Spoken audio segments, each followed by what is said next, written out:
Yo, yo, yo. This thing on? Looks like it is. Oh, wait. You guys are quick these days. Sup, everybody? Sup, Jay? Sup, Wind Up World? Mr. Streamerman, I've noticed that in all 3 YCSWs, you ran a level 2. You know what that means if you want that 4th W. I mean, yeah. I guess it's not the craziest thing. Sup, X Crazy. Hope you relaxed a bit. Yesterday was good. Yesterday was chill.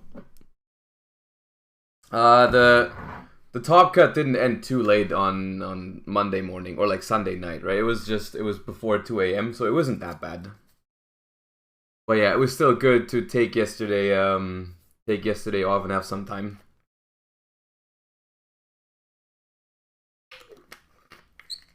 Sup, Squally? Alright. Once again, not Lone Fire Blossom.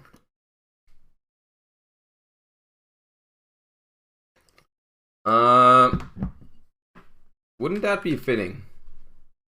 It's not Ronin Toden. Everything would have worked out. Level 2 could have been Aqua Water, could have been 100 attack, 2000. No, it couldn't have been 2000 defense. I misread.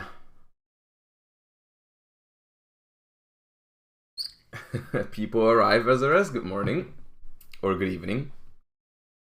Veiler? It can't be Veiler because of over 100 attack. Sup, Osith? It can't be Veiler. It's a level 1 light. It could be a Drytron, couldn't it? Those have high attack. Level 1 Dry, maybe this one? Okay, it is a level 1. It's not a light, so it won't be a Drytron. It's not a light, so it's not Idea. Fader is 0 attack. It's not 0. What about Eidos? Is Eidos a level 1? No, Eidos is level 2.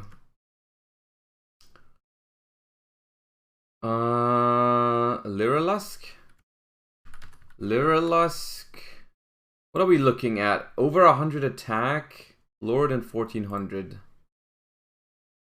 Looks like all the Lyrilusks have not the right stats, unfortunately.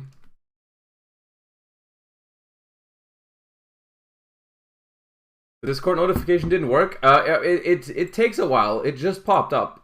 It does work. It just takes like 2 or 3 minutes until it happens. But it just happened. Unknown Synchron. Unknown. That is a 0/0. Jack Frost? It could be Jack Frost, I think. Wait, no, it couldn't be, because it's lower than 500. But it's also not a dark monster, so it is what? Wind or Earth?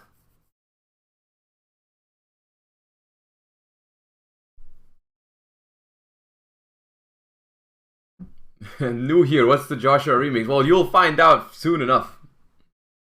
You will find out soon enough. Pin the bullseye. Pin the bullseye. That's 2019? No, it's 2014. We know that it's 2014 now.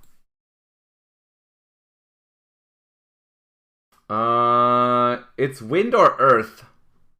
Swift Scarecrow, I think, is also 0/0. Yeah, it's also not 2014. What was 2014? Corseska is not 2014. Nope. Well, I guess we can check if it's a wind monster. It is not a wind monster, so it is Earth. Once again, we have guessed the correct attribute last. As usual. Level 1 Earth monster. Level Eater is a dark. Are you gonna participate in the German Open in Frankfurt? Tickets are online. I'm planning to. Can you link me the tickets? I don't have a ticket yet, but I want one.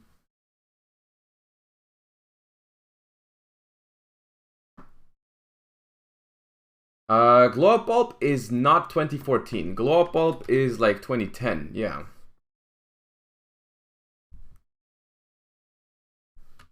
Fiendus? No.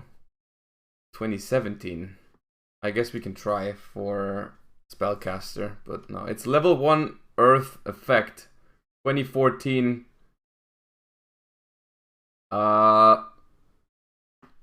Cosmo? What's Cosmo? Deskbot?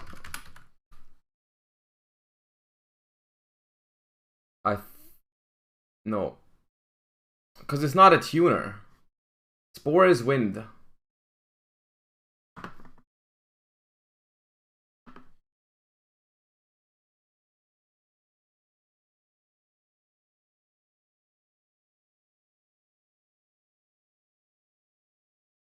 Tin Can is light. Road Nut. That's 2011.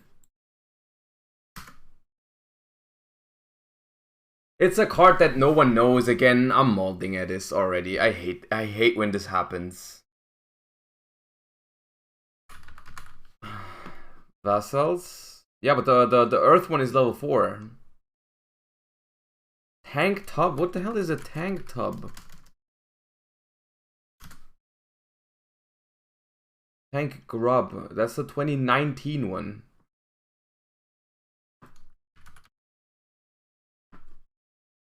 Not Block Spider.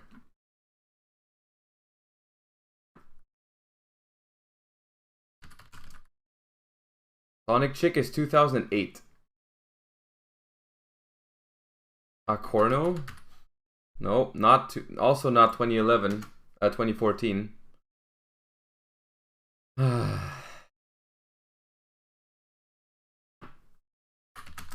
there like a Yangzing level 1 Earth from that time maybe? No. What's up, Omni? How you guys doing? Distant Land?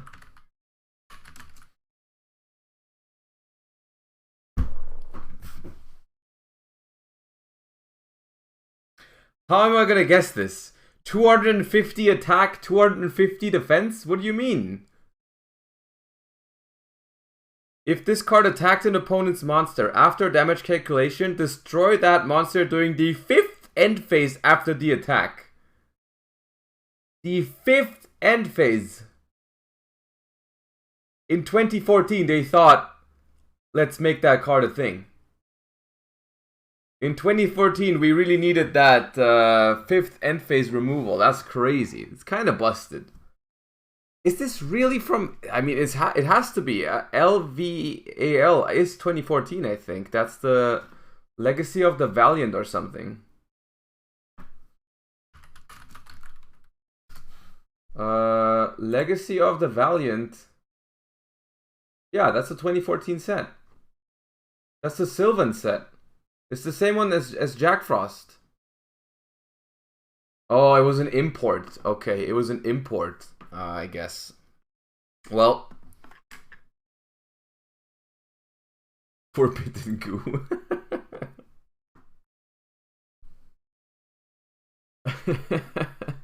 I don't know when it originally came out. I guess I can find out. Swordsman from a Distant Land. Card database. This card, well, in the TCG, it's only in this set. It doesn't say any other set. Maybe on the wiki I can see. Japanese OCG sets show.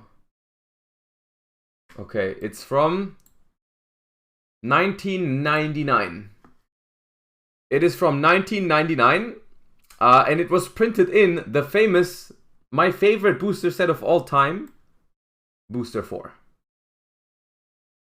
The famous Booster 4. Yeah, exactly. That is, Booster 3 was so good, they had to make Booster 4. Because, I mean, we all remember Booster 3. That was a banger, right? That was a banger, so I was really happy when they made Booster 4. That went hard.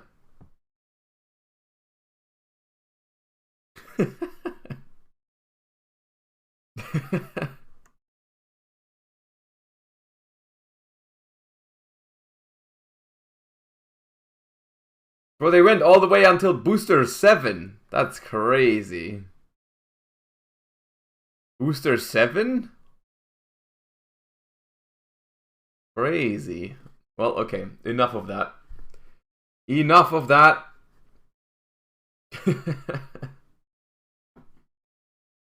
And then 15 years later, we finally got it in the TCG. We finally got it. It made such a big impact. It was crazy.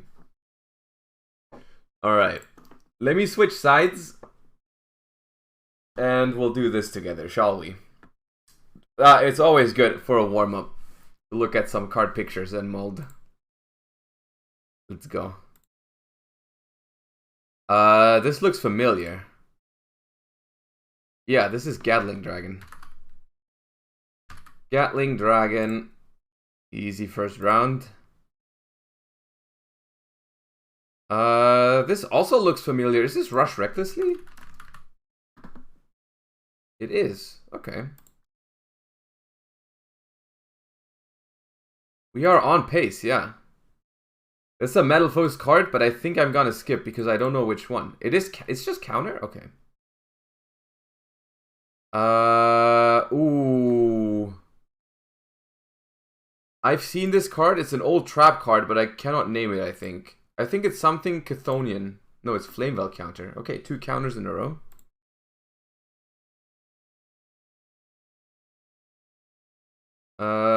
It's some Link era card, because I'm pretty sure, yeah, I mean, they're riding motorcycle. Oh, this is Vivid Tail.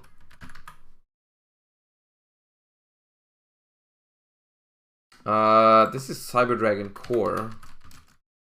I think. Yo, this pace is crazy.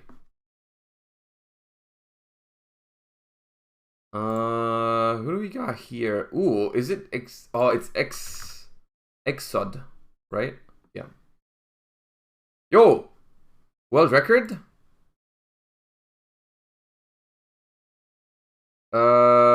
This is the Dinomorphia Kent Regina, I think.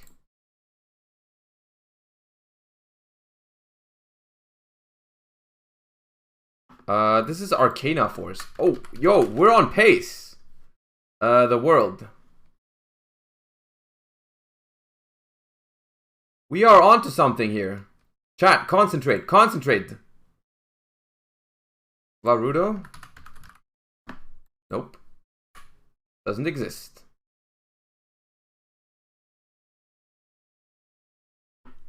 I'm skipping. Corroding Shark. This is Common Charity, isn't it? Yep.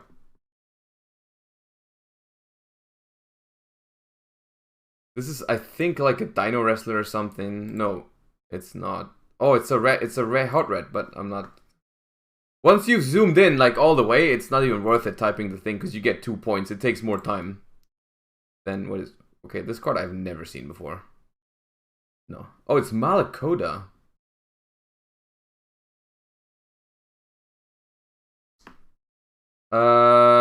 Who is this?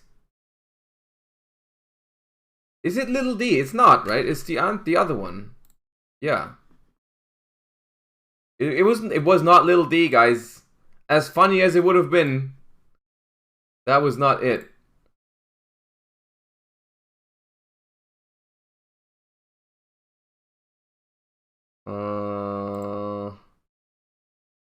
It's a fairy tale.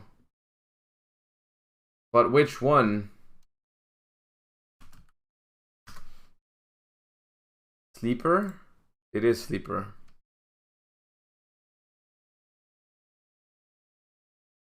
Machina Soldier, I believe. No, it's a Machina though. Sniper? Yeah.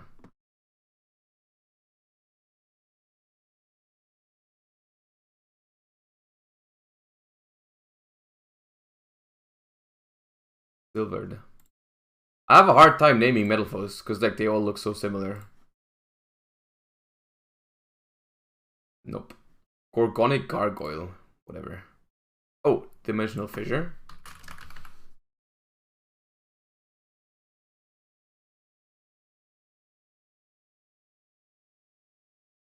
Oh, it's like a Chemi Critter or something. Yeah, but don't get me started on naming these. This is just Barrel Dragon, I think.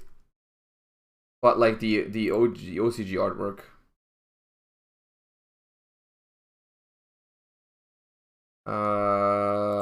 Nope.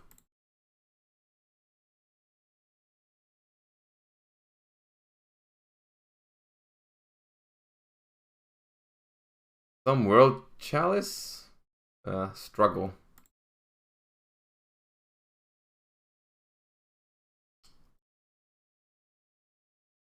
It's a Super Soldier card. Super Soldier, but there's like a billion of those. Not that many, I'm guessing. Oh, it's not. It's exchange of night and day. This is like Lucius something level 6. No.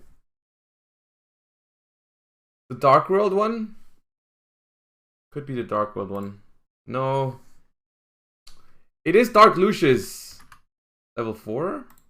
Yeah. Is this just Clayman?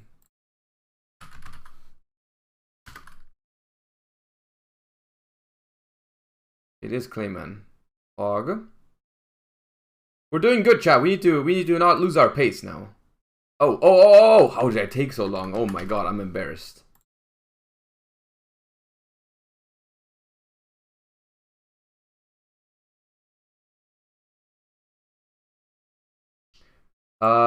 Tail something, tail swipe or tail whip something, tail swipe. Yeah.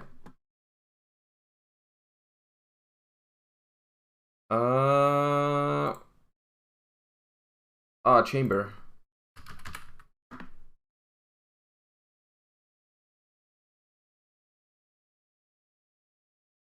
Oh, what is this called? The old, no, it's the equip. Sword of Dragon Soul? No. Is this, it's Salamandra, isn't it? Wait, no, it's not Salamandra. I don't think it is Salamandra. No, I'm skipping this one. I don't actually know. Sword of Dragon's Soul. Oh, man.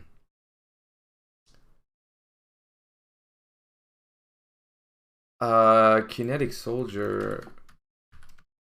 Wait, he's not named Kinetic Soldier anymore. Oh, it's Cypher Soldier, right? They changed his name. Yeah.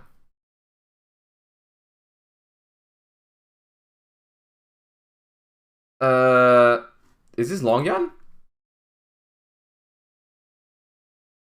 Yeah.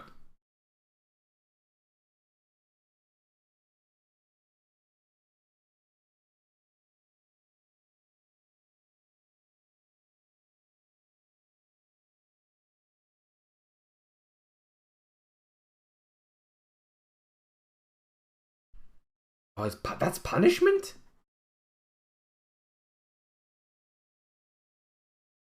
The Karakuri floater.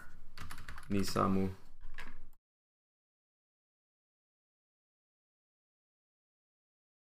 Stop, Aeroshell. We are on world record pace. We can't lose it. This is a Pharaoh Servant card. Pharaoh Servant card. But what is it called? Spirit of Phantom? Nope. I have to skip it. I've seen it before 1000%. It's a Deal of Phantom. It's LOD. Same year, I think.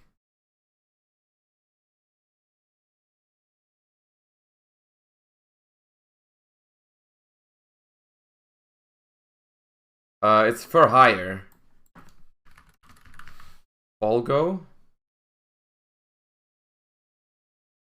Okay.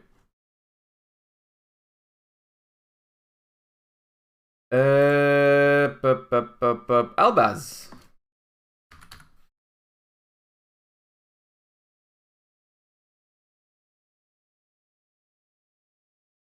Vandalgion. Oh my god.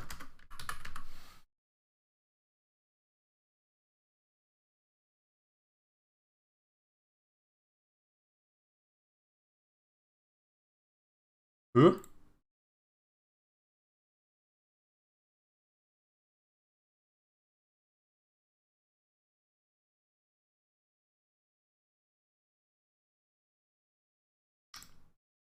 Morphtronical Lantern. I've never seen this before. Oh, it's a Bisphere. Oh my god, why did I zoom in more?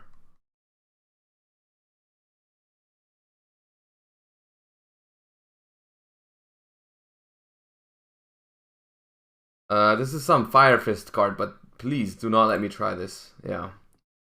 One of the bad ones.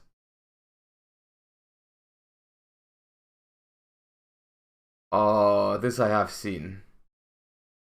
This I have seen. Oh, it's Sabersaurus. Yeah, of course.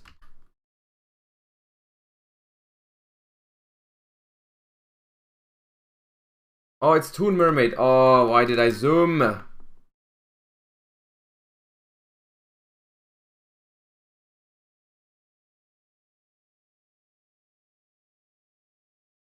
Nope. Do not know.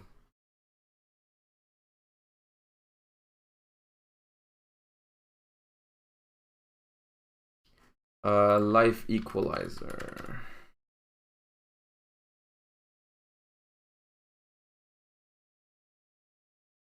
Format.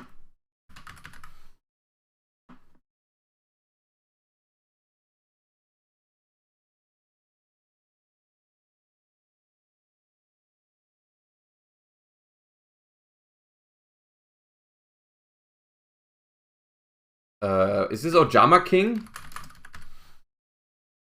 It is. Just the nose.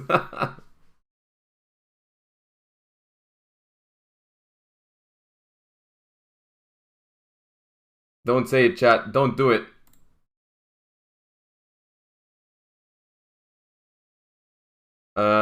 Sylvan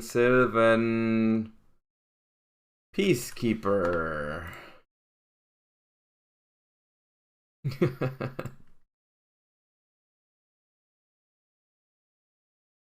This is Origin. Vendred or no, Revendred Origin. Oh my god.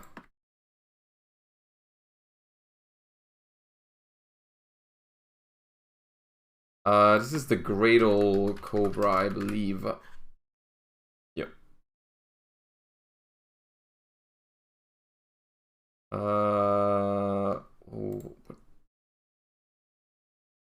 Oh, it's Twist Cobra.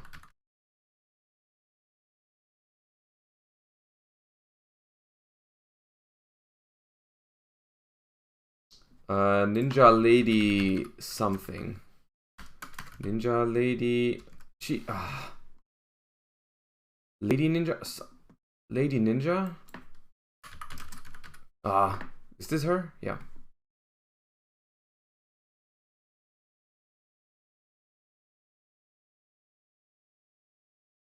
Wind Up Warrior, I believe.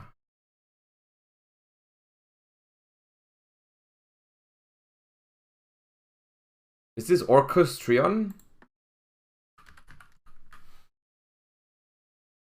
No.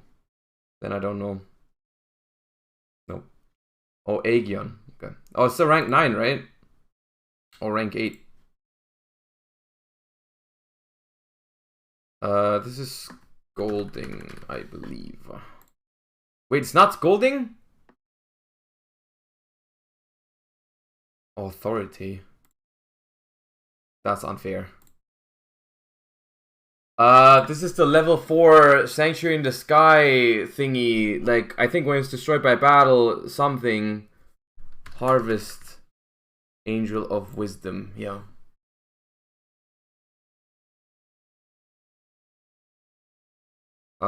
This is Maron, isn't it? But Mecha Dog Maron, yeah.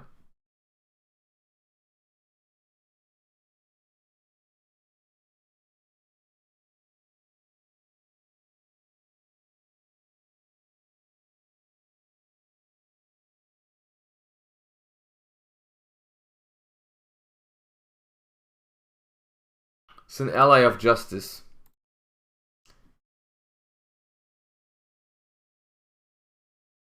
The Dino Wrestler, but I can't be asked with Dino Wrestlers, man. There's too many.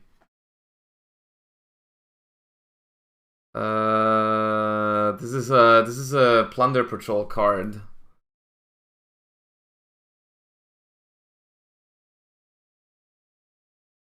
It's booty. We have 10 seconds. I'm not gonna guess this one. Oh wait, it was Vessel. Oh, I could have guessed that one. Unfortunate. Right, this is where it ends. 1 second. 679. Is that a new record? It might be. It's not bad. It was good. We started off really strong. And then we dipped a little bit, but it was good. It was good. Yeah, it's a new PB. I'm pretty sure it's a new PB. Well, like, I mean, personal with, like, chat and me.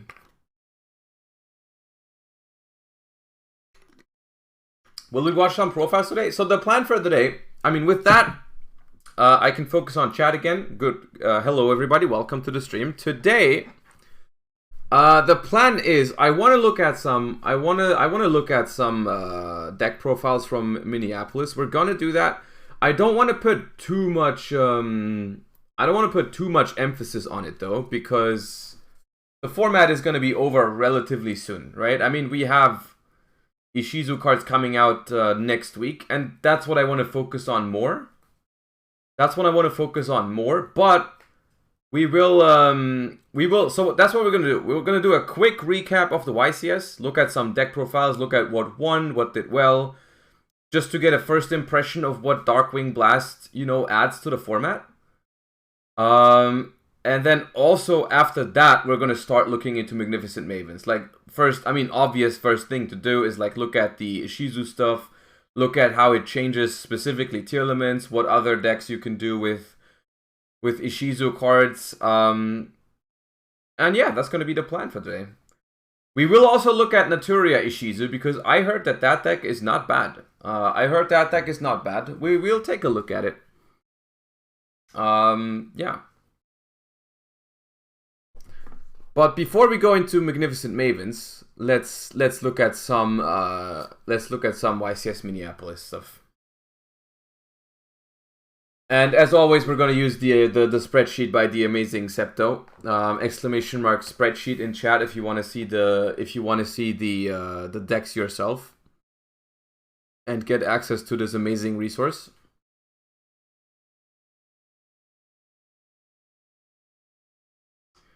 I just picked up the entire deck in dual terminal before the price jump. Well, that's cool. Anyways, I think as we like to do, we should start with the winner deck profile, because we always watch that no matter what. And it is Chris LeBlanc, who has given me an entire week.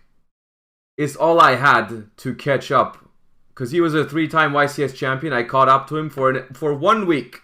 1 week is all it took for him to be gone again. Well, guess we have to try again. Let's see it.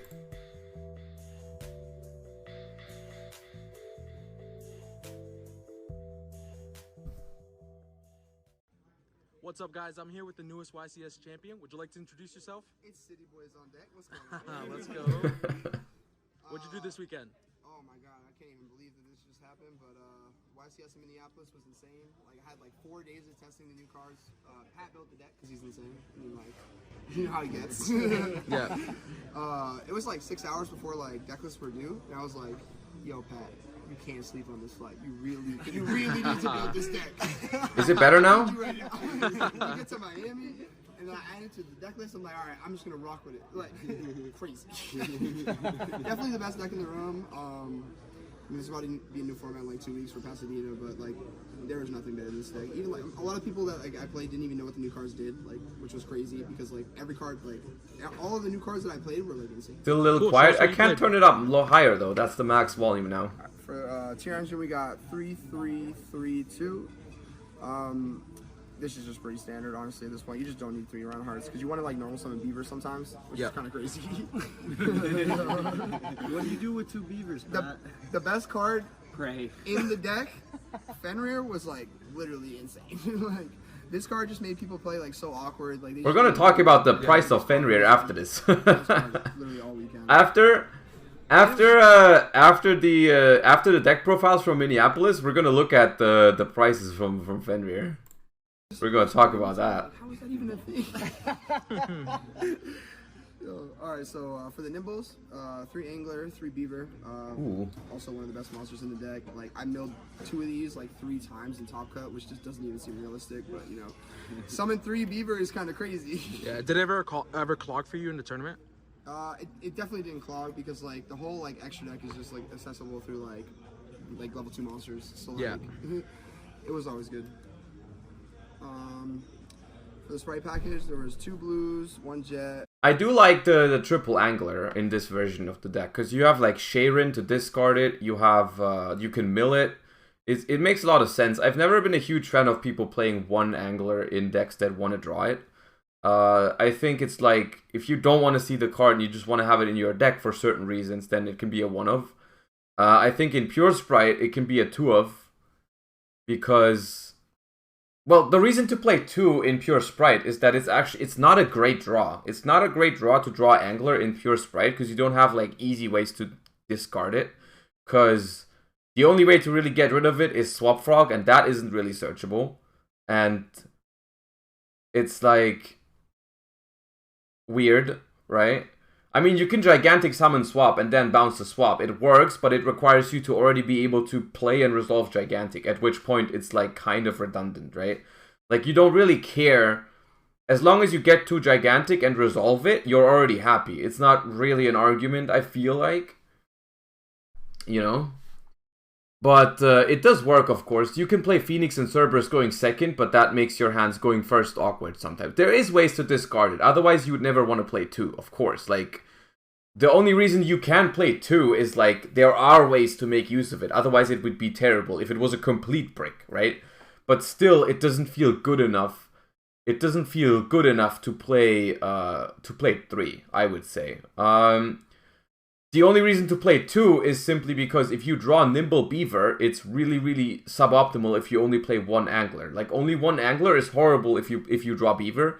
Because you go normal summon Beaver and then you have 2 choices. You either summon Angler from your deck and then you don't have Angler for Sprint, or you summon Beaver from your deck and then you don't have 2 Beavers for the Angler if you go for Sprint. So, like, it's very awkward if you play 1 Angler.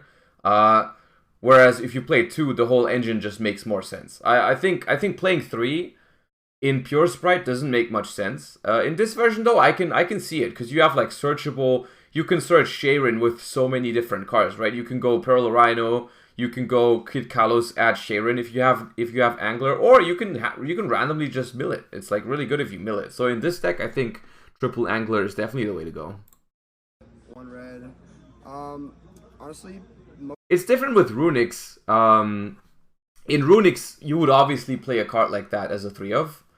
But in Runix, the question is, do you need the bodies on the board? Which I think the answer is most likely no. I feel like when I was playing Runic, I never had a problem getting level 2s onto the field. So playing like more Nimbles that just vomit level 2s onto the board without generating, you know, real card advantage in your hand wasn't really a concern for me.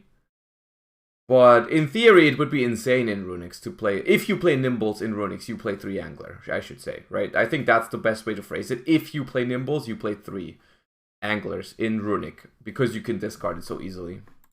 Most of the time when I was summoning blue, it was my opponents with. so I really didn't like care for when like I had these in my hand. Yeah. But definitely need all of these. Maybe like could have cut like 1 blue for like a carrot or something, but like no. Yeah.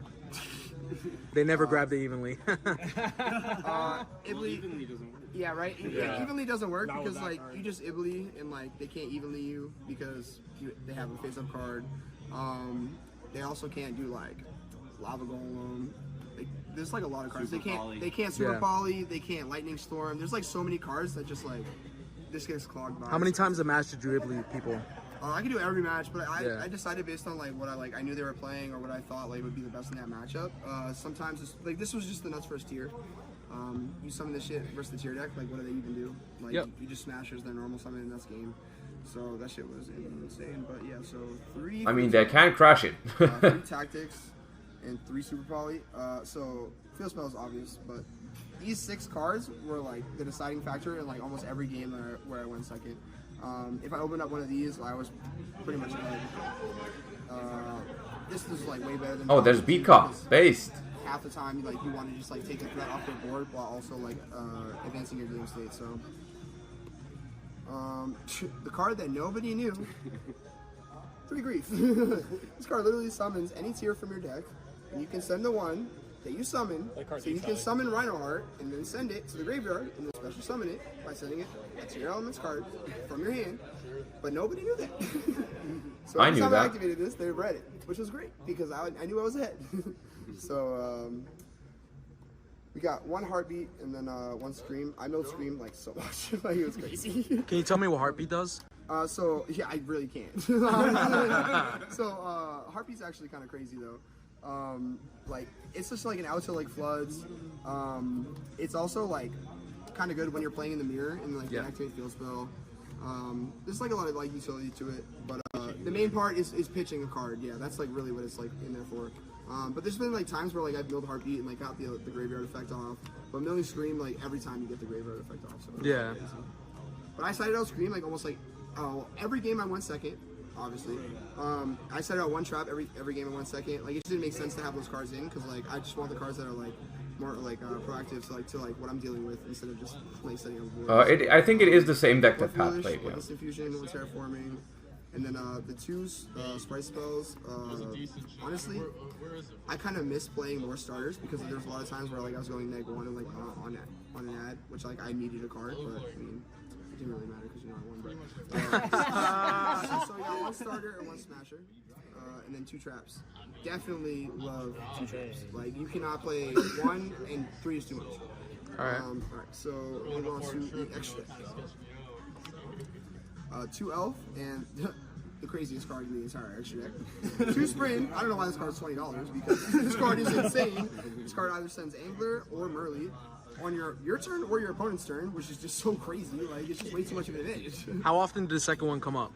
Like almost every match. Yeah. Well, sometimes it wouldn't come up. Obviously, when you go second, like you're not summoning the second one as much. But that was also like a reason for me to want to side out the second one when I was going second. So I sided out the second one a lot, like for certain matchups, because I'm not setting up IP. Like so I think it doesn't make sense. So I think the idea behind the second one, just in case anyone is confused how he's going to use it on the opponent's turn, is I think they decided that it was the best thing to summon with IP very often. Which I think is reasonable. I think it is reasonable in Tearlaments to be like, yeah, I'm just going to go, instead of going IP into Unicorn or IP into Zeroboros or Bomber Dragon or whatever, you can just go IP into Sprint and into a Fusion Summon, which depending on which other interruptions you have on the board, right? Like, if you have a Pearl Rhino, performing a fusion summon might be way better than a unicorn, right? Because you can pop a card and then you also get to make Kaleido Heart or Dragostapelia or whatever, Lulukaros, whichever you're missing, right? So I think the second sprint has some merit in Tear Sprite, because you just go first, use one to summon to send Angler to make your sprite plays, and then on the opponent's turn make the second one with IP, send Merly. It's kind of cute. I like the idea. So IP beat cop because it's a generic link to. No, I'm just kidding. How could you not want to, like tribute beat cop? Target ably, we got 1 dark, and then like one of the best like going second like links in the game. This card should be banned. As Patrick said. This card was crazy.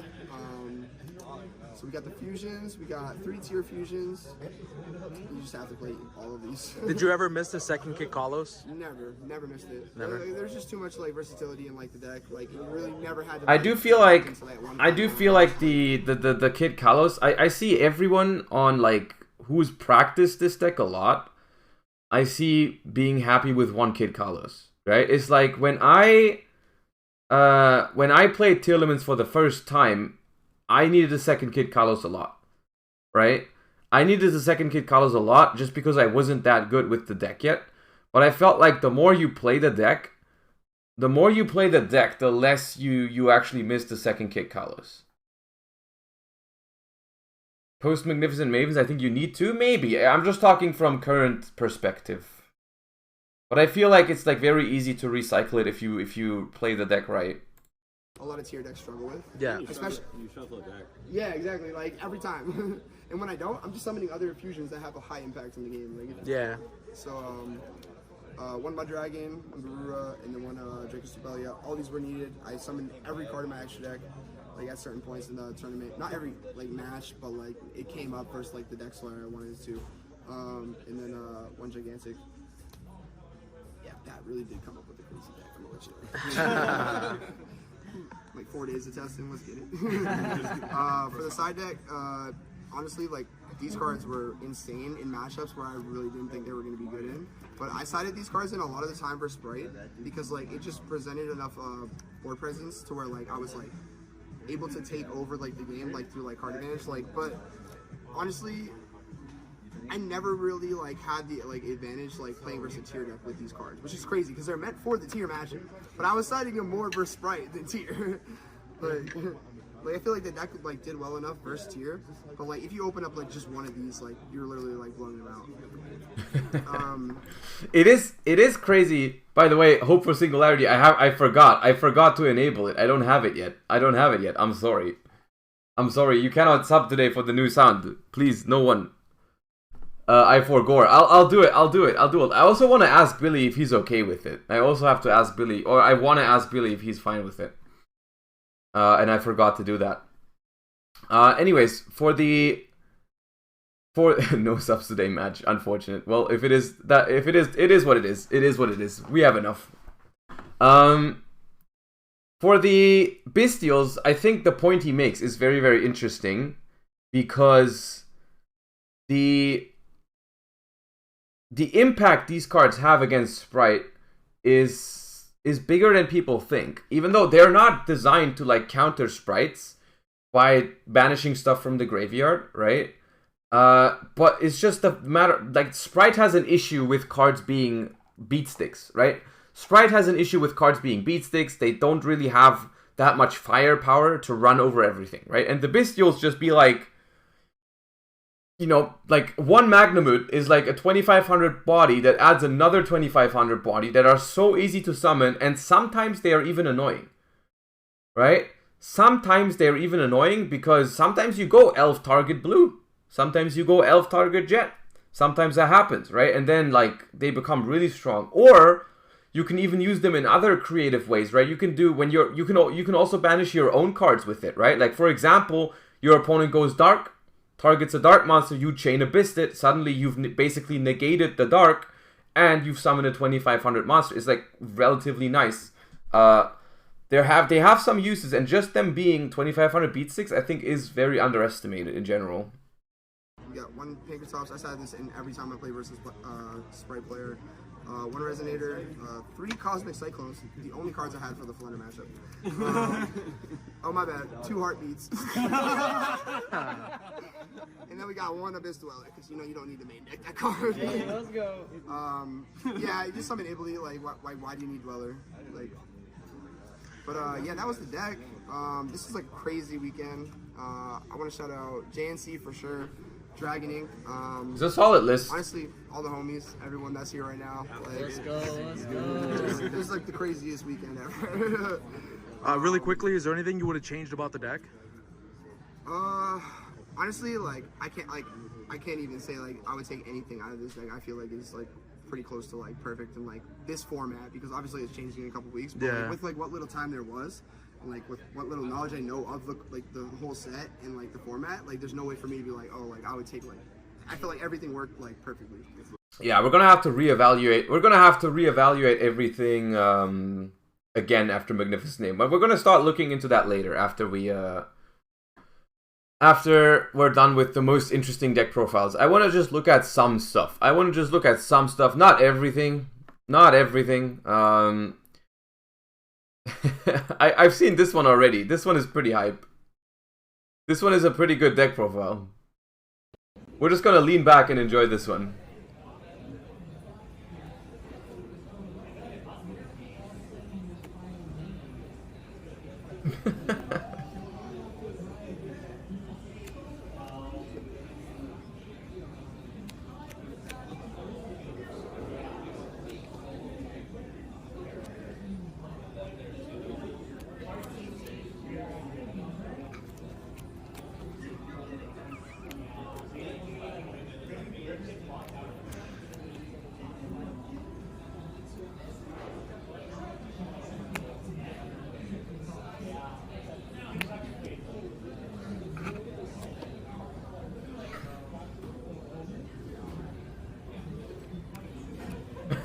This is the funniest part. This is the funniest part, because when I watched it the first time, I was like, what the heck? There's no way there's one Sharon.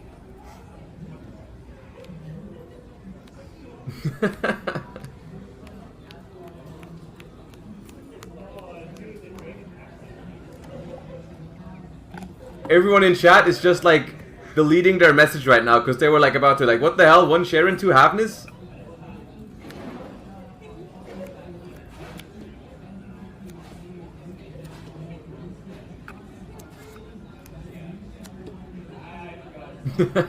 Exactly. Exactly. All of you.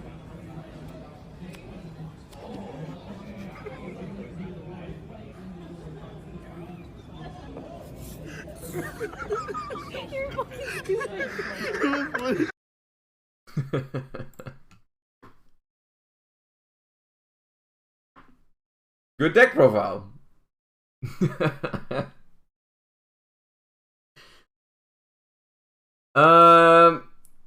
Dragon Link, which unfortunately we never got to see it in a feature match, but we're going to look at the deck profile for the Dragon Link deck. And I also I hope David gave a deck profile for the Thunder Dragon. He did. Okay, David gave a profile for the Thunder Dragon. Who else do we want to look at? Because like I don't want to look at 10 Tearlament Bestials or whatever, right? If it's all the same kind of stuff. No, we're not going to look at the Flunder deck. We're not going to look at the Flunder deck. Cam. Oh, we could look at Cam's branded pile. Oh, but it's not here. Unfortunate. Cam did not give a deck profile. Alright then.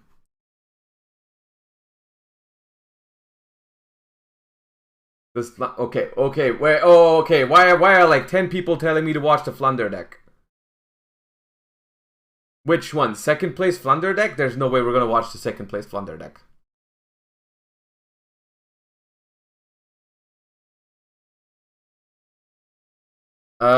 One other, oh yeah, I think we can look at Pack's new version of Runic Sprite. I haven't seen it yet, because he talked to me about the deck list, but I have no idea what exactly he ended up doing. So I'm interested in that, because he still performed well with you know, Runic Sprite. That's cool. So let's start with that. Let's start with Pack. Why not? Let's start with Pack, and then we do Dragon Link, and then we do Thunder Dragon, and then we think about what else we want to see. Yo, what's up, guys? So I played Runic Sprite, and I got a top 32 at YCS Minneapolis. It was a hard-fought battle. I went from, if you guys saw the feature match, I went from, I believe, 4-2 or 3-2 at the time, and I thought to myself, damn, I really got to win 5 and 6 in a row to like make top cut, but I did it, so it's pretty poggers.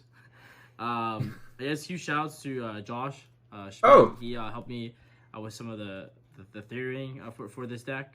You're welcome. And of course, shout out to Gunther, Hani, Blair, the man behind the camera, just for just that's for, us for support. They played a different deck because they one of us the Runic deck,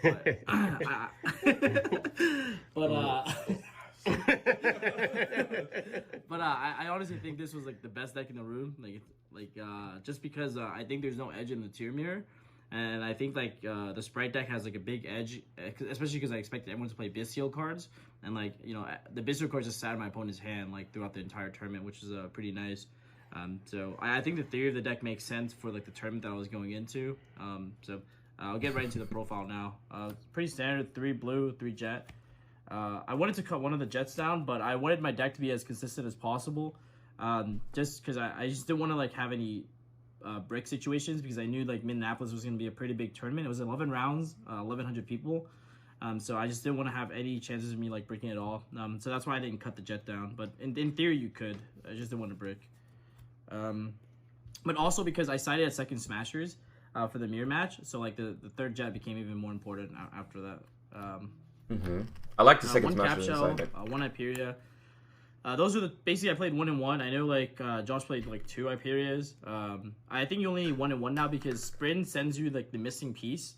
So you Yeah, can like, that's fair re-run enough. it and then draw an extra card. Even if you don't open, like you can get gigantic for. So I told him to try Soul Scissors. I told him to try Soul Scissors as a sprint target, but he ended up not liking it in testing, which is fair enough. I was just going purely off theory. I was like, I think that card is going to be pretty good. The fact that it's a dark though, the fact that it's a dark monster is kind of weird, champ, because like it gives them a very good target for Bestials, and also it's very annoying if they take it with dark. Right? If they go Dark Charmer, target your Scissors, and Reborn it, they can pop a card with it. So I can see the downsides of it. I can definitely see the downsides of running the Soul Scissors. And if you don't play Soul Scissors, I think it's fine to play 1-1 because you can just summon one with Gigantic, and then you can send the other one with Sprint, and then you revive it with Elf, and so you get both draws and both cards into the graveyard anyways. Which I think is fine.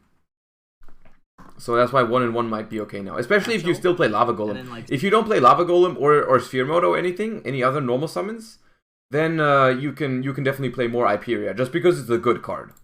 Sprint the Hyperia, then Elf back. So I assume he's he's still playing Lava Golem. There's also another card called like Swap Cleric that can also be really good. It's basically cap shell, but it can get Bestialed, which is nice. And I still played the. Wait, what is Cat. Swap Cleric? I actually don't know that card.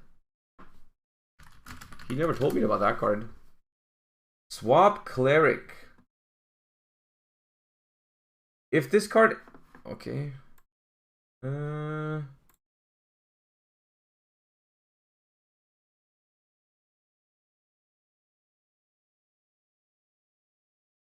If this card is sent to the graveyard as link material, you can have that link monster lose 500 attack, then draw a card.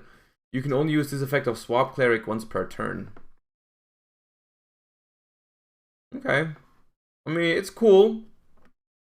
Interesting. Maybe that's better because of Bestials, potentially. It doesn't have the synergy with, like...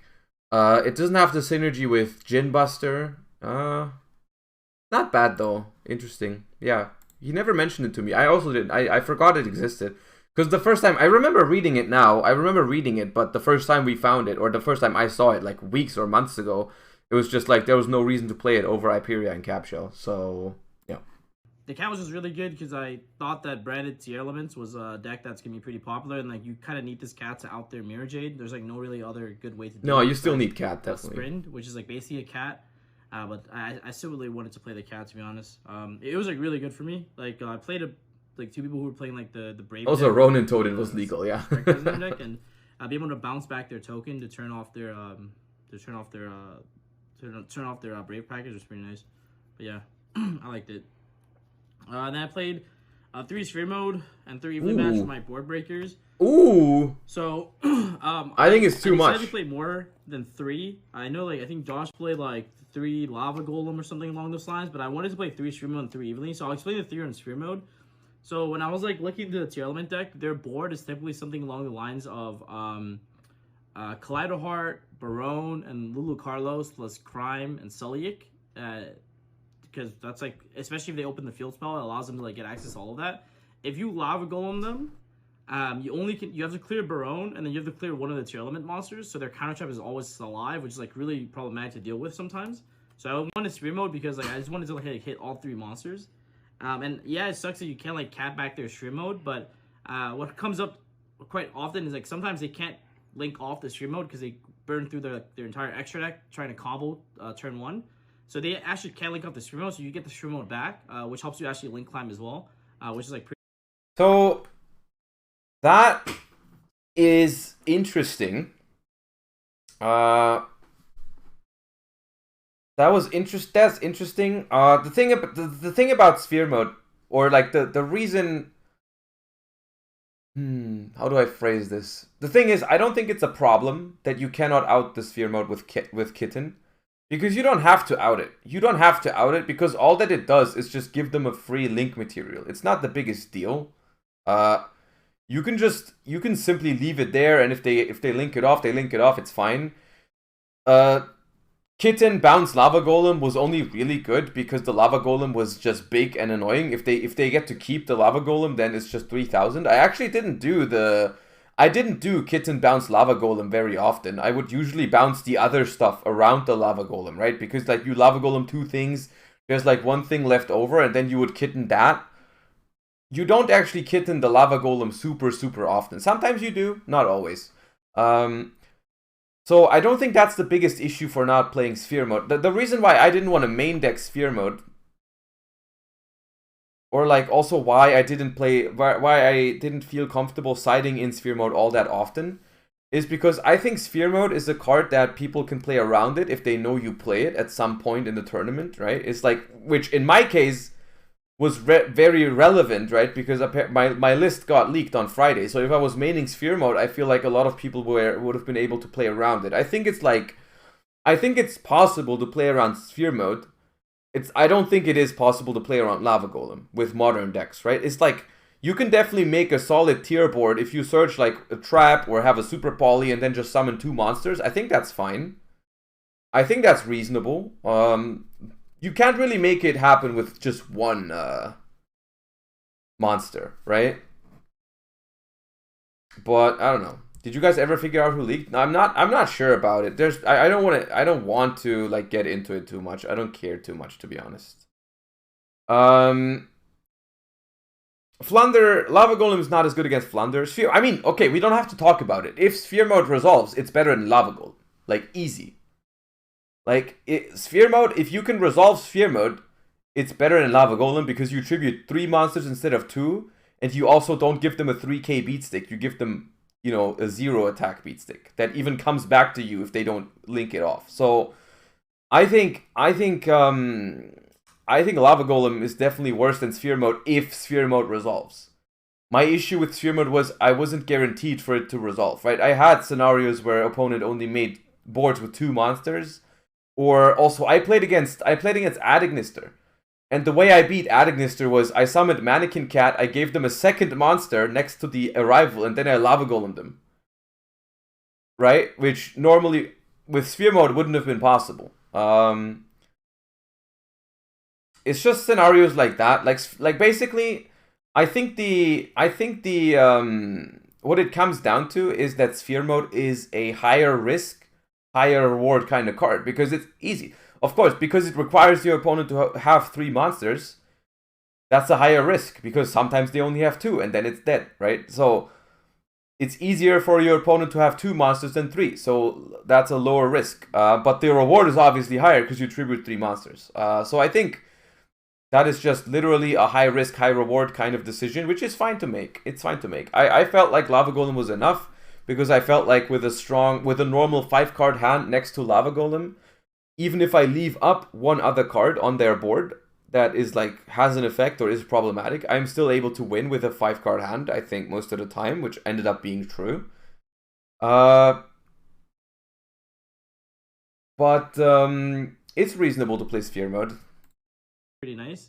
So like the Sphere Mode actually came back to me like a couple games, which I thought was like pretty cool. Even if my opponent played around Sphere Mode, if they knew I was on it, like their board becomes like significantly weaker. And so like what I do is like post side, I set out the Sphere Mode for Lava Golems if I'm expecting them to play around it. So yeah, other than that, like I think Sphere Mode was like really good. I cannot count the amount of times I won all of my matches. I went 2-9 in dice rolls in Swiss out of 11 rounds. So like, you know, having like 6 board breakers, like basically auto wins is like really good for that. This is the deck. I think this is the deck that is in this format the most immune to the dice roll, which is very good. The deck is very strong when it goes first, but with these tech cards that people are currently playing, this deck is almost. It almost doesn't matter whether you go first or second most of the time, right? And that's why I personally like this deck a lot, even for this meta after Darkwing Blast. I don't know how it's gonna be after Magnificent Mavens, but yeah, I think right now it was still a very good choice. Why are all good players bad at dice rolls? I mean, I don't think anyone is bad at dice rolls. It just happens sometimes that you have tournament runs where you have where you win very few dice rolls. At Utrecht, it was the opposite for me. I won more than half of my dice rolls, which was nice. But you have to be prepared when you deck build. You have to be prepared about for both scenarios, right? You don't want to not do well at a tournament simply because you played a deck that needs you to go first, right? Didn't you win all dice rolls in Top Cut? No, I won out of 6 matches. I won 4 dice rolls in Top Cut. So just I went 4-2, which is just one more than half.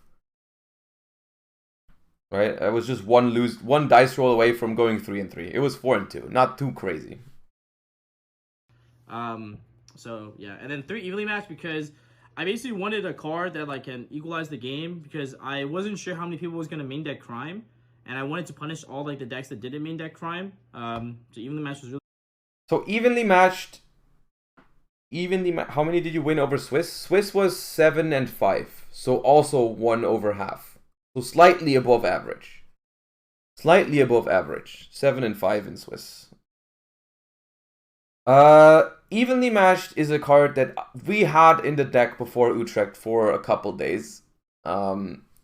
My take on evenly matched was that the card was very, very strong in some scenarios, but it wasn't enough for me to play it.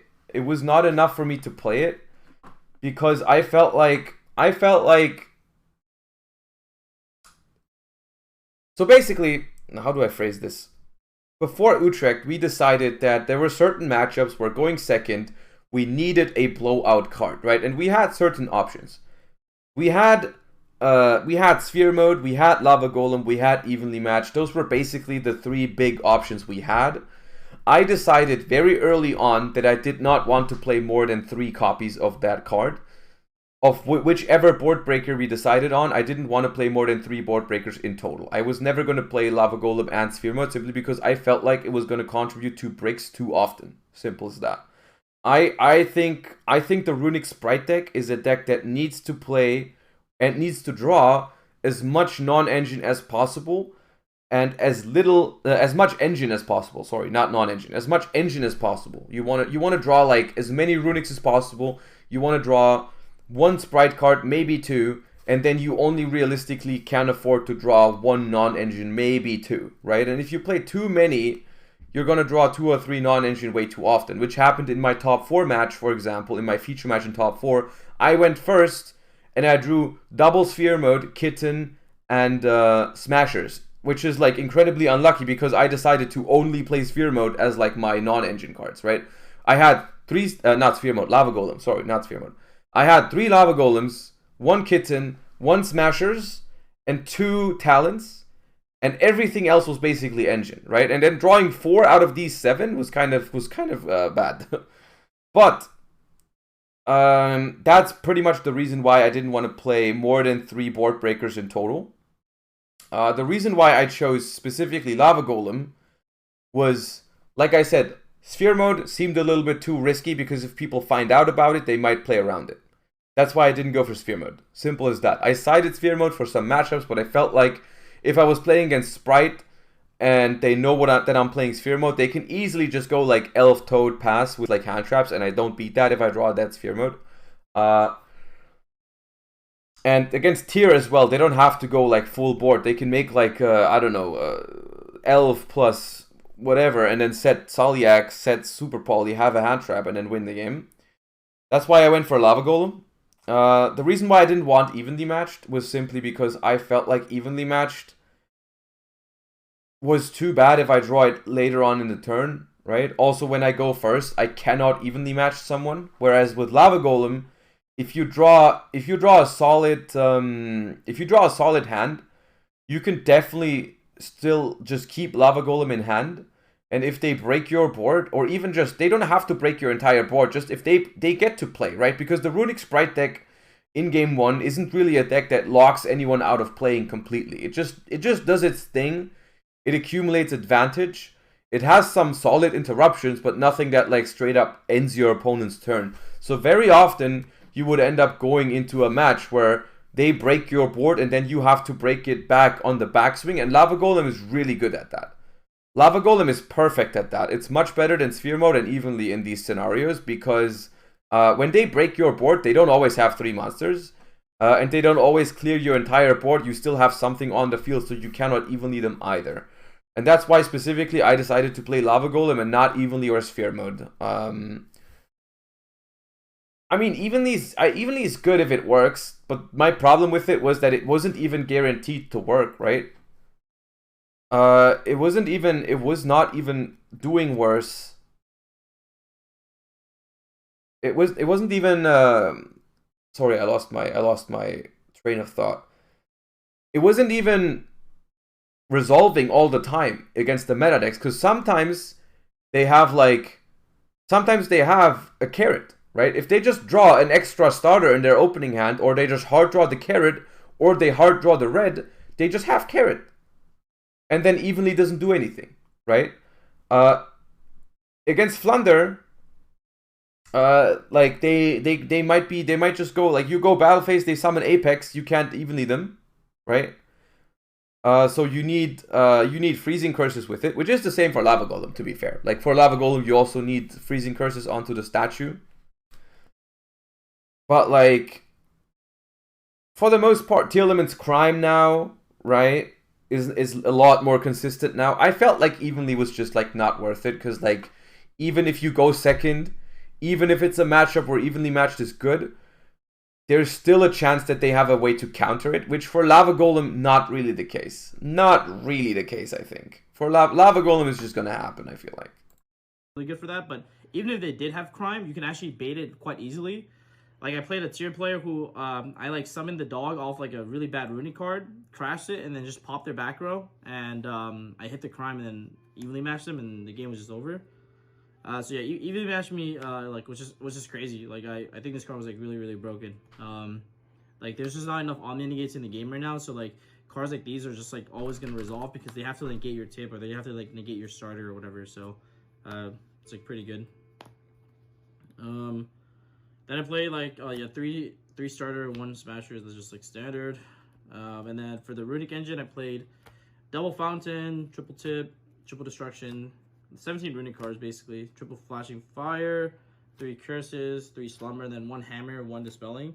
I thought about playing the golden droplet over the smiting storm, but smiting storm actually decked my opponent out. Whereas if I played the golden apple, I wouldn't be able to, because, like, usually when they're, like, down to, like, very, very few cards, they don't usually have, like, 5 cards to, like, banish, or, like, 4 cards to banish and draw. Taylor GB, thank you for the prime, appreciate it. Easily, so I liked it. No. Okay, we didn't manage to do. We didn't manage to go without a sub. We didn't manage to hide the fact that I forgot to add the Billy skit. So for the side deck, I played 1 Chaos Center, 1 Couldn't hide it. 1 Testudo. The Chaos Center came up the most for me. I played against a pure Mystic Mind player, who put up Majesty's Fiend. So I did this, like, really insane play where I freezing cursed my opponent's Majesty's Fiend. I made a Mannequin Cat. I brought back my opponent's cherries, because he cherries me for my elf. And then I used my Mannequin Cat to target the Majesty's Fiend, and summoned my a Chaos Hunter from my deck, which is a Fiend, which turns off all of his runic cards. So, like, his runic mind deck was pretty much, like, dead, because he couldn't activate any of his runic cards to, like, banish. And I summoned a Chaos Hunter off a cat, and the game was just pretty much over. So that was, like, pretty neat. And also, the really cool thing about Chaos Hunter is that it's a 2500 dark monster. So I would still side it in, just because sometimes it comes up to, like, Eradicator your opponent. So with it against, like, the pure mind deck. So, like, I actually won a game where I tribute set for a Chaos Hunter. Where Billy under Floodgates. And then I eradicated No, you're good, Taylor. It was just I forgot to change the sound for the subs, and that's why people said we can't get subs today. But yeah, still, thank you. All good. Opponent. So that was pretty nice. So yeah, they're also all Mannequin Cat targets. 3 Eradicator, just, yeah. This card's just broken. Like, every time it resolves, you just win, to be honest. I only played 2 Lava Golem because I felt like if I played 3, I would have 3 Sphere Mode and like 3 Lava Golem, and they kind of conflict with each other. I kind of only wanted to draw 1, and when I did the math, it was, if you played 5 and 40, you have the highest chance of drawing only one, but not multiples. And because like Lava Golem and Sphere Mode don't work together if you draw them together, so that's why I was like, I'm only just gonna play 2 Lava. So that was why I only had 2 in the Appreciate side. it, Taylor. Thank you so much. I played 2 Talents. Just because my side pattern for when I go first is usually triple Eradicator, double Talents, and then one of the targets for Mannequin Cat, and I side out the 3 evenly. The side pattern changes because he main decked evenly and Sphere Mode, so that makes sense. You have to play something else in the side deck that you can side for going first. So I knew that I needed to find a 2 of, because I know I'm always putting in 3 Eradicator regardless of the matchup, and I'm putting in one of the Mannequin Cat targets, so I needed 2 more cards that could be really good going first, and I just put in like Talents, because it's a card that like everyone knows I'm main decking a lot of like board breakers like Sphere Mode or evenly, so sometimes I don't know if they're gonna make me start or not, so I just put Talents in because it's like consistently good first or second too. Why Septo not VIP? I should VIP Septo, you are right. I side the second Smashers, which comes up a lot in like the Runic Mirror Match, where when you're grinding back and forth with each other, having a second Smashers can win you the game because it allows you to out their Fountain, and that like pretty much like can. Yo, you deserve it. I should have thought of it earlier. Like rogue decks, like Great TV, thank you for the Prime. Appreciate you, thank you. Because like a lot of people forget that you can like banish from hand. So like, if you guys watch my feature, I think I beat. This is the one card. This is the one card I genuinely should have played in Utrecht. I think looking back, second Smashers should have been in my deck simply because that card was so good in the mirror match. The second Smasher is so good in the mirror match. It's insane. It's so hard to play around Smashers with Fountain. That should have been in my deck, I think. Instead of the random Called by the Grave or the random Talents, second Smasher should have been in my deck, I think. Duality, thank you for the Prime. Appreciate the support. Like I won game 1 against an EXO player opening like triple Jet, just because I remember that Jet can banish from hand, and that also plays around their what do you call it, like the graveyard, so they can't trigger any of the girls to like summon. But it was just very good for me. Like I girls to summon. Against, I'm trying to think what other matchups I sided in against. I think it was like mainly like the mirror match is what I wanted it for. But if you don't play Called by, how are we gonna get it banned? I think I would have taken out. Would I have taken out the Called by or the third Talents? No, I would have probably been the Called by, or it would have been one Sphere Mode, because I think he is right about you not wanting. You don't really want to you play 6 out of Lava Golem and Sphere Mode after siding. I often sided. I based it on the matchup. Like if they played a really heavy combo deck, I would go 3 Sphere Mode, 2 Lava Golem. If they played like Sprite, I would go 3 Lava Golem, 2 Sphere Mode. I wouldn't go all the way up to 6 actually most of the time, which I think you don't have to play all 6 in that case. So yeah. Also against the Sprite Mirror too, just in general, because having a second Smash is like really good in the grind. And outside Resonator, well, you know, it's not a rule. It's just like you know. But in all honesty, like Resonator is quite needed. Like all jokes aside, for the Runic deck, because like people are pretty stubborn when they play against this deck. Like they don't want to scoop. Like you can have like literally 10 cards in hand, like dropping 5 in the graveyard at end phase, and they still like would like not scoop. It is so, true. Like I would side Resonator in with like 20-25 minutes left on the clock, just because I know the game's gonna take long. Just because like people are like pretty stubborn. They don't want to concede when like the. And you have to do that. You have to do that because freaking like the Runic deck just doesn't have a battle phase. It's so vulnerable and it takes so long for you to win if they actually don't surrender. Because in order for you to win the game, is you have to take an entire turn without using any Runics, which is half of your deck, basically, right? It's half of your deck is is Runics, and if you're not allowed to use half of your deck in order to attack, it becomes really, it gives your opponent a window to get back into the game, right? So like you would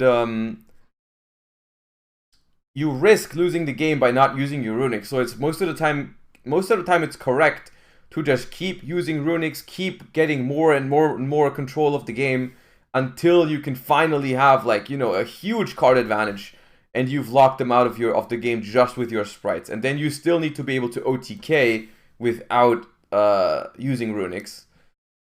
summon more monsters or whatever, right? And so like it's like 20 minutes left or something, you probably have to still go for the resonator. Advantage is like clearly because you pay for a starter and you just lose if you can't attack. As a result.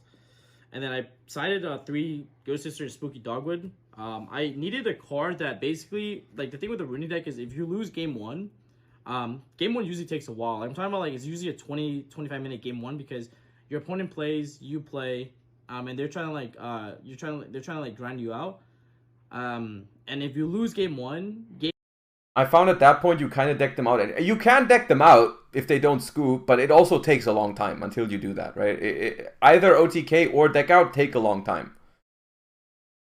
The Dogwood, I never felt like was necessary, but what he's saying is correct. If this deck loses game 1, it is so hard to win the match. It is so hard to win the match because you can never really force a win super quickly in game 2, right? You can never really do that because your deck just doesn't have that. Your deck just doesn't have a quick OTK, super broken hand, kill them immediately. It just does not happen. It does not happen.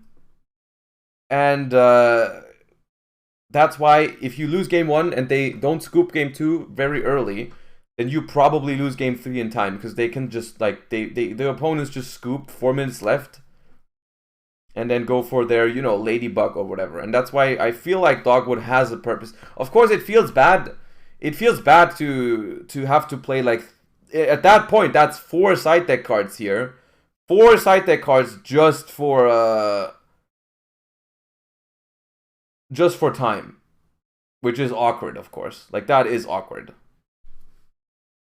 Game 2, you'll usually win because you go first, but then in game 3, they'll, like, try to, like, burn.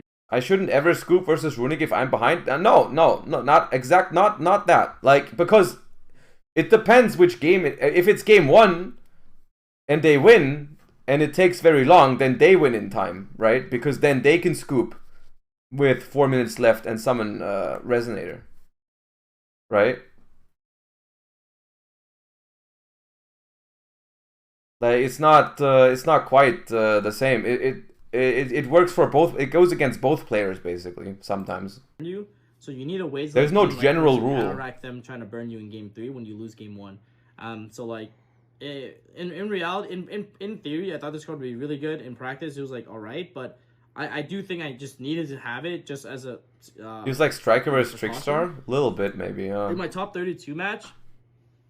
That's exactly what happened. Like, I lost game 1, I won game 2. There was about like 10 minutes left on the clock, and I sided this card in, but it didn't matter because my opponent had Call by the Grave anyways. So, but in theory, that's the application for why I sided this card. And now for Dortmund and what's it called? Dortmund and YCS Pasadena are both with Magnificent Mavens, which we will look at after we're gone through the interesting deck profiles for Minneapolis. Sprint is like broken. This card like sends like the missing piece. And if you have like an Ishizu with a material, it can bounce a card, which is really good because it gives you like a 3rd bounce. Because you usually cat twice to like bounce, and then like Sprint gives you like the 3rd bounce when you're going 2nd. So it's actually a really good breaker as well. IP Masquerena to make Avermax. Dark Charmer to take your opponent's blue in the mirror match. And then Avermax. We got Unicorn. Surprisingly, people like didn't respect the Avermax IP line, and like people like actually didn't. Will you watch Pasadena? I have to see whether I have time. I don't know yet. I'm gonna try. Especially for day 2, but I don't know. There might be plans on the Saturday, but probably the Sunday. Play out, so I actually won like a couple games just off that alone. Mannequin Cat, cards broken, Obermaru, Tuki Gentic, pretty solid, and then just 3 Hugin and 1 Gary. Okay, so no Gin Buster, which okay, I can accept it. I still like the Gin Buster play with Capshell, but it's alright. It's alright. The no Unicorn, I used Unicorn a lot personally. But I mean, you have to fit. I guess you have to fit Sprint somehow. The 3rd Elf, I never missed. I really never missed the third elf. So I don't know why that's... I didn't feel like that was necessary, but I guess it feels good to have. Third Hugin I felt like was necessary. When is YCS Pasadena? Pasadena is the week before Dortmund, so... This upcoming weekend, there's nothing. Just like, you know... is... just regionals and whatever. Nothing, really. Nothing major, I think. Unless I'm missing something. The week after is YCS Pasadena, right after Magnificent Maven releases. And then the week after that is Dortmund. So for Dortmund, it's going to be very interesting to see what happens at YCS Pasadena. Which, that's why I'm going to try and watch at least day 2. At least day 2, I'm going to try and stream and commentate and watch. I can't promise that I'll have time on both days. I don't know yet. But yeah, this is PAX list. It's just an adjusted. It's just an adjusted list of what I played for YCS Utrecht and what he played for YCS Quito. I think it's solid. I have my one issue with Runic Sprite. My one issue with Runic Sprite right now is the deck was the best deck before Darkwing Blast. I'm 100% convinced by that. I'm 100% convinced that this deck was the best before Darkwing Blast. My issue is all the other decks got a huge boost, whereas this deck only got a very small improvement, right? Because Sprite Sprint in this list really isn't as crazy as it is in all the other decks, right? Rule Kalos is like a huge card for tier because they can like negate your first runic to summon, which is really annoying because then you need 2 runics to summon basically and another runic to activate. It's quite annoying. Quite annoying how much better the other decks got, and this deck only got like a little bit better, right? Which it did get better. Sprint is good for this deck, but it's not as good as, I mean, Sprint in Tearlament and Sprint in Pure Sprite are huge. So I'm not quite sure if this deck is still the best deck. It is still powerful, and we still saw it, you know, pack top with it. We saw Marcus Hayden got 3rd place with exactly my list from last week. I think I don't even know if he added Sprint to the deck. I'm not even sure. But like the other decks at least like closed the gap, I feel like. Nets won the UK Open. It is definitely good still. It is definitely a good deck still, no doubt in my mind. But I'm gonna have to try and see if it's still the best for YCS Dortmund, especially after Mavens. Especially after Mavens, I think it might not be the case anymore. But we will see. Honestly, I've heard various things about Ishizu now. Like some people have been saying it's completely crazy. It's gonna be tier 0. No one can play anything else, which might be true. But then I also heard people that started testing it and were like, it's actually not that crazy, right? It's actually not that insane. It's just good, nothing too crazy. We'll see. I'm really interested in seeing. We're gonna look at it today. Definitely, we're definitely gonna look at it today, in detail. We've read the cards before on stream. I've looked at the cards before, but I've never played a game with them. I've never tried to build a deck with them. I've never actually like tried to play out a couple turns with the Ishizu cards. So we're gonna see.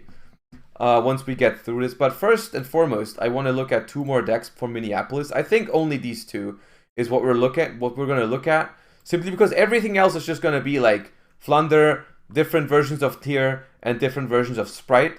I think I want to look at the Dragon Link deck and the Thunder Dragon deck and then move on. What's going on, you guys? Sim here at YCS Minneapolis. My boy Asian Persuasion, you already know my boy Dre. And we are here with Mr. Clifton Land. First time on the channel, long time coming. Happy to have you here. How'd you do this weekend at YCS Minneapolis? This weekend I got top 16 with Dragons. Dragon. I swear, you're the only one. I swear, I saw no one else. Wait, I gotta ask, why Dragon Link in this particular event? The Biscuit cards. Biscuit cards, nice. I knew they were going to be hot coming into the weekend. A lot of people were playing Tier just because it had been good in the previous format. It just got real callous, so I knew everybody was going to be on it. And then the Biscuit cards just destroy that deck. And then Magdama, the best Bisted, it can add any Dragon, so it doesn't have to be a Bisted. So it can just search like any of your starters, like Safer or Rocket if you need it or something. I just felt like this was the deck that could have used it the best. Yeah, clearly really work. All right, before we get into, do you have any shout outs? Yes, shout out to Top Choice Gaming, Bam. all those guys. Jersey, supporting baby. me. Yeah, Boom. every weekend. Shout out to Shout out to Nice. Connor Wesley for all the business cards hooking me up because this was the first weekend they were legal. So it was like a hunt to get everything for the event. Shout out to the guys that came with Eric, Joe Gold, Elijah Green. Just a good flight, good trip, good weekend. So. Awesome. All right, let's get into it. All right, so most of it's pretty standard, like old Dragon Link cards.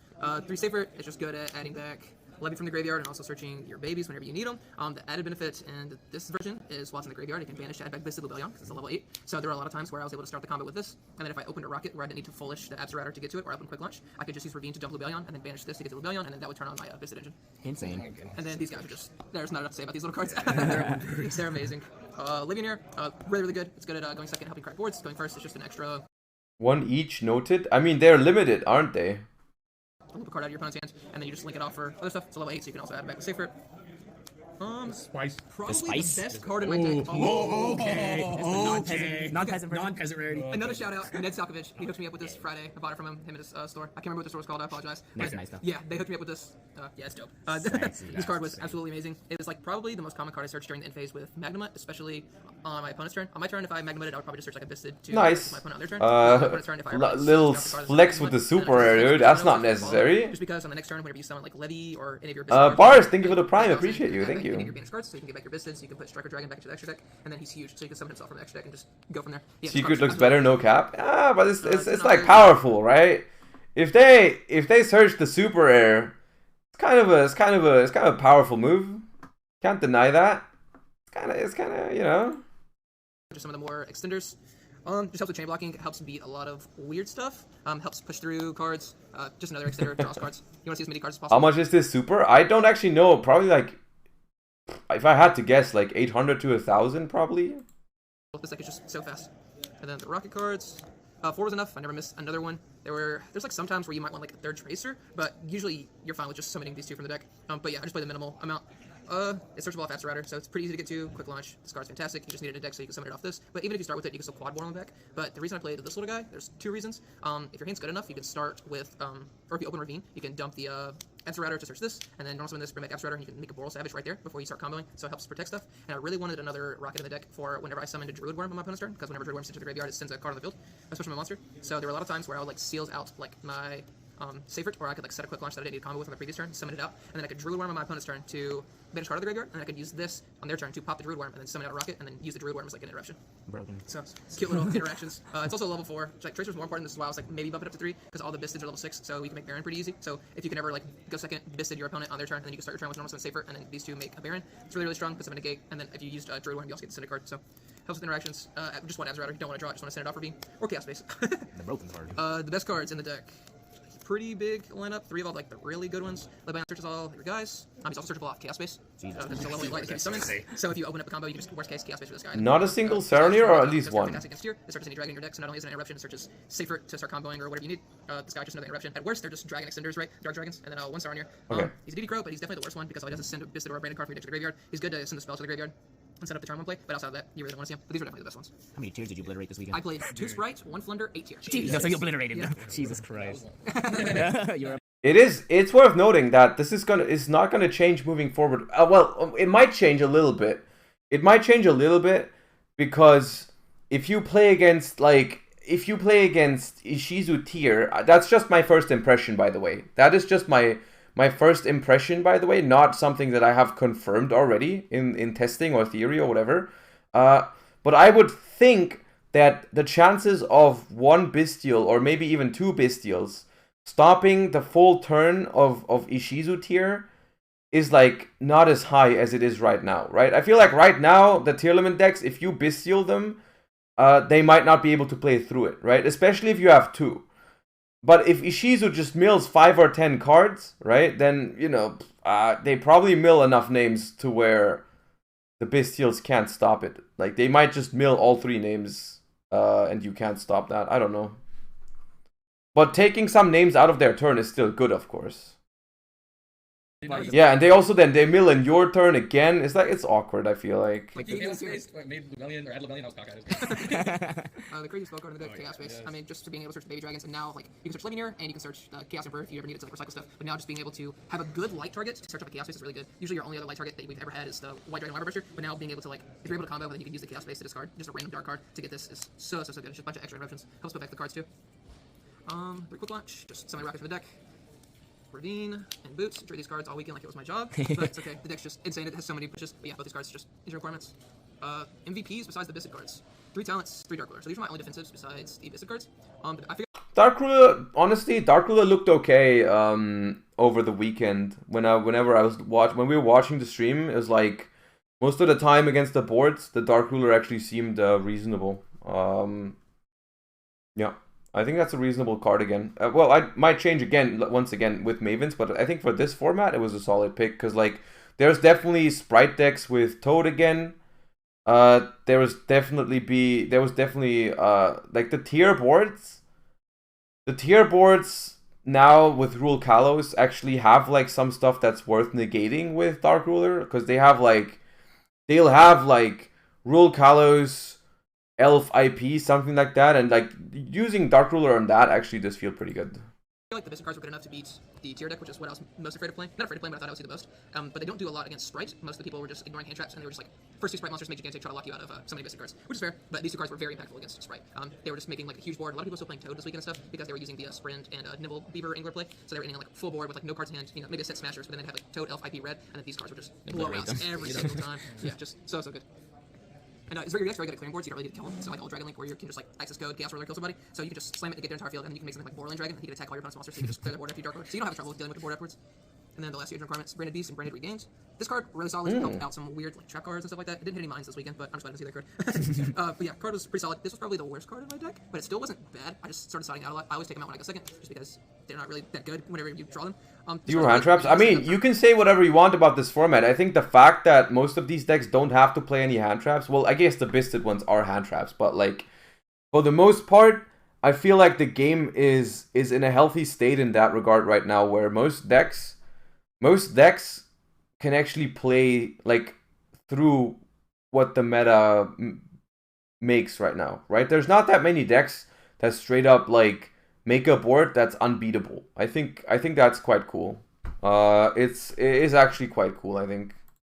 One if you want to, but most of the time once you start getting real value off of this card, the game's already because it just gives you a lot of freedom in deck building, right? When you are not forced to play 12 or 15 hand traps and you can just play tech cards whatever you want. Like there's approaches with Super Poly, Dark Ruler, Talents, Enemy Controller, whatever, these types of cards, right? Mind Control, Change of Heart, whatever. You can play hand traps, some people do, right? They work. They're not bad for the most part in most matchups, but like you don't have to play them. I feel like that's when deck building is at its best, and like when innovation is the most important is when everything is kind of viable except for like you're not forced to play these cards, right? And that means you have a decision to make, and that leads to, the people that make better decisions perform better in the tournament, as opposed to like, oh, this meta is, everyone's playing Adventure or whatever, and you have to play 12 hand traps to beat Adventures. Like there's not much of an edge to gain in deck building when everyone is forced into playing essentially the same lists, right? Because I was able to combo enough and make the board and set up this stuff. They probably weren't beating my board anyways, so this card didn't put in a lot of work in that regard.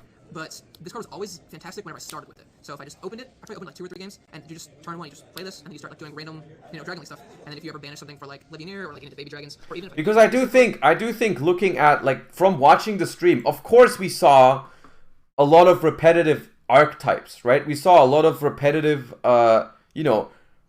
we saw Tearlaments a lot, but I felt like in every single, or like almost every single feature match, it was like a slightly different approach, right? Whereas like, I think on the micro decision aspect of the YCS, it was very, very interesting, right? It was like, okay, someone decided to play Tearlament with 4 Bestials and Fenrir. Someone decided to play no Bestials and main Fenrir. Someone decided to play Tearlaments with Despia. Someone played pure Despial, the pure Tearlaments. I think there was a lot of I think there would have loved room for innovation still, and I would have actually liked this meta to go on a bit before Magnificent Mavens.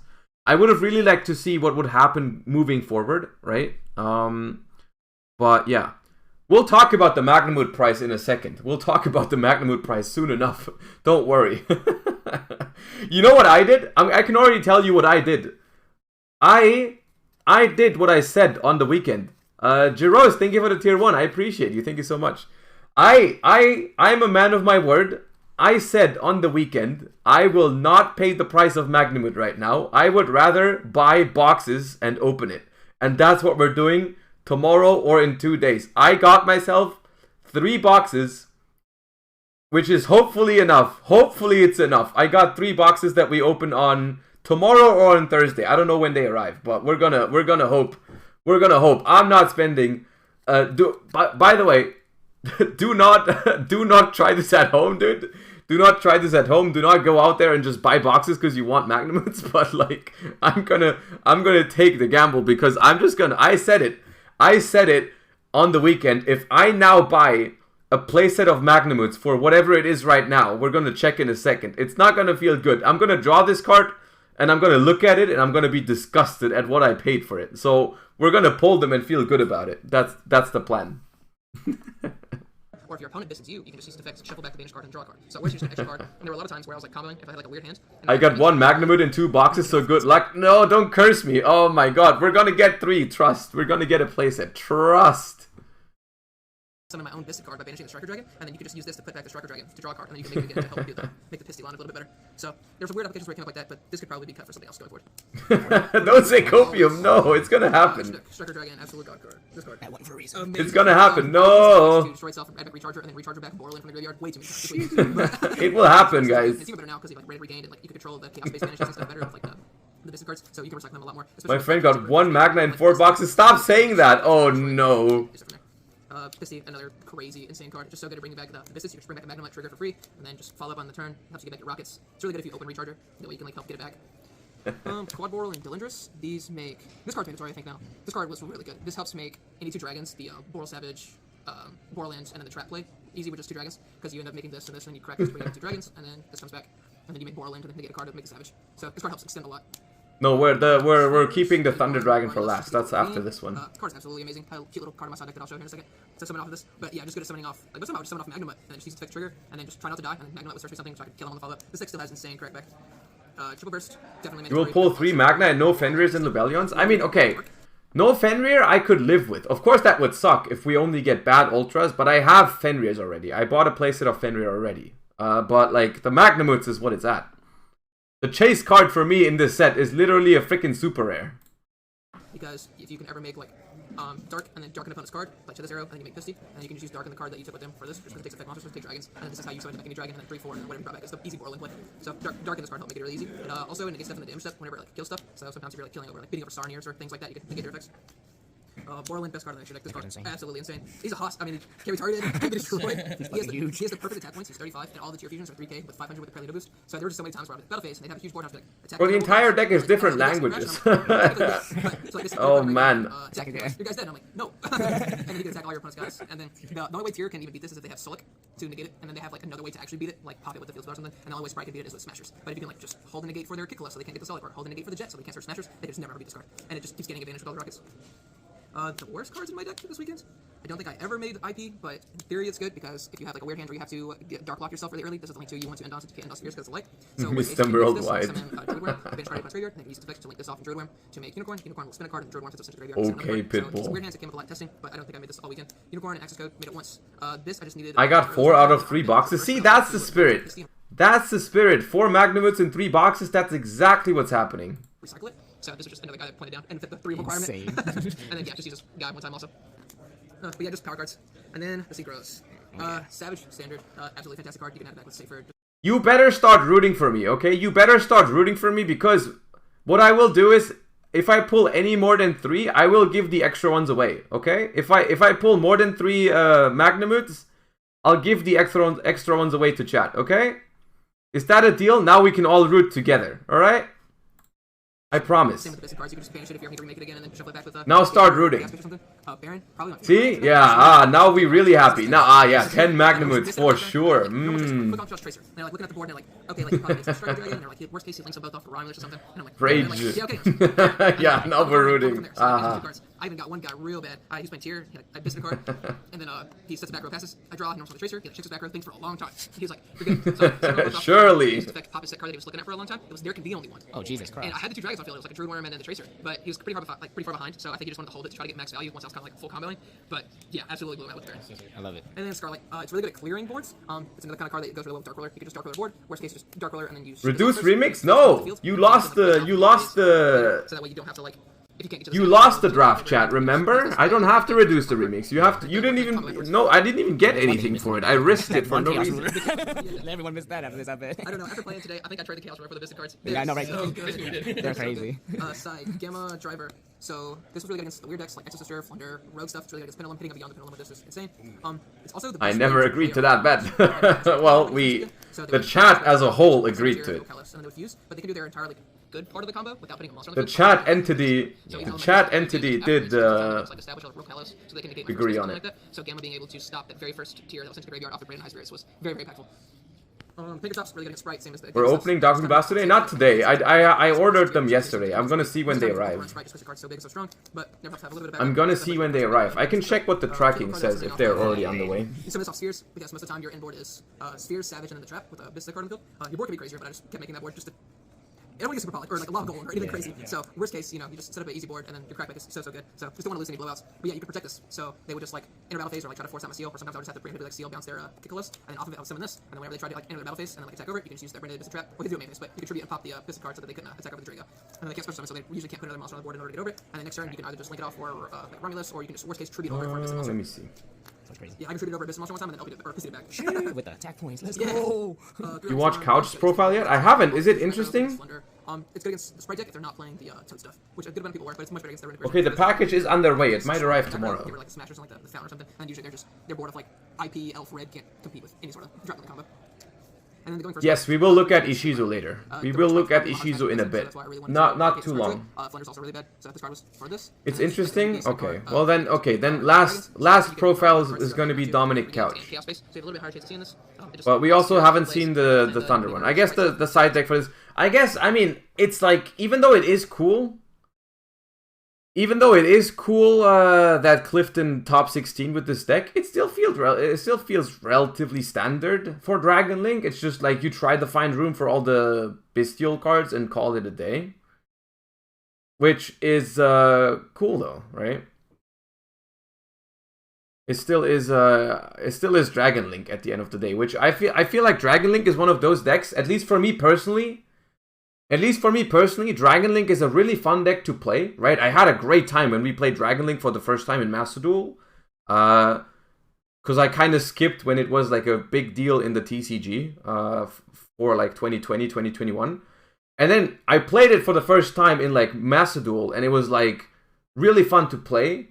But then playing against it, I can totally feel you guys, it's Resident Sleeper as hell. Like playing against Dragon Link, bedge.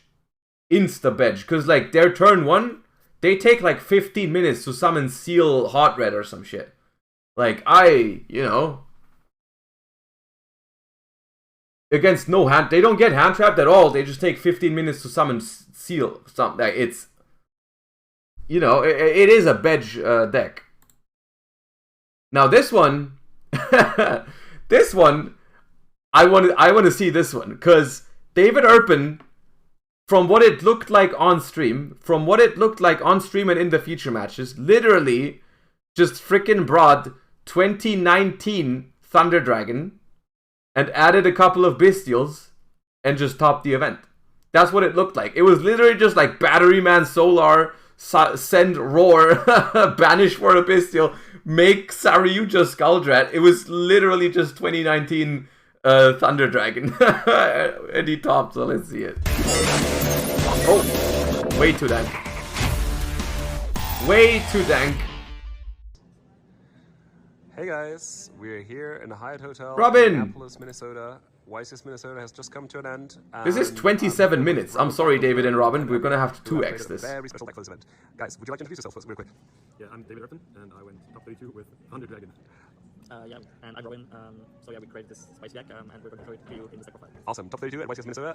Robin also, they weren't saying it, but Robin was also very close to topping. If he played the same list, I think he lost round 11, which was Satch, but I think he lost round 11. Let's see it. The idea was all his. Like, I'm just the guy who executed it. Well, so yeah. I heard birds were an obstacle. Oh, Jesus Christ, yes they were. I lost the draw in like top 32. Alright, yeah, birds of all kinds, be it fluenderies or hand-trap birds. Oh yeah. Well, let's see the spice. So let's start with the spice. Like, we played 3 Betterman Solar. This card is insane. Like, just sending the Thunder Dragons, getting the Bisteel cards, anything like in the graveyard to actually do something. Do you pronounce his name the English way, or is it actually the German? His German name is David Erpen. Turn 1. And like, yeah, this plus any Bisteel is like Sarayuja. And you can, yeah, that's like, then you draw into the rest of your engines, and then you just like combo off from there. Like, the deck is not really streamlined, so you don't know. Normal summon Solar, let's go. So, yeah, you'll just figure it out on the fly. So it was really fun to play. Alright. So yeah, basically it's just like 2018 all over again. Like best deck from back then. The God Dragon, Thunder Dragon, it's basically the same deck. We just got some slightly better baby dragons for this time. Exactly. 9 more baby dragons. So. Yeah, we've seen Walter Drills. We've seen Walter Drills. Like 3 OG, like just to like discard and like having something like which you can shuffle back with Sarayuja and like giving your Bisteels targets as well. Like it's just really good to have something in regular. Like, yeah. And then we played like the actual new like old Thunder Dragon cards. Ooh, just 1 and 1 because okay. Yeah, you don't need any more. If you don't access them during your normal combo, like you can just banish one with the Fusion Trish, so you have always access to it. So you play 1 copy each. Yeah. Ooh, the Fusion Trish. Like, in later game states, you will always have them in graveyard. So if you didn't start with this one, turn 2 you can Legionnaire, banish these 2, search this, put cards back. Yeah, that's just like really good utility at turn 2 as well. So yeah, you never need more. Okay, so you're playing very resource efficient. Exactly, you don't need more. Right. So then we come to the part which makes the deck actually good. 3 of the new. Bro, yeah, imagine you activate Runic Tip and you banish Thunder Dragon Dark. Bro, people leave. It's worth the price tag like all the way. It's like crazy what this card does so much. Like searching itself again with like why searching Magnemite, like especially back attributing a dark monster which triggers your Darkest Diabolos. Like yeah, like not even starting a chain so you cannot pro or do anything to it. Then activate like either one of the spell or traps, which is like sometimes you even activate the spell because you don't have like a good hand and then you need to draw something. And like, this deck has so many power spells and power cards. So yeah, if you like one draw, you can change your complete end board. Like, it's crazy. It's always good to be versatile because like assume you can play for most hand rips. Let's go. We got fans over here. That's our pre. Let's go. So yeah, like this card just not makes it really playable. Then the best Bisted like small one, like this is just crazy. Just searches another one. Maybe just like I feel like that was so much funnier because it was 2x speed. It looked so funny when he went like that. Bisteel monsters can drop the graveyard against Linear, which is amazing, basically against like all the rogue decks or like decks in general, which go like more on a core based focus, but also getting like safer or whatever. So just as you mentioned before, utility is the key basically for the deck. Like you can adapt to certain situations with this engine. That's what I really like about the deck as well. It's not just like a good counter to mana, but whatever your opponent throws at you, you'll probably be able to play through it unless it's a bird. You're not wrong there. Like there was a game where I just survived because I activate like it was like really a grindy game 1, and I think my opponent killed me, and then like I survived on like being able to tribute this, and I had no cards left, and he played Tear, and I tributed this, some Diabolos back in his turn, so he couldn't get over it, and I just won by this searching me follow-up, drawing like a good power spell, and then I just like overwhelmed him, because yeah, I mean it was Tear, but it was really like Thunder Dragon Tear as well, he even played Thunder Dragons as well, so yeah, just like being able to survive and having a search with like a loaded graveyard, that's like getting you back into like a lot of matches, like a lot of situations, so yeah. That was just way too strong. Also searching the what's it called, the Chaos Emperor is really good because then you Go back to the kid. Where was the kid? I didn't see the kid. This is the one who like, is more of an interrupt in your opponent's turn when you have. No, I don't want to. The deck profile is already long enough. Triple Saron here. Yeah, this just to send mostly Magnemite or like the spell. So yeah, this is like pretty utility. I guess like in general, like most people were prepared for a tournament that they're going to play against a lineup of 3 Magnemite and once the one that is sent to the graveyard starts some monster. So you could catch people just off guard by playing the max amount of them. It also increases your Tear matchup like heavily if you're playing like 90 crows basically. And you could like outgrind to that because people would not expect you to have the extra resources, exactly, right? Exactly. Also against in grinding matchups against Sprite when you break their board, like not giving them access to elf is like really good. Honestly, like in Darkwing Blast metagame, literally pure Bestial with some added engine is just solid, I think. I don't think the reason that he topped was the Thunder Dragon stuff, because the Thunder Dragon stuff is like kind of cute, but not that like, you know, you go like normal summon Solar, send Roar, banish it for a Bestial, summon Thunder Dragon Dark, get a token, make a Sarayuja. Like getting a 2-card combo into Sarayuja isn't even that broken. A freaking emergency teleport probably does that, right? So like the Thunder Dragon stuff isn't the reason that he topped, I think. It's just the Bestial stuff is really cute in general. Like the pure Bestial engine in a Tearlament environment is really, really strong, I think. Bisteals were crazy in this one. And then yeah, this one which is like it's completely broken because it's like drawing every turn, just like Yeah. being able to recycle all your cards as well. I think I used it on the shifter, which just like was insane because every card could manage to put it back, still have the resource, draw one. Yeah, and I mean this one was it won so many grind games, just like being able to like put them in a simplified game state with the Bastille cards, and then yeah, having this just winning games. Also, this was really good in my written feature where I got mine. It just activates mine, asking me for my deck count, and I was like, it doesn't matter. It was like, I want your deck count. I was like, doesn't matter. Main phase, activate this, destroy mine, OTK. Yeah, like that was crazy. It gives you basic confidentiality that you can beat even these rogue decks. Yeah. And I mean, this setting this is also really good because you can send it with them. He can send this to graveyard, and then in the end, because you just set this again, you just activate it. So yeah, just free utility, like, which is insane. Then probably the best card, dragon card overall, like the best chaos monster. Like, there's nothing to say. This card's a pretty good card. Yeah. There's like, yeah, I don't have to say anything about it anymore. I don't want to. How big was the event? I think it was 1,000. I would like to play this in Goat from it. 100 I'm sure. roughly. Like, just, as well, like it makes your first turn board so much better. I don't know the exact number. 1,080 or something. I just like it way more. Also, you can with this you can. Yeah, like 1,100 ish. Doesn't really matter. 1,100 people. Yeah, it's just always good to limit your opponent's resources, and that does not only that, but also extends your plays and the combos with your chaos monsters and banishes. So it's like every single line of text on it is worth the money. And it's like insane on second, obviously. Then the Chaos Emperor, which is like really, really good. Because usually you can... Rarity check? Rarity check? Secret. Secret. Then, yeah, back. Having access to all three against like any kind of matchup. Because usually you banish Magnemite, you use Magnemite to search, then you banish Magnemite again, and this gets you Magnemite back. So you have Magnemite for follow-up. You get the search with Magnemite, or against Tear or any like other deck. You already have 2 interruptions for next turn, which is broken, and then you can even search another one in your opponent's turn again for your turn. And it's just like coming back, like getting a card. Yeah, lunchtime. Special summon from the extra deck, being a level 8 to make a Hope Harbinger is like broken. This card is really no, it's not. It's not gnocchi. It's not gnocchi this time. And then getting it back when you link it away. Also giving you access to the small like Pisty. No, what's the name of the guard dragon? Is it Pisty? Okay, I'm not sure which one is which.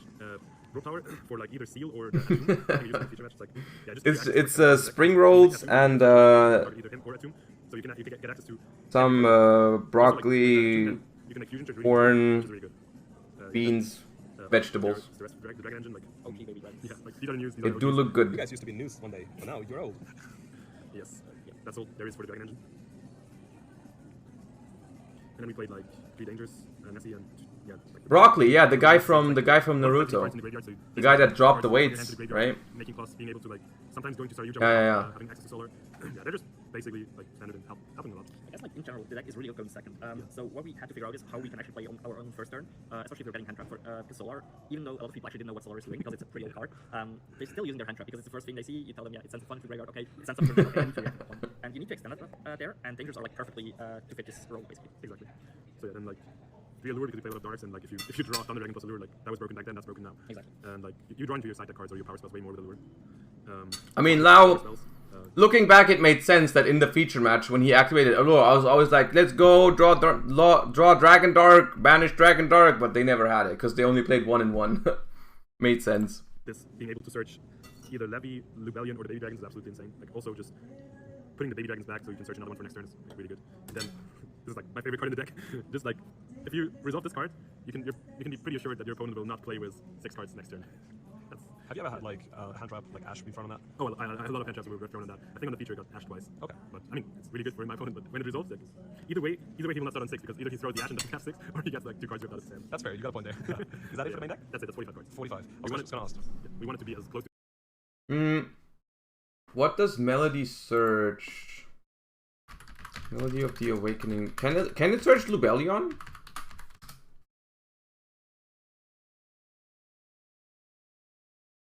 Can it search Lubellion? I don't think so, right? Because it's 3,000 or more attack. So not Lubellion. So in this list, it would be Levianeer and Chaos Armageddon. Was that it? Just those 2? Oh, there was a Diabolos as well. Okay. I guess that's fine. I don't know if that's worth the 3 of. I'm not sure, but okay. It doesn't seem broken up for sure, but I guess you need like this deck needs like a way to discard stuff, right? I guess it does need a way to discard stuff to get going with the Bestials, right? Because some hands you just have like no Solar or like no Thunder Dragon, and so like you really want to discard a card. I think that's worth it. To draw all the Bestials. And then you get 2 good cards into your hand, right? Like I guess like to build the deck. So in hindsight, who knows, maybe we could like go down to 43, whatever. But in general, like, deck performed really good, so 45 should be also fine. Yeah, that's because Darkwing Blast was only released for this event, and It's also free if you discard a danger. So yeah, it wasn't like too much. Just go +1. Yeah, like I was like pretty sick during my journey. Well, it's always good to have friends that can make up for lost testing time, right? And then your performance was outstanding. Oh, I did good.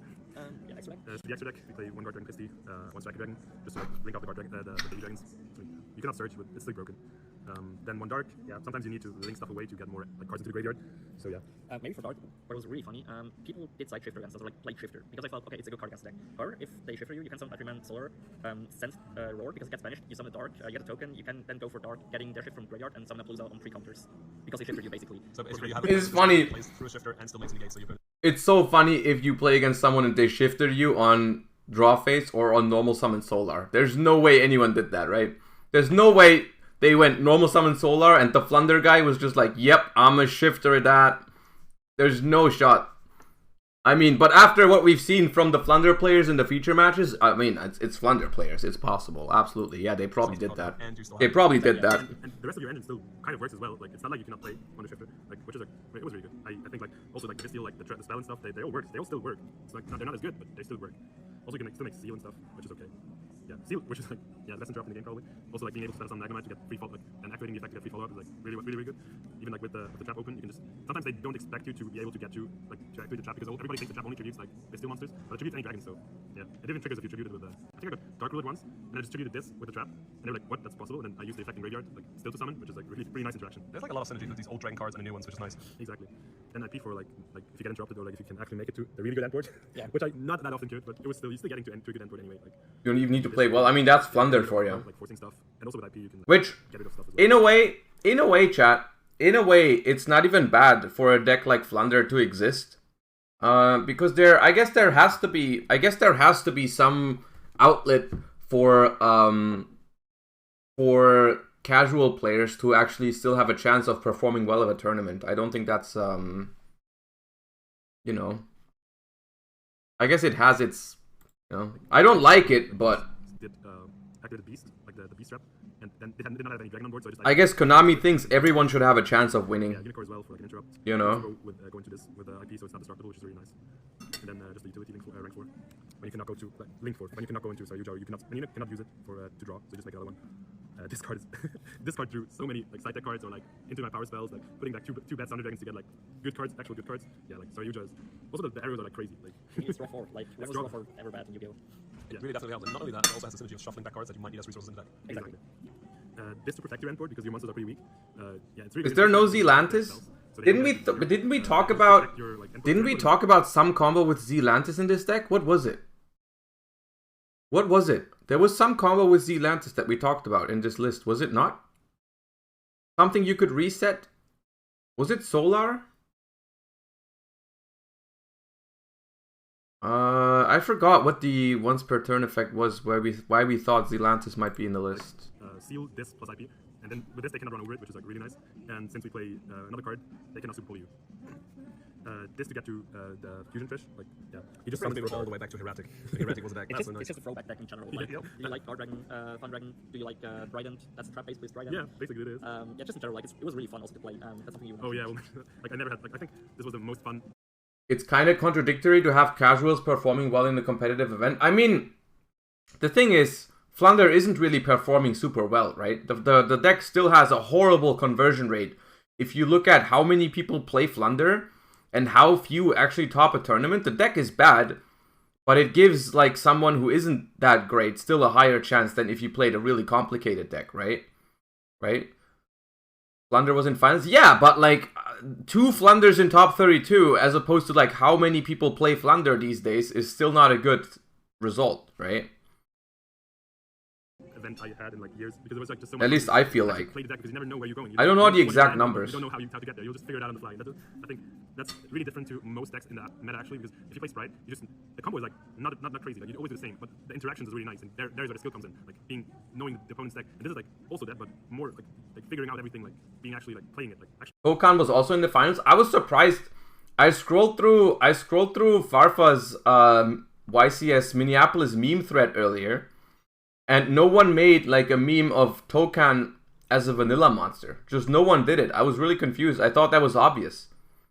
Instead, it was just like the Billy clip saying, singing the Joshua Schmidt remix like over and over and over again. Playing in your turn as well.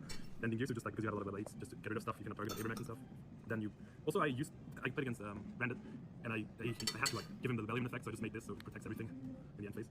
Yeah, Zeus not much to say if you play any like if you play any XYZs, you probably should play Zeus as well if you have the space. And then the spice, yeah, Fusion Trish, something I think saw no play at all, like never. If you make it with 3 dragons, you can actually look at your opponent's extra deck, banish any card from your deck, and banish top card of your opponent's deck. So this helps. Honestly, he's right. He's right. This card has never seen play. I don't know what it does. Trishula Fusion. I genuinely don't know what it does. I have to read it. I remember it being okay, but 3 monsters with different names. Must be fusion summoned using only monsters in your hand and or field, or special summoned from your extra deck by banishing the above cards you control, in which cards you do not use poly. If this card was special summoned using only monsters that were originally dragons, you can reveal and banish 3 cards. 1 from your deck, 1 from the top of your opponent's deck, and 1 from their extra deck. Can I look at the extra deck, or is it random?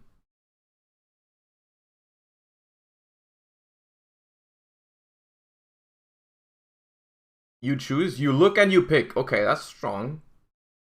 That's strong if you get to make it with 3 dragons. Yeah. No, I can dig it. So we banish a Thunder Dragon from our deck. We get the top card of the opponent's deck out, which doesn't matter, and we banish 1 from their extra deck. That's cute. No, I can see it. Also, if Tear actually only plays 1 kit, the match is over as soon as you summon this card. Yeah, like they can. That is true. If they play multiples, like you just banish the target for. You see 1 kit, you giga happy. And then they have no real else to pick monsters. Yeah, basically, exactly. And yeah. Also, I played against the Crook deck, which was really funny. It was like a Crook. It was like really late in the tournament. He played Crook as his win option, so he played Runic and Crook with Astral Kuribo. So like you can basically not get rid of Crook as long as you not have any other cards. And then he just banishes your deck with the Runic spells. And game 3, I was like, well, summon this, banish Crook. You don't have a win option anymore. Yeah, then you just like kill him next turn. I'm a big fan of all sorts of Trishulas. That's funny. The original Trish was my favorite synchro of all time, and now she's back in the new form. Yeah, I mean the original synchro is still probably one of the best synchros ever will ever be created, right? Couldn't get like all the OP stuff. Yeah, exactly. Like this is just like really good utility, so you also know what your opponent's playing. Because your endboard loses to Super Poly, this is like really good to like get rid of the Super Poly. Gotcha. Now let's see the side deck. Yeah. Round 1, I banished the Super Poly target, and then he summoned the Dark Magician and Super Polyed me to make what was it? Dragoon? Yeah, Dragoon. And I was like, oh shit. Because like, see, what do you think of siding Ghost Reaper after Mavens? We'll look into Mavens format in a second. In a second, we'll move on to Mavens. It's just this one, and then maybe the Dominic Couch profile. Then we'll move on. Just to know his hand and know how to interrupt. Then 3 Lightning Storms for Flunder. Flunder and we go with the birds again. Yeah. You can roll like next as well. Like it's just 6 cards to beat Flunder, and yeah. See, this is kind of classic. Like you're playing Thunder Dragons. And Thunder Will we ever see Miss Schmidt? Well, first of all, she's not Miss Schmidt yet. Just read his written feature. That's what Only my fiance at this point, but she's been on the stream. She's been running around in the background. Like, yeah, like not much to say. The card is broken. You should play this card when you play it. When the team makes a big board, you just force all their stuff. Doesn't matter if this is a lost card in hand. You just tribute everything. You just tribute everything, and then like try to summon their own. Like all against Sprite, you just try to summon their toad deck if they make toad. Like yeah, the card just gets together. I mean, if Karikura worked like that and literally just tributed everything. Shout out to Flo at this point. Farfa, welcome back. Thank you. We played 3 Chaos Daedalus. You want to say anything about it? Yes, explain what this card does. Okay, so you can summon it as any Chaos monster by banishing light and dark from your graveyard. Wait, who? Field, your opponent cannot target your light or dark monsters with card effects. And once per turn, you can banish cards on the field up to the field spells that are currently on the field. So basically, if you're playing against Runic Sprite or Runic Cure or any field spell deck, they literally have a lot. Like, wait. Okay, so you can summon it. Hello. And then the actual spice. Shout out to Flo at this point. Just need to mention it because what's Flo's idea? We played 3 Chaos Daedalus. Chaos Daedalus. Chaos Daedalus.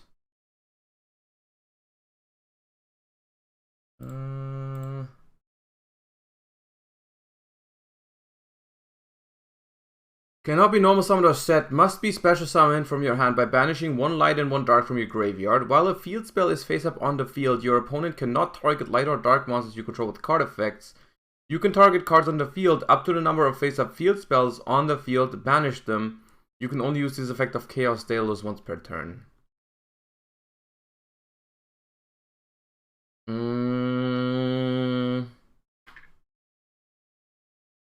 Cannot be targeted. 2600 is annoying for Runic. is annoying for Runic, definitely. Can't deny that. Not bad. Is it good enough though? I feel like it would be much better.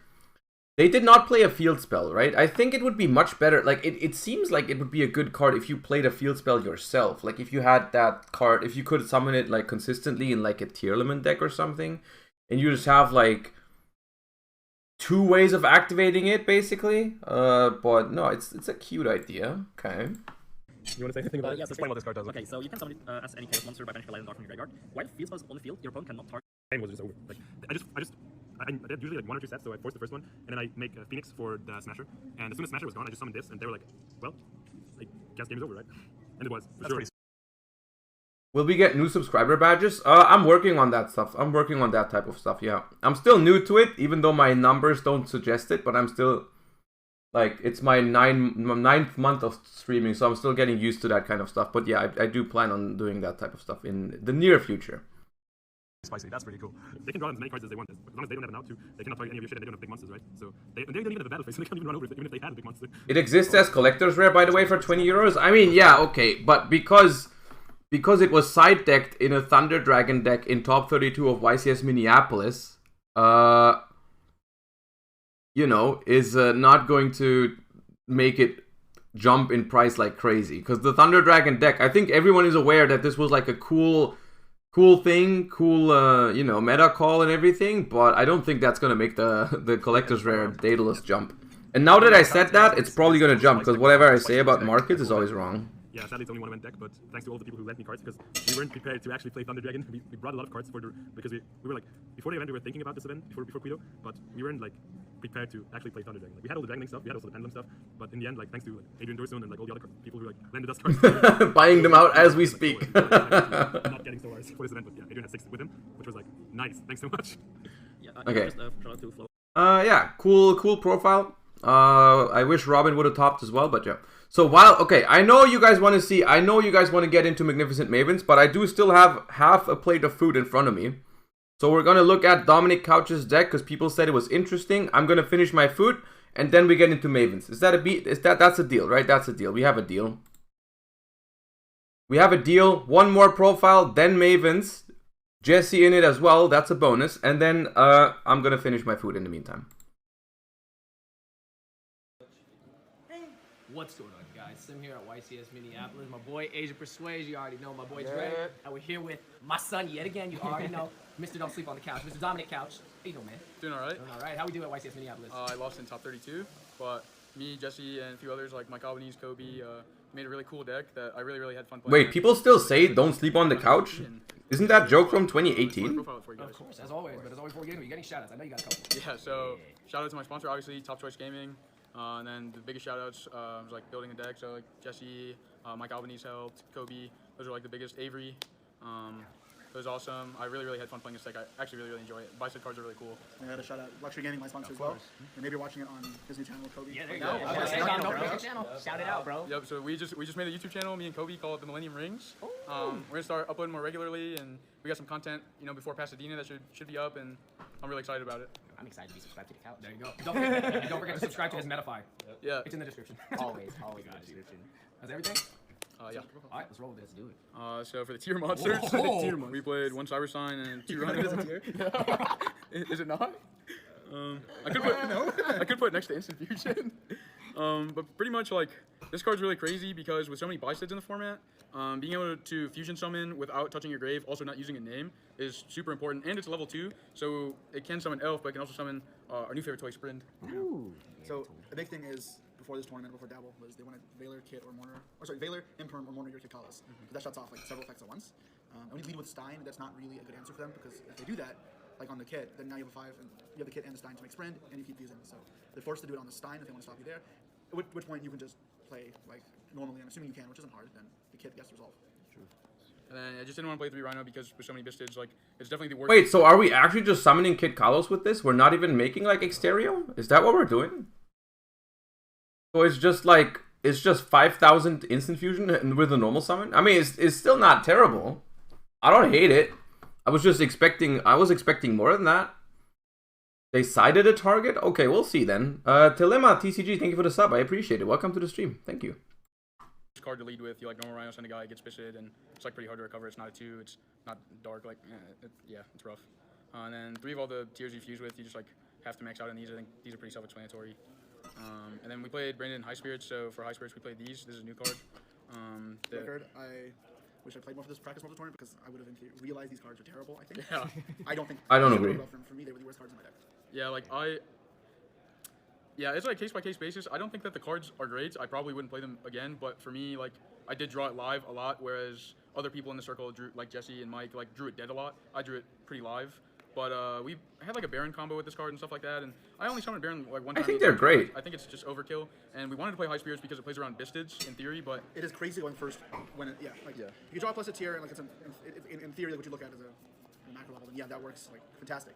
But in all the other situations, like when you're actually playing the game, it's always ended up being very awkward for me. Where I had it without a tier, then I had to desire the advancement targets and I don't card. One time I drew it live, I had 3 then, so like I haven't done anything I guess, but I just had bricks in my hand. I'd be forced to add. I think that is, I mean, that's like very much results-oriented thinking, right? I mean, any card is bad if you draw 3 of it, if it's a once per turn card, right? You could say the same about so many other cards. You can have the same experience with so many other cards, right? You can have the same experience with something like a Psyframe Gear Gamma, right? You can go an entire day and never draw like Gamma, but always draw Driver, or sometimes you draw 3 Gammas or whatever, but that doesn't mean the card is bad. I don't think the card was bad. Yeah, we would probably just played less cards because we played 43. So. What should have been the red flag for me was we were discussing our side plan before the tournament, and I kind of wanted to say something, but I didn't, and this is a mistake for sure. We kept talking about how we probably sided out for Sprite and Ember's Tier, and those are the 2 best decks in the game. Decided going second. But if you're siding out a card going second against the 2 matchups you expect more than anything else in the format, that tells me it's a trap. It's literally just a card you want to first. Which at that point, I guess you can side, and use it like a Talents X type card lets you push through the expected hand traps when you play first. But as just a general main deck option, if it's only good going first, it probably doesn't have a spot in the deck. I agree. Now that's a more reasonable point, but I don't know if it's correct to side out. Like, ooh, big! Oh, I like that. I like that.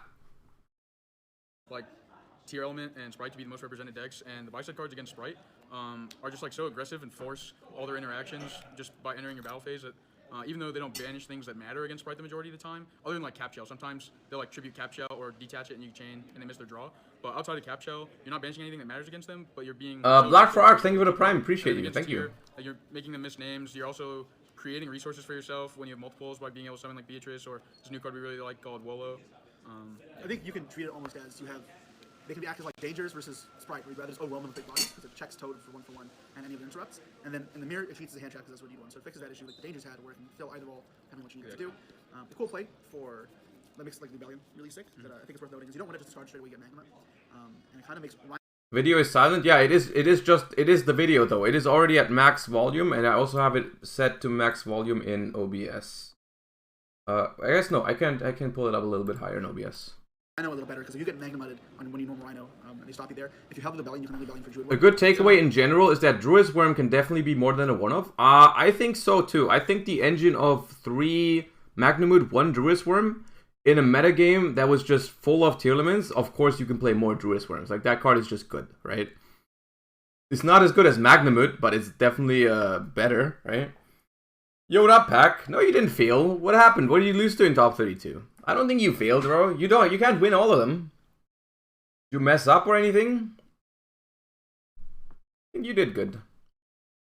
Druid Worm, and then make Dark. Druid Worm sends their Magma, you still Magma, you trigger it, and then you go sprint and you send them early and it triggers the Rhino part. And you fuse and you get a dragon. It's like, you put yourself so far ahead. Yeah, so that's really cool. So yeah, just one thing to note, keeping with the Rebellion, just not auto use it straight away.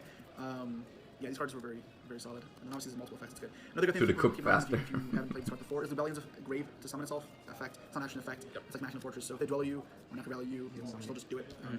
Which is really good because we also played, I was going to do the spells next, but it just makes sense to talk about this now. We played Branded Beast, which Rebellion has a third effect, which when it's on the board, you can activate a branded continuous spell or trap from your deck. And so we played 2 of this because if you mill 1, well, this was our Mystic Mine also, so if you mill 1, it's actually good for you because when you activate this from your deck, this Branded Beast card has an effect that in the end phase, you can activate another continuous spell or trap branded card from your grave. So if you mill 1, you just end up with both, and there's soft ones per turn, so it's 1 per copy, so you just end up with like 2. I like this engine so much. I like this engine a lot. 2 pop type of effects, which especially in combination with like Druid Worm, which is the one that you're gonna have when you go first the majority of the time, then you end up with just like 3 sends, and especially if you summon like Dweller or something in the mirror, you can't beat that. It's so hard. And then it was also really good against like the Runic Sprite deck because this card is a card that actually deals with Fountain rather than having to like rely on Planet fusing on their turn and popping or something like that. You can just deal with the problems immediately. And then, yeah, again, it was our Mystic line out. Very easily searchable. Yep. You obviously saw in here Insanity, the Rebellion, or the Beast. I'll be on Consented too, which is cool. And then the spells, we played maximum amount of planet. Pretty self-explanatory. Cards is really good. And then we played High Spirits. Yeah, we kind of touched on this earlier already, but I probably wouldn't play it again. But it actually was pretty good for me at this tournament because of how many Bystead decks there were. Like those cards were in, I think, all of my opponent's decks except like one. Yeah, they are good versus Bysteds, but I think that's about like it. Yeah. There were a couple conflictions that aren't like super. Is it Bysted? Like one where Don brought up. There's no way it's Bysted. If you go second and he has to have this, like the ideal play now that we have Lulu is you want to go like fusing. If you hit a name, fusing a kit, send them the name, make Lulu. We're not calling them Bysteds right now, are we? Or Bysteel. There's no way. It's Bysteel, right?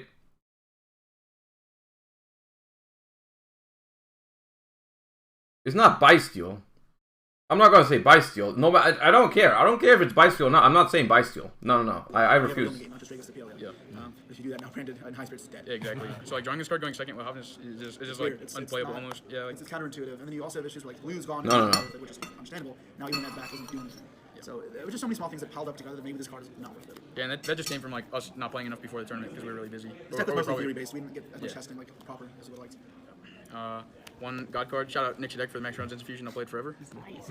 Yeah, I'm just gonna use the German name. Abgeheerlich. Every card in this How deck, you like it's that? like branded beast pretty much. Like you just want to draw. Gonna bring my Abgeheerlich deck to Dortmund. Just it's really but, yeah, it's like really simple explanation, but yeah, you just want to draw multiple Bistids, multiple tiers. Cards work better in multiples. This is the better High Spirits because it answers the Bistils if you actually want Yeah, it to. exactly. Like, and we talked about the Magnemite thing with Rebellion earlier. This card actually does something really similar. If they Magnemite you on like Rhino, you can just take their Magnemite and then link it into Dark, steal their Magnemite, trigger its effects, Sprint.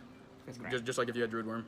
The Drawing is also good. Like this card's good going second against like the Sprite boards. Also just takes Avermax and kills them because everybody. You're missing actually the biggest interaction you originally sold me on it for was especially in the mirror. We side more cards that do some of the thing. Oh yeah. You steal their Lulu Karos and now what's the name? Will Karos or Will Kalos? Yeah, whatever Kalos, it is. Yeah. And now you can use their Will Kalos to get their Bisted. So it removes a guy from the field. It can also turn off their Select sometimes. So you get rid of several negates and then also now they can't Bisted use. That's so much swinging with one card. So hard to win after that. Like there were times I won like through Abyssal. It was like your best shot to win 2 dwellers like that. Probably. And that was like our biggest thing with surprisingly more than Super Poly. Yeah, because we had Super Poly in our deck till like Thursday night. And we switched them. I agree. I was never like upset with that card. Wait, which was the card? I didn't pay attention. Actually, the biggest just like if you had Druid Worm. Yeah, Drawing is also good. Like this card's good going second against like the Sprite boards. No, Talons. I mean, Talons is crazy against Bisteel cards. One like through Abyssal. It was like your best shot to win 2 dwellers like that. Sorry, against Abgeheerlich cards. Surprisingly more than Super Poly. Very good against Abgeheerlich cards. Until like Thursday night. And we switched them. I agree. I was never like upset with that card. I was excited to do 3 then once, but that was it. I drew 2 in top 32 and it was like damn, but oh well. And then 2 Solic.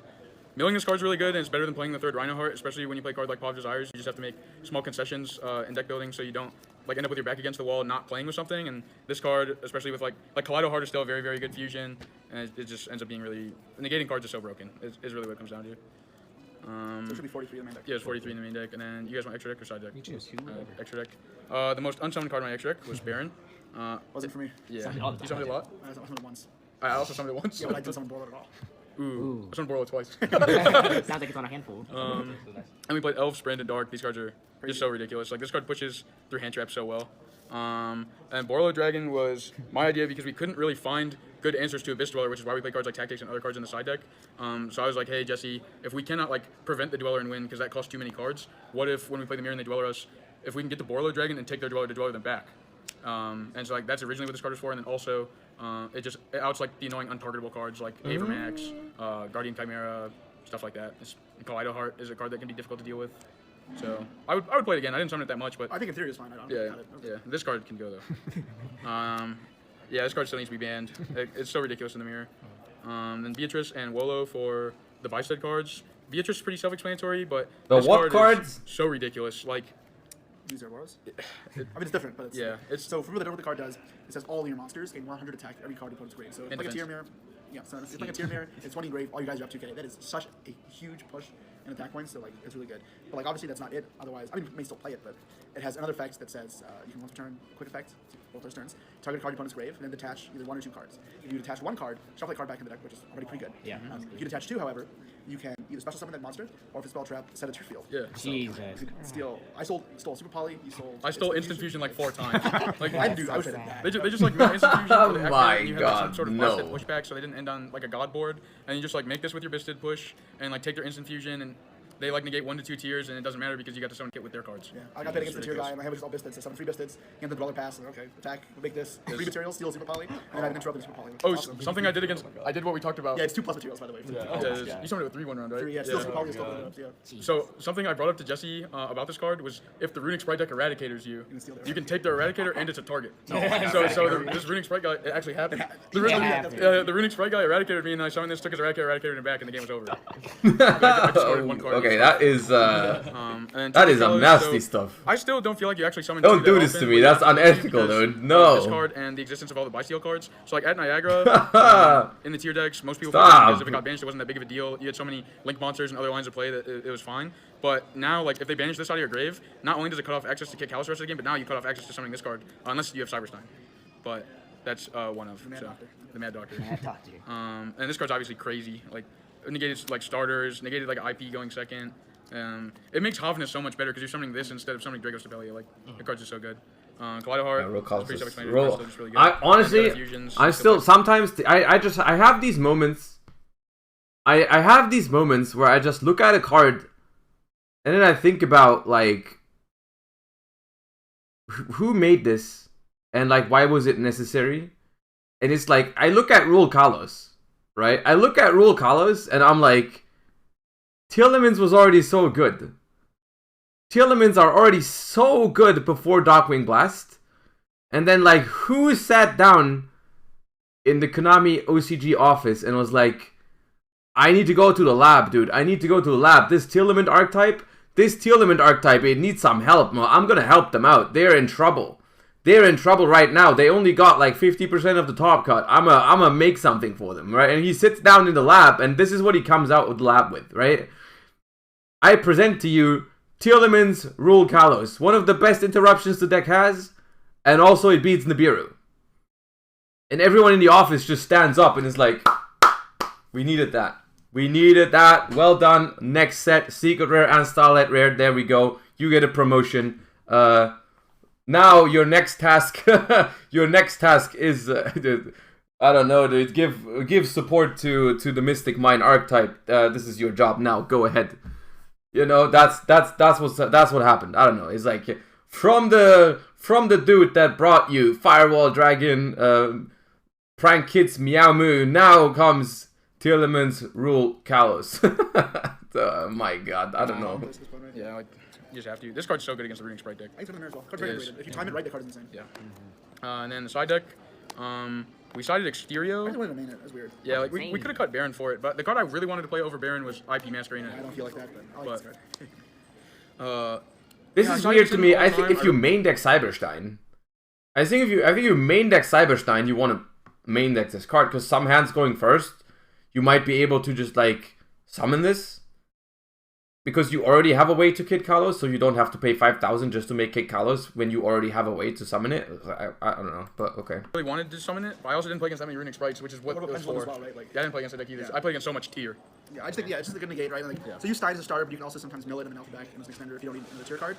And this card is just insane. It's also like if you know you're playing against a very spell deck, it's a cool combo. Yeah, it's like if you mill Cyberstein, it's very flexible. So this is actually like the only way to do it. But like I'm showing and then you already have Kid Kalos. It feels bad if you play Exterior. Two hands away, summon Kid. You have anything else, right? No. Okay. So you got him early. Mill 2, banish 2. No, it's mill 1, banish 1. Barkion is a fusion of Barkion and Beast. So Beast is mill 2. Barkion is banish 2 from the grave.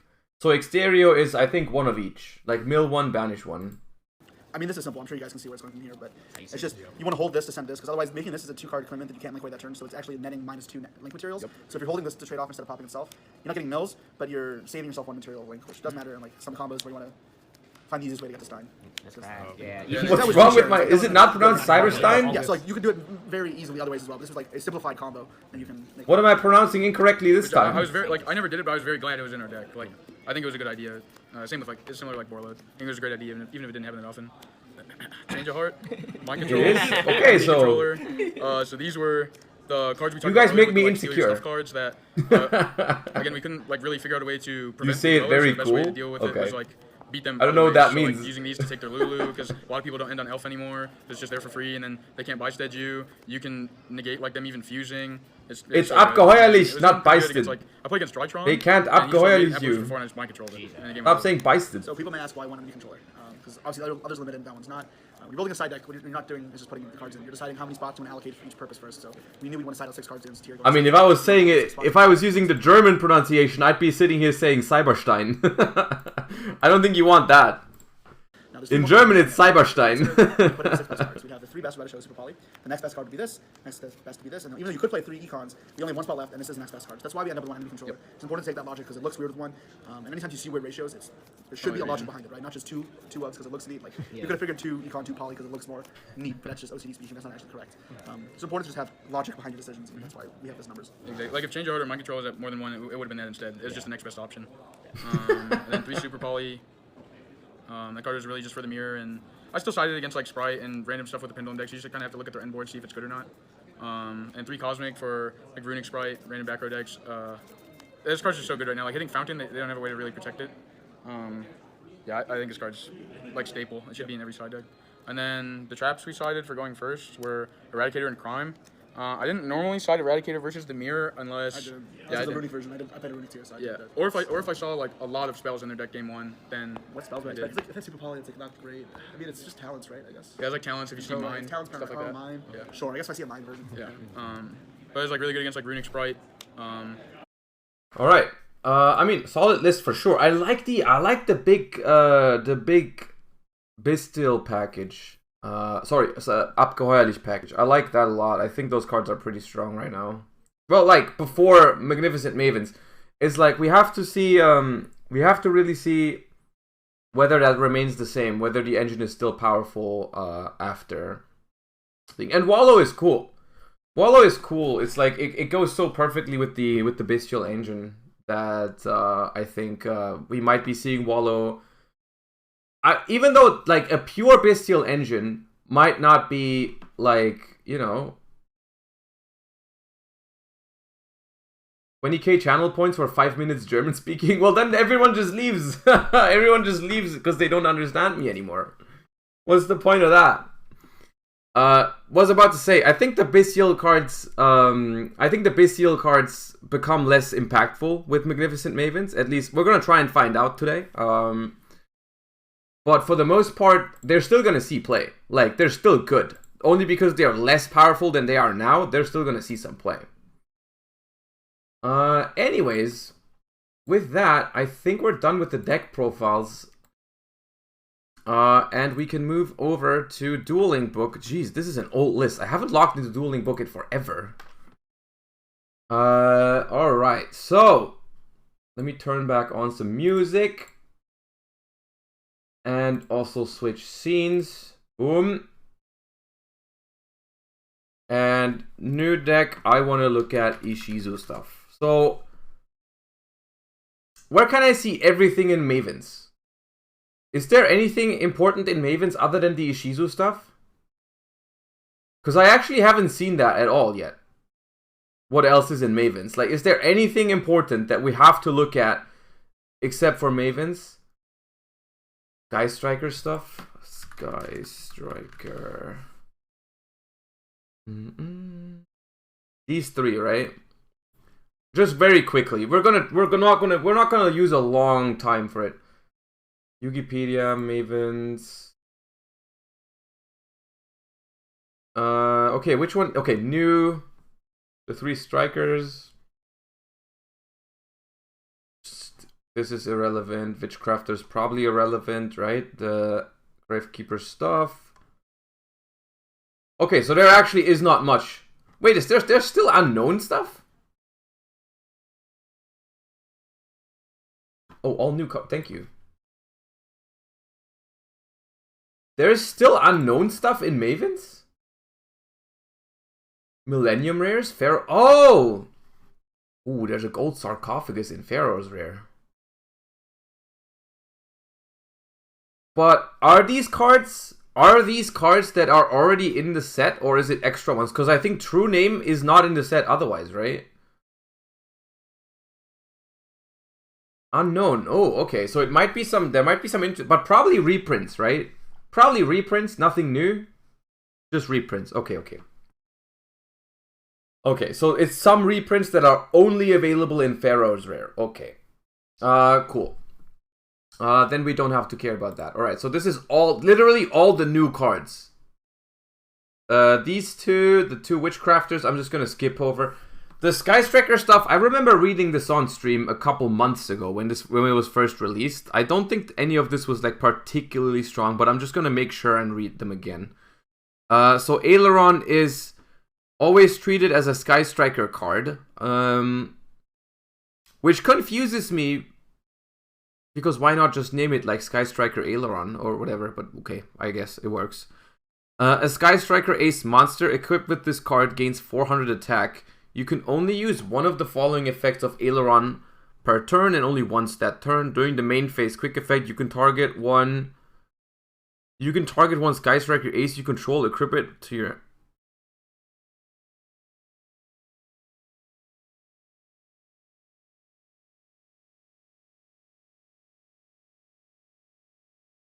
What is this?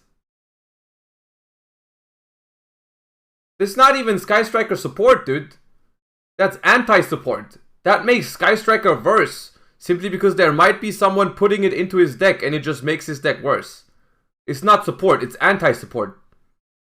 They must hate Sky Striker for this. And what the hell is that?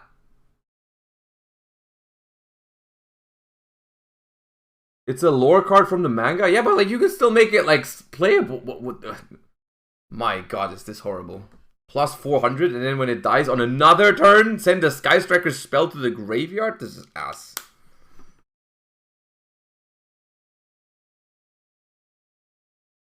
Machine dupe target. Ah, yes, my favorite machine dupe target. I wish I could have 3 ailerons. Or whatever it's called. You done messed up, aileron? Okay. Strategic Striker Hamp. This card is always treated as a Sky Striker card. If you control the Sky Striker Ace monster, you can special summon this card from your hand to either field by attributing one monster on that field. You can special summon Strategic Hamp once per turn. When this card is destroyed by battle, you can target one card your opponent controls, destroy it.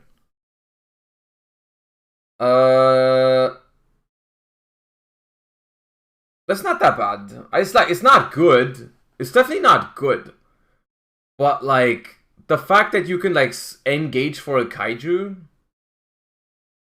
you know, that's what I mean when I look at Aileron. I'm like, this is terrible. Just make it at least as good as this one. It's like, I don't think it's gonna see play. I don't think it's fantastic. There could be a world where you like side deck this card because like maybe you want an out for Adignister or whatever, right? It's at least an option, right? We can play one of this and we can just have a searchable kaiju. I don't hate it, right? I don't hate this one, you know, like. But the other one I don't understand. But this one it's not fantastic, but it definitely has its uses. I can definitely see this being played at some point. Oh no, it doesn't make the deck viable. Like this is not a boost to Sky Striker. It's just a small option, which is fine. And then Linkage, quick spell. If you control no monsters in your main monster zone, send one other card you control to the graveyard, and if you do, special summon one Sky Striker Ace monster from your extra deck to the extra monster zone, and if you have at least one light and one dark Sky Striker Ace on your field and or in your grave, the summoned monster gains 1000 attack. For the rest of this turn, after this card resolves, you cannot special summon monsters from the extra deck except Sky Striker Ace monsters.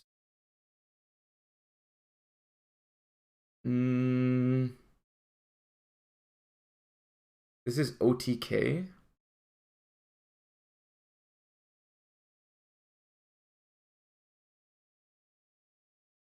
OTK on empty board?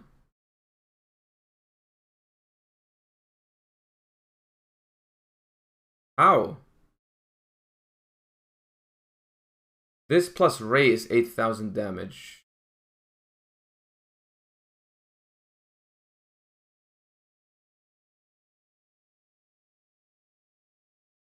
Ray attack, Ray into Hayate, Hayate attack directly, send Rose linkage into Kagari, Kagari grab linkage.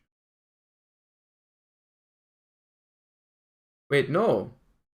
You can't do that. It says extra monster zone. It doesn't work like that, even. What you said is not true, is it? Oh, you have to send it. Ah, okay, okay. Ah, you sent the card. Ah, I see. Oh, okay. You free up the extra monster zone with itself, and then you summon Kagari. So, Ray 15, I mean, on an empty board, though. Right? If the opponent has nothing and I can attack, then it's an OT. Oh, okay. Like, there's other... there's other 2-card OTKs in this world that... on an empty board, like, that's not the biggest deal, is it? Right? Like, being able to OTK on an empty board with 2 cards is like, yeah, okay.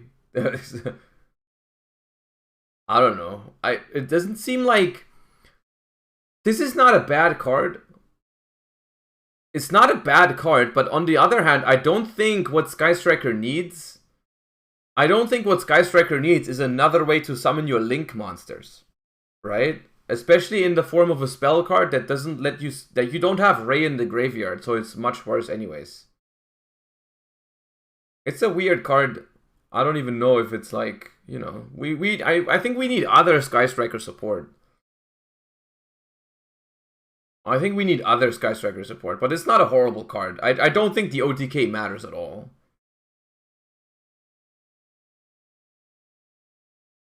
It's not awful. It's not awful. It is consistency, but at a certain... There's a certain break point. There's a certain break point where you draw too many access to your links, right? Because ideally you just want one, right? Ideally you just want one extra deck access, right? You don't really want to draw multiples. People don't even play like 3 Ray, 3 Rose very often right now. Well, like, I mean, right now no one plays Striker, but like even if they do play Striker, they don't play 3 and 3 usually. This card is better, I think, than drawing like Ray plus Rose. I think it's better to draw Ray plus this, because then, you know, you can use this to dodge like Effect Veiler and shit, or like summon on the opponent's turn. Like summoning like Kaina on the opponent's turn is like somewhat cute, but I don't think it helps. I don't think it helps the deck out that much. I don't think these cards are. I don't think any of these 3 cards are good enough to make an impact on the viability of Sky Striker. I think Sky Striker is like still not good enough to compete in this metagame, like for sure. The only card, like this card, I think can see play as a one-of, maybe in the side deck. Whereas like Linkage. How did someone just follow with my freaking Twitch name except they added an underscore? What the hell is going on? Cool. Thank you for the follow.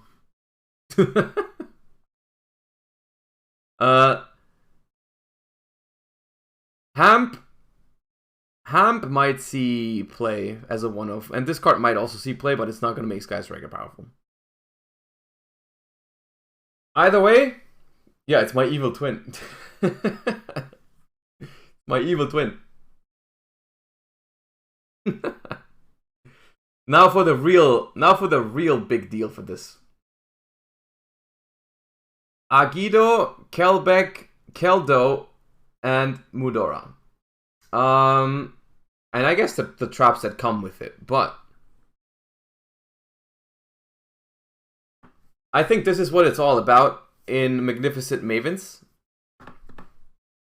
And we're gonna read them all one by one. We're gonna read them all one by one, and then think about what's gonna happen after these cards release. Which, to be fair, I just remember them being very, very strong. I don't actually remember what the exact effects were. It's been a while since I've read these cards, so it's about time we look into these, because they release next week. Agido, if a card is sent from the hand and or deck to your opponent's graveyard, except during the damage step, you can special summon this card from your hand, then you can special summon 1 level 4 Earth Fairy monster from your graveyard, except Agido the Ancient Sentry. And then if this card is sent from the hand or deck to the graveyard, you can send the top 5 cards of each player's deck to the grave. Then, if Exchange of the Spirit is in your grave, you can send the top 5 cards of either player's deck to the graveyard. Conan Edogawa, thank you for the Prime. Appreciate you. You can only use each effect of Agido once per turn. So, I would say this one in itself. If you just look at the card, it doesn't look that broken. Because it's like, yeah, it summons itself from the hand, but then it doesn't really do anything disruptive. Right? Doesn't look anything, doesn't make it, you know, it's a good card. But it doesn't look like it's insane by itself, right? The first one we read here, not insane. So let's move on. Kelbeck, the Ancient Vanguard. If a card is sent from the hand and or deck to your opponent's graveyard, except during the damage step, you can target one opponent's special summoned monster, special summon this card from your hand, then return the targeted monster to the hand. If this card is sent from the hand or deck to the graveyard, you can send the top 5 cards of each player's deck to the grave. Then if Exchange of Spirit, that's the same part. If Exchange of Spirit is in the grave, you can set a trap from your graveyard. Now this one I think is already looking very, very strong. Because it's got 2 very, very powerful effects. Like, if a card is sent from the hand and or deck to the opponent's grave, you can target a special summoned monster. This thing summons itself and bounces. That is already good outside of the archetype. It doesn't even matter. This card is a strong hand trap. This is a strong hand trap against some decks. Like, because like you don't have to work for yourself to enable this, because like there's so many decks that send cards from hand or deck to the graveyard, so it's just like compulse hand trap with a level 4 body. It's insane. It's an insane hand trap that has additional synergy. Like, if this card ended here, right, after if it only had this on it, it'd be a good card. If it only had this, it'd be a good card already. We would consider playing this card in like some decks, in some formats. We would already think about playing this card, I believe. Because like, it's just a good hand trap against some decks. But then, they were like, it's not enough. We also add this, right? If this card is sent from hand or deck to the grave, just mill 5. Mill 5 kick. And then Exchange of the Spirit bonus, which we'll talk about the Exchange of the Spirit bonus on these cards, because there is ways to play Exchange, and there's also ways to... You can play these without Exchange. I've seen both ways in the OCG. But Kelbeck, insane. Kelbeck's insane. Keldo, the Possessed Statue. You can discard one other Earth Fairy monster, special summon this card from your hand, then add one Exchange of the Spirit or one card that mentions it from your deck to your hand. Quick effect. You can banish this card from your field or grave, then target up to 5 cards in any graveyard, shuffle them into the deck. If Exchange of the Spirit is not on your field or grave, you can only target 3. Now, this one is, if Kelbeck is a Monka S, then this one is a Monka Omega or Monka like Giga, whatever you want, dude. This thing is busted. This thing is busted.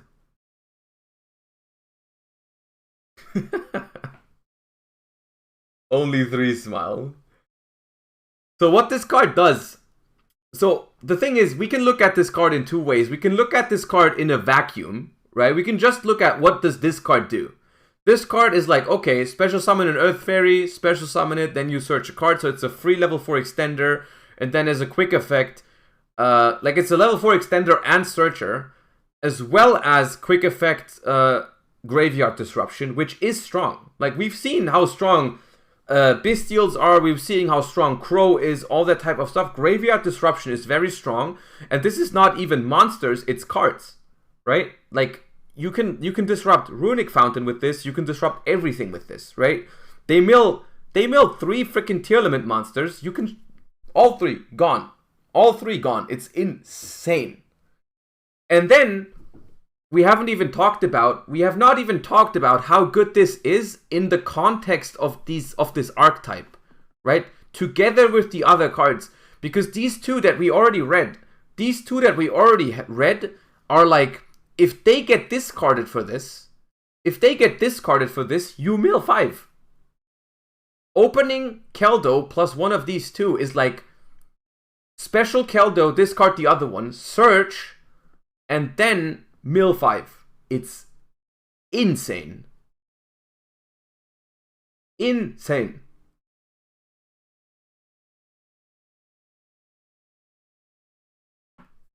Insane. Not okay. And we're not done yet. Mudora the Kestis Oracle. You can discard one other Earth Fairy monster, special summon this card from your hand.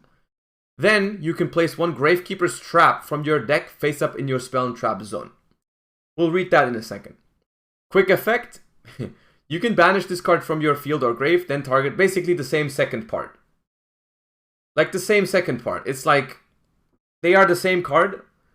Except for the fact that like Keldo is infinitely better than Mudora, I think. Because the difference is when Keldo special summons itself, you get to add any of the other ones, whereas with Mudora, you can only place the Gravekeeper's Trap, which I guess let's read Gravekeeper's Trap real quick before we talk about this. The effect of Gravekeeper's Trap is a continuous trap card that says, while Exchange of the Spirit is in your graveyard, your opponent cannot activate card effects in the grave or special summon monsters from the graveyard. So it's a floodgate while you have Exchange of the Spirit in the grave. And then it also has another effect. You can only use each of the following effects once per turn. During the main phase, you can discard one card, add one Gravekeeper monster or one Earth Fairy monster from your deck to your hand. Monka. During your opponent's draw phase, before they draw, if this card is already face up on the field, declare one card name, look at the card your opponent draws for their normal draw, and if it's the declared card, send it to the graveyard. BJ Toba, thank you for the prime. Appreciate you. So, I don't want this Sag. No, it's Monka. It is Monka. The thing is, I'm gonna say one thing right before we talk about how broken these all are. Before we talk about how broken these all are, I want to give you a few words of encouragement, or like some hope at least, right? I don't know yet, but just because this stuff is broken does not mean that the format is going to be terrible. It could be terrible, but it could also be okay, because we've had formats where cards are really, really broken, but it can still be good, right? Like, for example, I mean, Dragon Rulers, Necros, even right now, Tearlaments and Sprites are completely broken, but the format is still fine. But this one, I'm not so sure about. My first impression is with all the milling, it's not going to be a great time. It's not going to be the funnest time ever. I'm just saying, only because this stuff is broken doesn't mean that the format is completely ass. There can be, like, formats with broken cards that are really good. There can also be formats that are broken that are really bad, like Goki or Spiral, right? Are examples of mirror matches that were terrible, right? But it seems I'm a little bit in a Monka state right now, but I'm not yet. I haven't reached the Monka Omega or Monka Giga state. I'm just sweating. I'm like, it's just Monka S right now, to speak in Twitch terms. Right now, I'm in Monka S mode. For YCS Dortmund. Yeah. Just a little bit of sweat. We're just sweating. We're not actually disappointed yet. We're just sweating. Now, I have not played a mirror match yet. This week on stream, you're gonna witness my first Ishizu Tear Mirror. We're gonna do it together on stream. We're gonna go through it together. Okay? Probably, maybe today. So, Gravekeeper's Trap. Correct me if I'm wrong, chat. But I think you always play Gravekeeper's Trap as a one-off, right? You never play more? And you might not even play it, right? You never play more than one at, like, 1 is the maximum. I think the way it went... and then, of course, Exchange of the Spirit is an old card, right? Exchange of the Spirit is an old card, which... I did not pay attention to everything in the OCG, but I think they started with playing 1 Exchange of the Spirit and 1 Gravekeeper's Trap. Can I get a yes in chat if that's true? They started playing 1 and 1. That was their initial idea. The initial idea was 1 and 1. And then, eventually, I think they stopped playing them. I think eventually they even stopped playing them. Can someone link me... Someone who's into the OCG, can someone link me their most recent Ishizu Tear approach before the ban list? Before some of this stuff got limited, what were their lists like? Just for context. Okay, I see some links here. Is this the new... Okay, thank you. Perfect, perfect. So, this is what it looked like for them. I feel like this looks very standard. There's only 1 list here, but this looks relatively standard. What we have here is we're only playing the monsters. We're only playing the monsters. We're basically saying, fuck it about the bonus effects, right? These cards are way more than powerful enough without the bonus effects, right? We're not going to have to talk about whether this is the perfect deck list. Like, don't ask me about 1 Scream. Don't ask me about 2 Talents. Don't ask me about 2 Magnamoods. That's not what this is about. That's not what this is about. Just in general, the question is going to be, do we play the Gravekeeper's Trap in Exchange of the Spirit? Which is like, you know... But what they do is, they play 3 Keldo, 3 Medora, 3 Kelbeck, and this list only has 1 Agido. Now, chat, is this standard? Was this standard? I don't remember this being the standard at the end. Most lists play 1?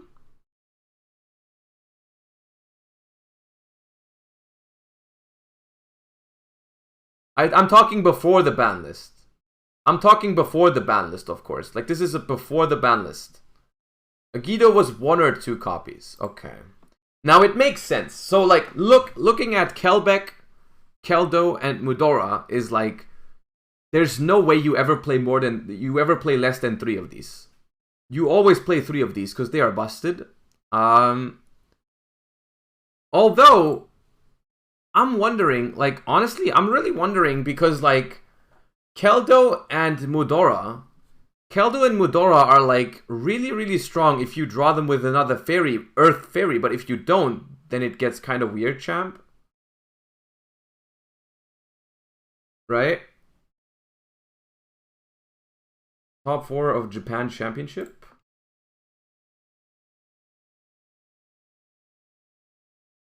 Yeah, okay. Okay.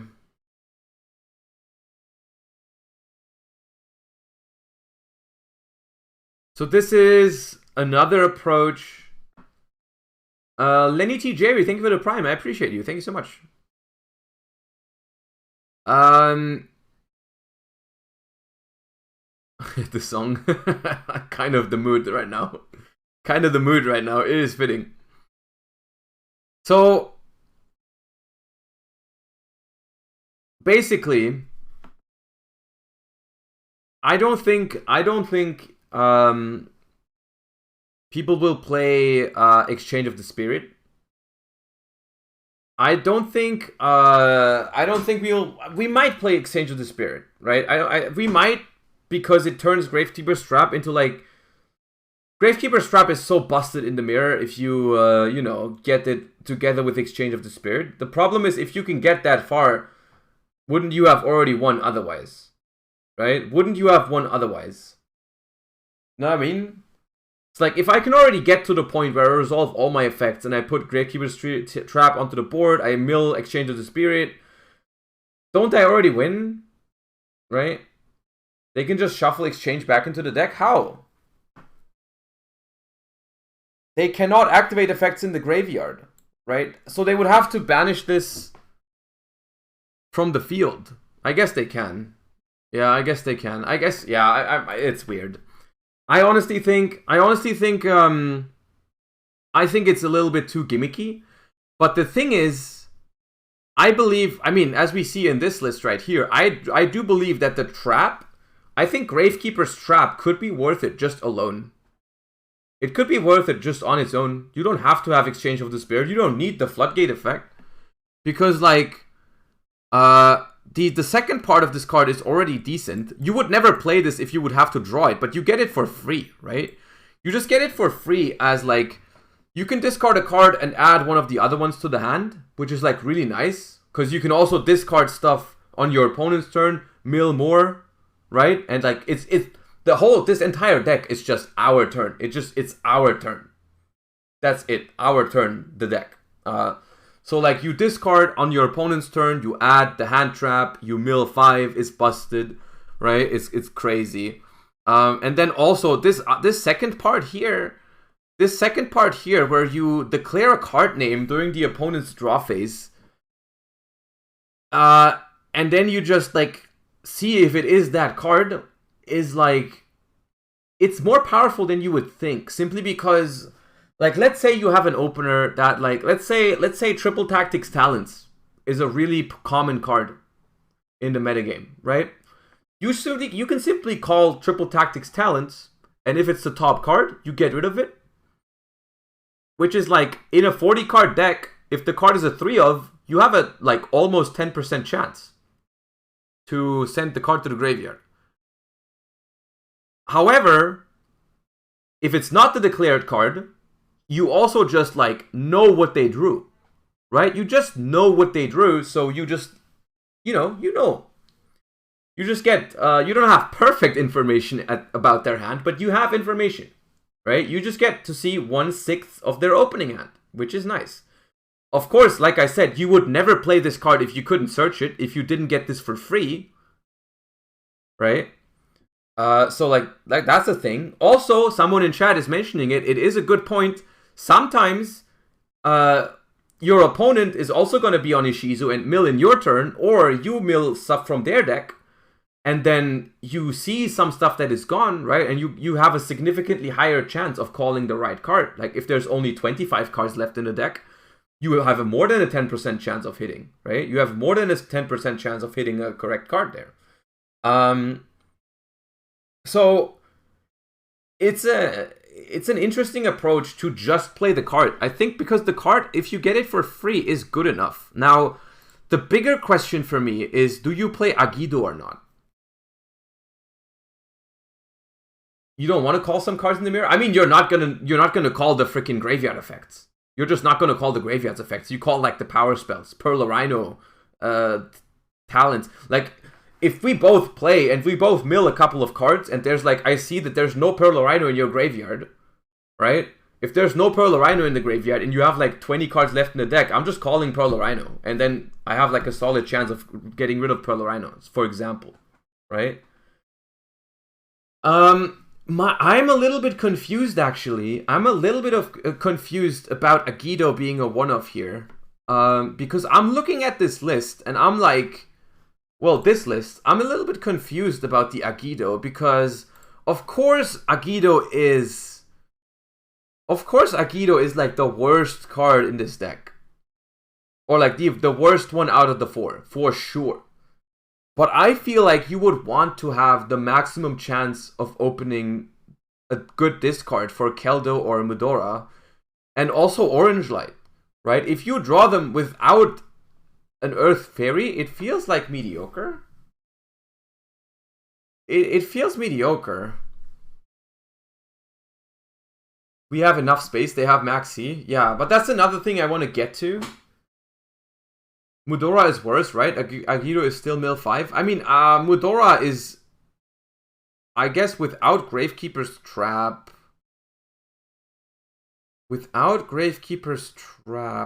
I mean, the graveyard effect is really powerful, though, right? Because you mill so much. And you play Tear Mirrors, right? In Tear Mirrors, it's really crucial to have these in the graveyard at every point to, like, disrupt their graveyard effects.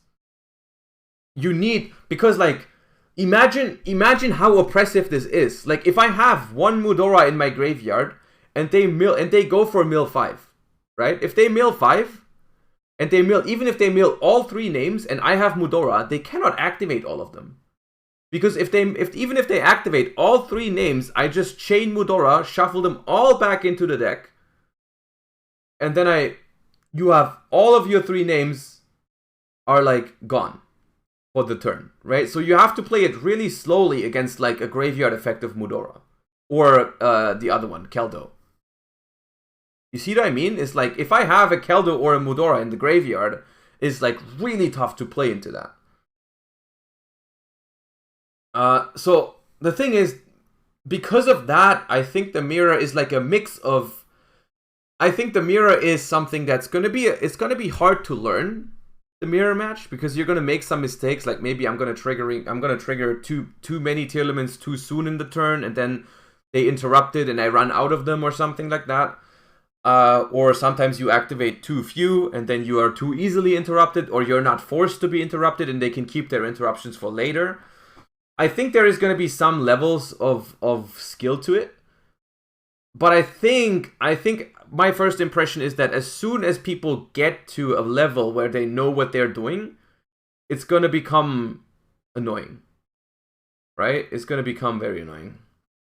Especially because all of this is level 4 support, and Dweller is a freaking menace, dude. Like, I don't know how to solve the issue of Dweller. It feels so hard. I don't know how often you can get, like... Dweller is so busted.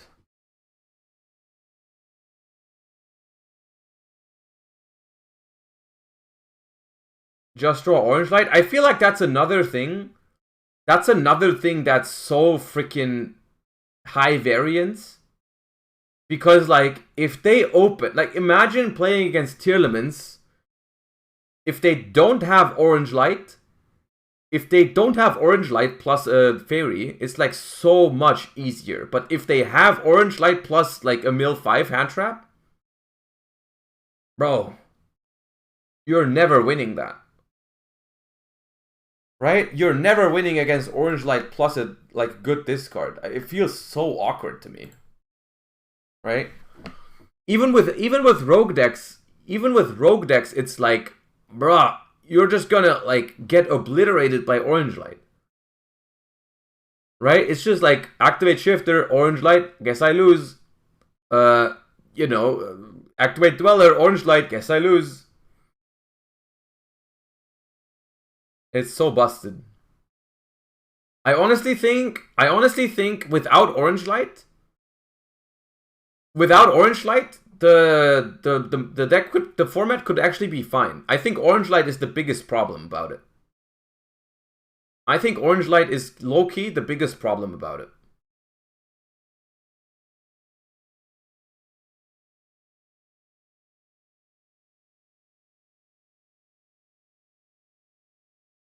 Mass Change 2? Mass Change 2 could be an interesting tech card.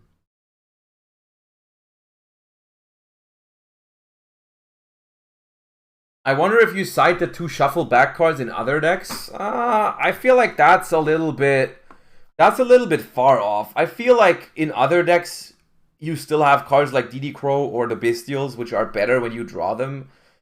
Because like, how are you consistently getting the Mudora and the Keldo in the graveyard? They didn't play Fenrir? This person did not play Fenrir, no. This person also did not. They will mill 5 from your deck? Wait, which card mills 5 from your deck? Oh, this is each, yeah. These are both each. So that brings us into a new that brings us into a new topic, which is people are talking about cards like a few cards like, I'll show you a few that are interesting. People are talking about this. Right? People are talking about this. This card went crazy in price. I don't know whether this card is good enough. It's got a reprint in the OTS, otherwise it would probably be already way more expensive. I think it's a little weird because the chance that you mill it is not actually that high. You know, like, yeah, what is Earth Shattering Event? Shattering.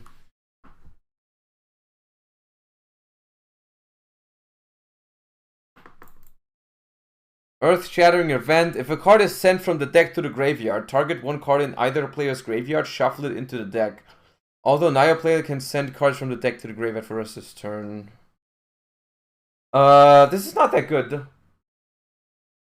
It's not that good. You know why? You know why it's not good? It has something to do with the rulings behind this card. This card is a mandatory trigger. It's a mandatory trigger, and you know how that's gonna work? Is you're gonna activate this. Your opponent is gonna, like, you have to go first, right? And even if it doesn't matter which turn it is, you activate this card. Your opponent mills, and then let's say they mill a Tearlament, and then you have to activate this first. You have to activate this first, target the Tearlament, and then the Tearlament is just going to be chain link 2 and be shuffled away. And then this is not even going to resolve. Like, the second part is an also. I'm pretty sure also. Does also resolve either way, chat? Really quick, remind me. PSCT Andes. It does apply. Okay. It does apply anyways. Okay, it applies either way. That's good. Oh, then is the other one, right? Then, if it was then, it wouldn't apply. Okay. That makes it a little bit better. That makes it a little bit better. And if you do, yeah. That makes it a little bit better, but the problem is the first part here, target one card in the graveyard, shuffle it into the deck, is not going to be very disruptive. It's not going to be very disruptive. Then we have Silent Graveyard is something you guys are mentioning. I think this card is solid. I think this card is solid at first glance. For a few reasons. The first reason is that you can use this card going first and second, right? Going first and second is nice. But the problem is you have to discard. You have to discard. And you also have to be a deck that doesn't care about your own effects, right? This doesn't work turn 0, Nekomane does. That is true, but Nekomane is a card that you have to get very lucky with. Also, I mean, we've seen the deck. It's like, they can play on your turn. They can play on your turn. If they start and put up a Pearl Rhino and then they mill a bunch of stuff on your turn, they still have like a pop and whatever, right? And the freaking Nekomane King is going to be a brick in your hand every time, right? Because there's no real way for you to get this card into the graveyard if you draw it.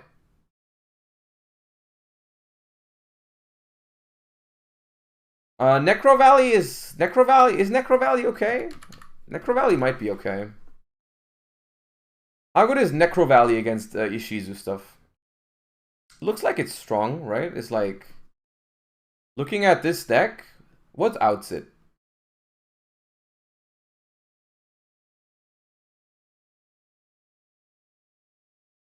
Nothing.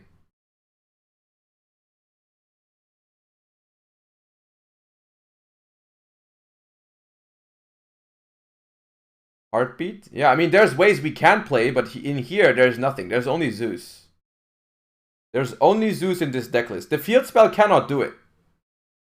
The field spell cannot do it because you cannot fusion summon under Necro Valley. So there's no way you shuffle it from the graveyard. You don't have a way to shuffle from the graveyard with Necro Valley on the field.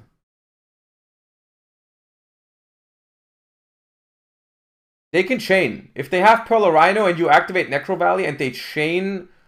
if they chain a Mudora or a Keldo to shuffle back a Tear, then they can pop. End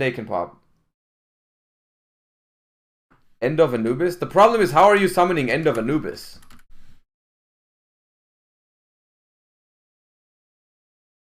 How are you summoning End of Anubis? I mean, okay, Mannequin Cat. Yeah, alright. Mannequin Cat is good. Yeah.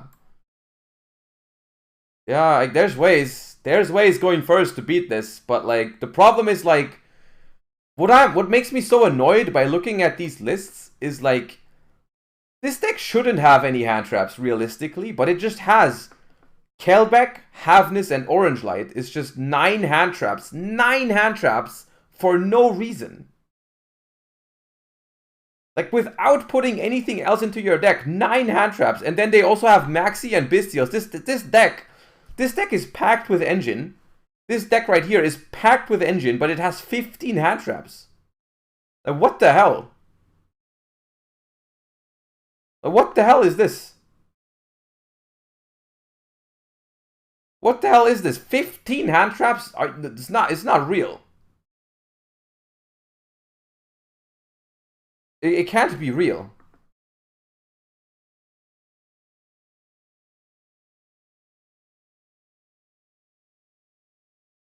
I'm very much like, look, okay, so like I want to say 2 things before we go into actually I'm gonna try it now. We're gonna try and play an Ishizu Tearlaments Mirror Match is the next thing we do. But before we do that, I want to say 2 things.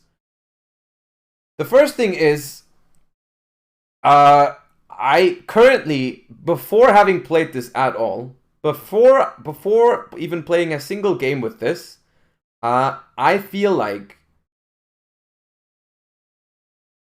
it's going to be very, very hard to justify playing something different because of how good these cards are. I'm gonna say it. I think it's going to be tough to justify playing something different. Gagito, thank you for the Prime. I appreciate you. It's gonna be hard to play something else, right? It's not impossible. I'm still coping. But this deck looks like a crazy concept. Just looking at this deck, looking like we have the full Tearlaments package, we have the full Ishizu package. We have a deck that it's 40 cards. It looks super consistent. It's packed with engine, and it still has insane like hand traps, right? Like Herald of the Orange Light is Gamma in Broken in this deck, in even more broken. And then we have Kelbeck, which is a very strong hand trap. We have Havnis, which now with the Ishizu cards, it always freaking hits. Havnis always hits at least one. Like if your opponent hits only 1 interruption with Havnis, you can consider yourself happy. Like if they go Havnis effect and they only hit 1 interruption, you should play the lottery, because they can hit Mudora, Keldeo, Agido, Kelbeck, 12 Tearlaments names. Like, stop. Like, no. If you have Havnis, you win.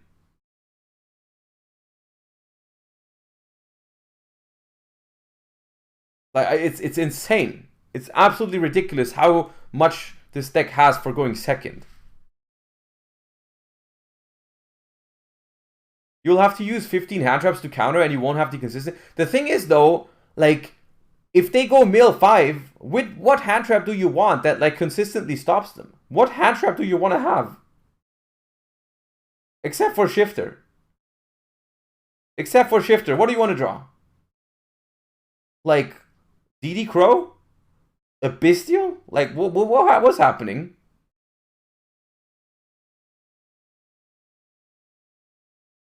Not even Mystic Mind does it. Not even Mystic Mind does it. You know what happens if you if they have the field spell, and you go activate Mystic Mind, they just chain a graveyard effect, shuffle a Tearlament into the deck, and pop your Mystic Mind. It's so disgusting. You can't even Mystic Mind the deck.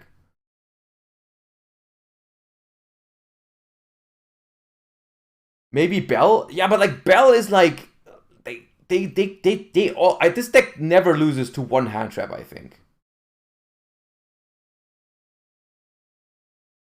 I think it's busted. I think it's busted. And then the second thing I wanted to say was I do think there's other ways to play this deck, right? There's other ways to play Ishizu cards. The most notable thing that I've seen so far is Naturia. We did see Naturia perform well in the OCG.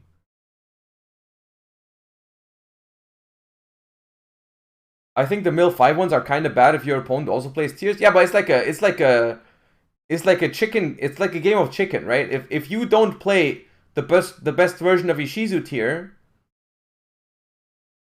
then you know it becomes awkward. Of course, the mirror is weak. The mirror is very weird. Yeah, there was an Ishizu deck, an Ishizu Tear deck. It was also featured on Lithium's channel. We've watched it before.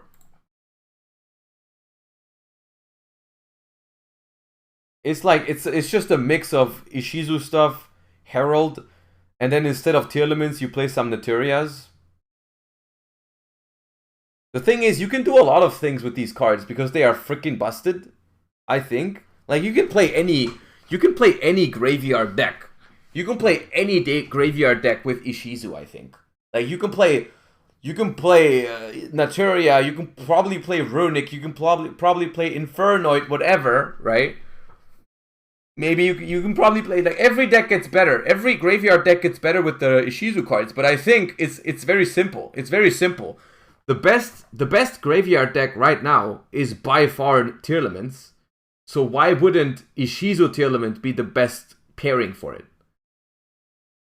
Right? Like, it's already been established that, like, the Tearlament engine is the best, quote-unquote, graveyard-centric deck right now, right? And so, like, why would you play anything else?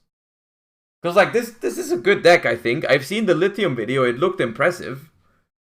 But I don't think it's as impressive as Tearlaments. Right? So you know what's gonna happen before YCS Dortmund? You know, I'm gonna tell you exactly what happens. I already know. It's all the steps. Step 1 is going to be we try Ishizu Tearlaments. Step 2 is we get desperate at Ishizu Tear Mirrors because I'm gonna hate them, probably, most likely. Step 3 is we're gonna start coping. We're gonna try and beat Ishizu Tearlaments. And then that's the first 3 steps. I know that. I know those already. I know those 3 steps. And then step 4, there's 2 possibilities for step 4. Either we find something, or we have to cry and go with Ishizu Tear. That is the 2 possible step 4s. The first 3 steps, I can already tell you. Try Ishizu Tear.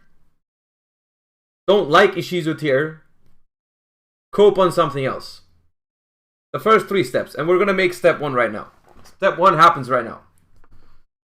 Step 1 happens right now. We're going to build Ishizu Tear. And then we're going to try and play a mirror match.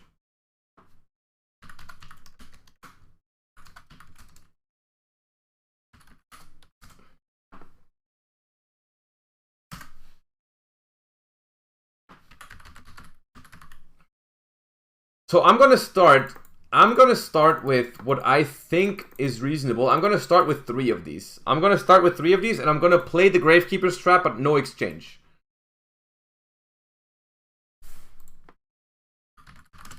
I think you want to play max copies of these just to make your mills better, and you also want to have the maximum chance of having them as a discard for Orange Light. And then Tearlaments, we're gonna max on these for now. And then I don't know what kind of trap lineup. Like, it's very possible you play multiple traps. I don't know, maybe not, but just gonna put this for now. Don't think we're gonna end up playing Grief. And then the rest is flex. Well, instant.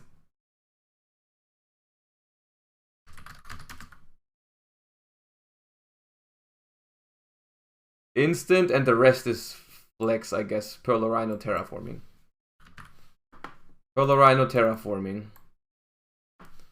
So not that much flex, to be honest. That's one thing. That's another thing that I hate about this. Another thing that I hate about this is how little room for improvement there is here. It's like, you know what I mean? It's like so whack. We aren't playing Diviner? I mean, we could play Diviner, but I don't know. I think one card that looks incredibly strong in this environment is Talents. I think Talents looks incredibly strong with how much they can do on your turn. You wanted to look at the market? Oh yeah, let's try to play our first Ishizu Tear Mirror first, and then we'll look at the insane prices for Magnamid. Diviner is a mill 5 normal summon that makes Barone. Diviner is a mill 5 normal summon that mills Barone. I mean, it's not bad, but I don't know if I want to play Diviner. I don't know.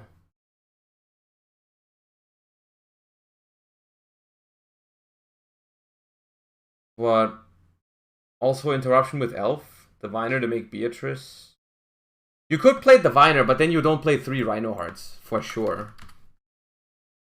Like, we could try Diviner, but I think then you only play 1 Rhino, and I'm not sure if it's worth it. I don't know if Diviner is that much better than that.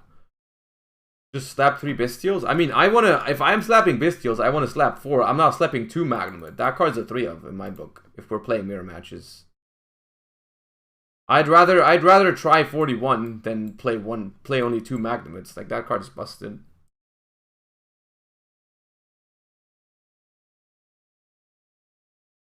Fenrir Machek? I think the reason why you don't see Fenrir in these lists is because this deck summons, I feel like this deck summons stuff on your opponent's first turn very consistently. Unless I'm wrong. Correct me if I'm wrong, but I feel like the Fenrir would be dead going second a lot.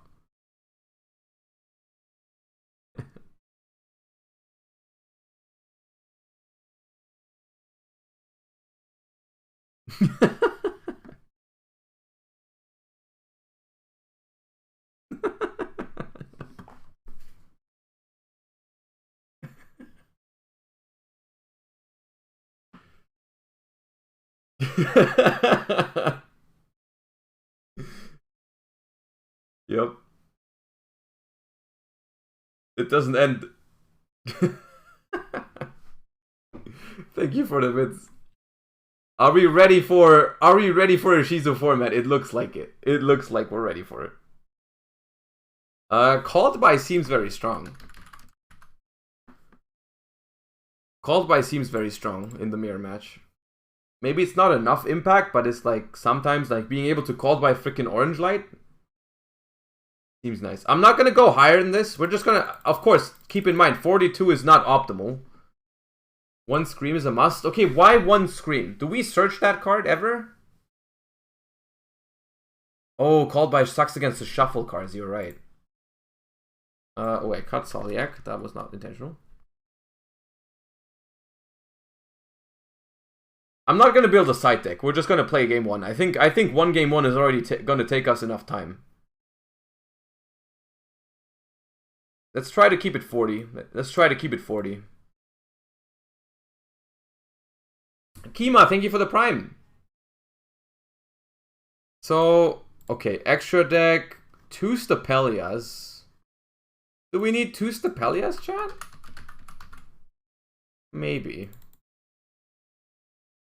Maybe we need 2 Stapelias. And then we have Dweller, Redoer, Baguska. Oh, they don't have Garura. They don't have Garura. We're definitely playing Garura, because that was a good idea. Yeah. Well done, Konami. Garura is a good idea. Alright. Also, we might want Super Poly, for sure. I just want to see the basics of the mirror match before I decide about tech cards. I'm not trying to build the perfect Ishizu deck here. I just want to see how it works. Why isn't Garura a tuner? Kind of mid? True. Should be a tuner. They kind of fucked up. They done goofed. They done goofed on Garura. You're right.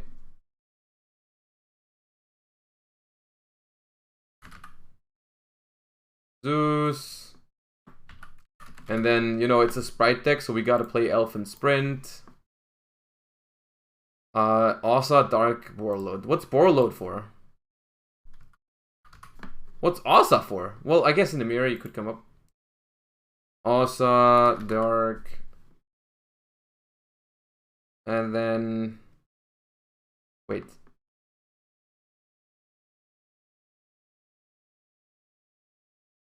Oh no, Mutt Dragon. How is there no Mutt Dragon?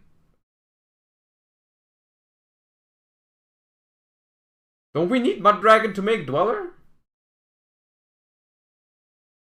You don't need Mutt Dragon? Really? Hmm.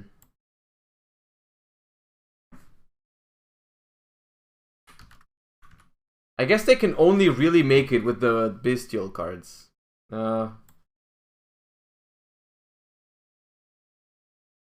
We can use Gear and Garura, they can't. I would like to think we need Mud Dragon. I would like to think that the Baguska and the Zeus, maybe not necessary. I like that fusion lineup. Maybe we can get by with only one Kid Kalos, but that probably requires you to be good at the deck, and I'm not gonna do that on my first try, so.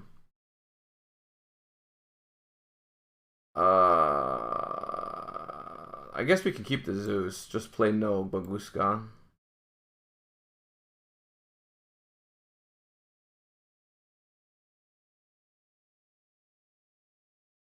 Baguska for the shifter decks? Okay, maybe Baguska is worth it.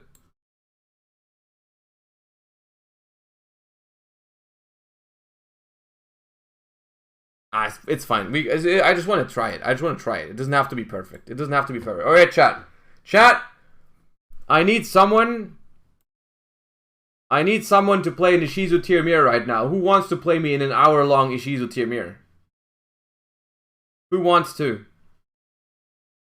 The dual password is Josh. Please play standard Ishizu Tear. Okay? Standard Ishizu Tear right now. I'm hosting. Alright, let's see it, Charlie Bond.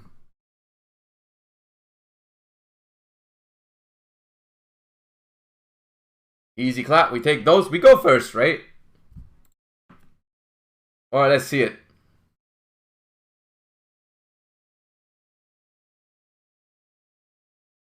I think we have drawn a good hand. A Pogger's hand, one might say. So we have... I'm gonna need a sec. We have Kelbeck. If a card is sent from hand, target special monster. If this card is sent from hand or deck to the grave, you send 5. Okay, so we have Mudora, Special Summon, Pitch, Kelbeck. Do we start with this? I don't know the sequencing yet. Do we start with this? Do we start with Sharon? Do we start with Instant?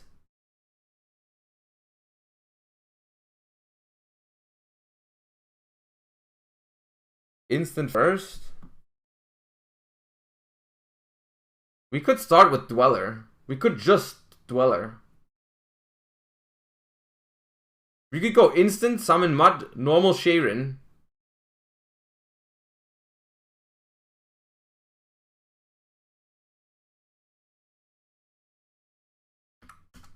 But what if we get Orange Lighted?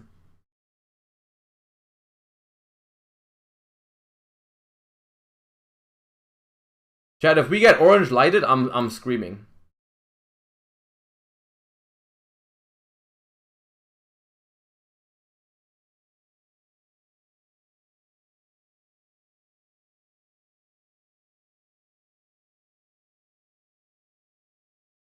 Oh, they said They said Oh.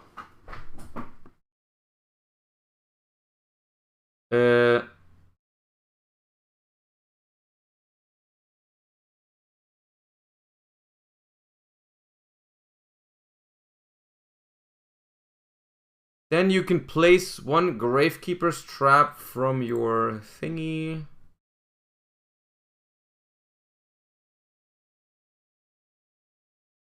And then we declare this to mill 5.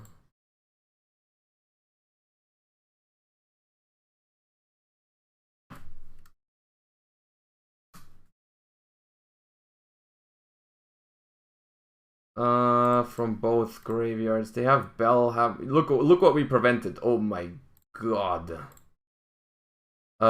We have Sharon and Rhinoheart. We cannot trigger this, so we have to trigger Sharon.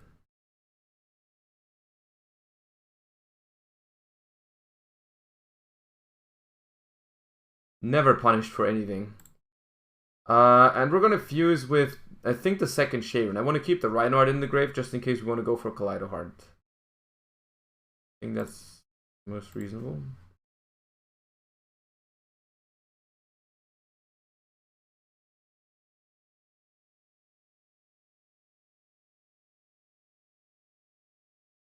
I don't think this was optimal, by the way, chat. I don't think this was optimal. Oh, we can grab Saliak here. I think you want to grab Saliak and we could also grab the Merly to mill 8. But if we go Saliak revive Rhino, that's already strong. Then we have the Saliak guaranteed. I like that.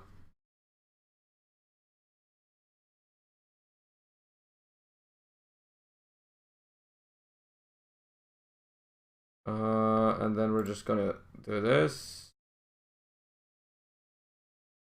Up. Chaining 1. Chaining 2. Mill 5. Mill Merly and Havness, so we don't need, I mean, just 5 from me. See, it's starting to get confusing already.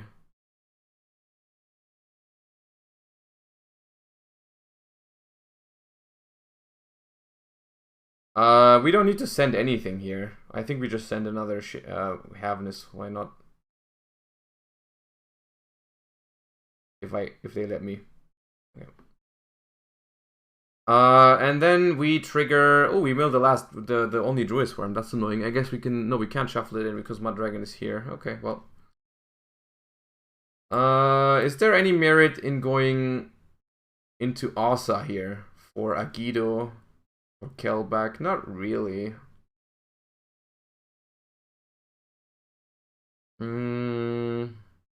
Oh, Magnamut can get from graveyard. Yeah, my bad. No. I don't have to worry about it. So I'm gonna trigger Merly and Havness here. I don't see a reason not to trigger both right away. And we're gonna summon Rule Kalos and Garura, or Rule Kalos. No, we can't go Rule Kalos and trigger Stapelia because we only have one fusion. But I guess we should be playing around Nibiru. Summon Rule Kalos.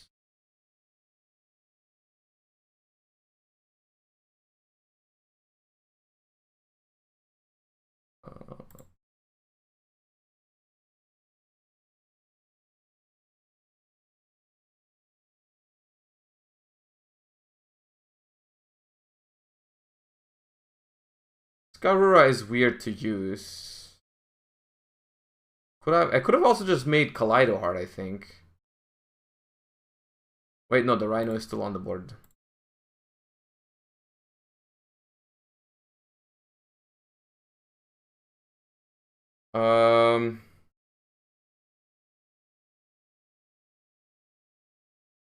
They don't have a graveyard guy that shuffles in. Both of them are the ones that mill 5. I know I can shuffle from the board. Garura needs different names? Yeah, whatever. Just pretend I shuffled the other way around then. It doesn't matter. We're just testing. I had 2 Havness, 2 Merly, and 1 Sharon or whatever.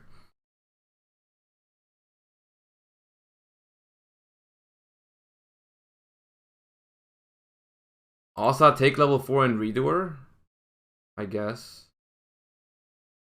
But the way I positioned them, I can't have Rhinoheart on there. I guess I can do it this way. Right.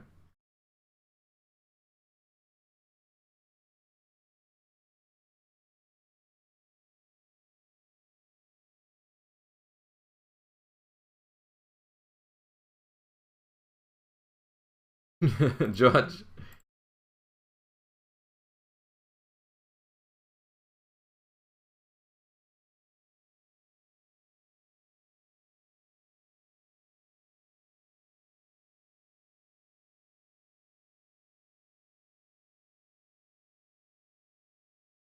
I mean, yeah, okay.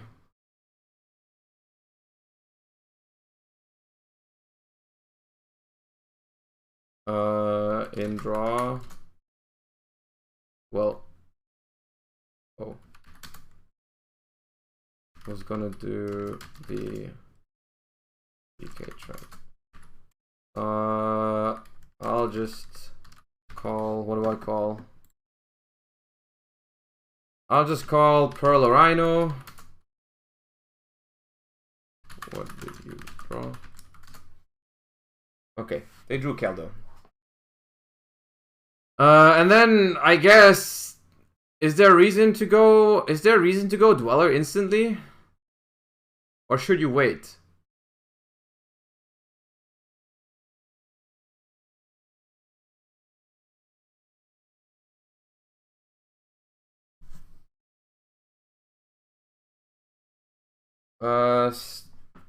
Stand by.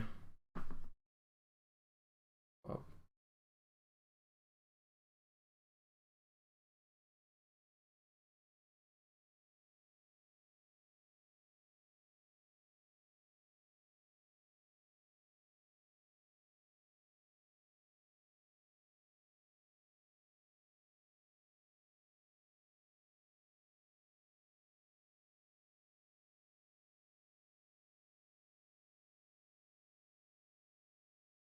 Gain halveness. I mean, sure.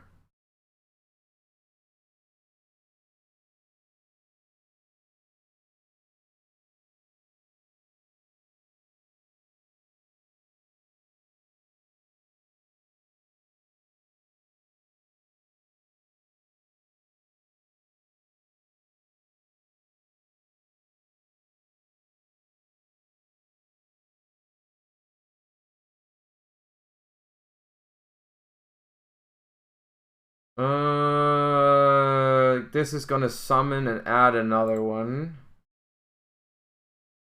Summon and add another one.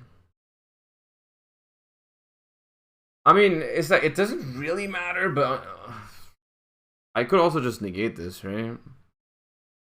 Negate the activation and destroy it. I think it's worth negating this. Ah, why not?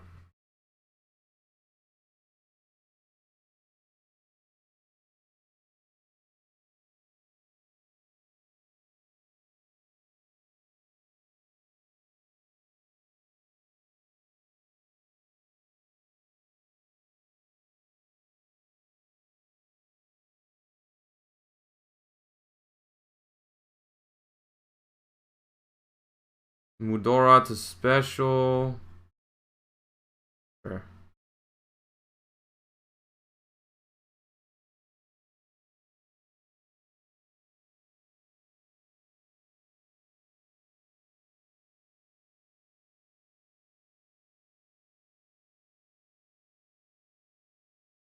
Okay, so now I can just discard Agido, right? Yo, I can search. I could have searched the hand trap as well. I could have just searched the hand trap. Up.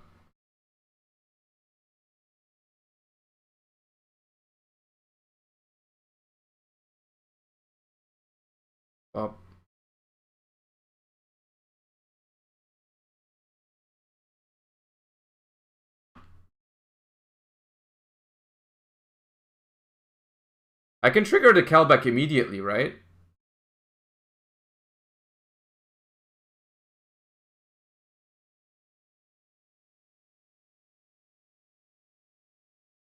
You can just insta trigger this, so this thing is just a compulse, right?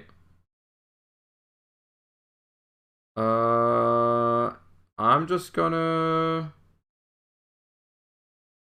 not though, not yet. Mill 5. Bop bop bop bop bop. I shall trigger Merli. Wait, what does it do? Oh, they milled exchange! They milled exchange! Are we cooked now? Oh. Well. Cool. Yeah.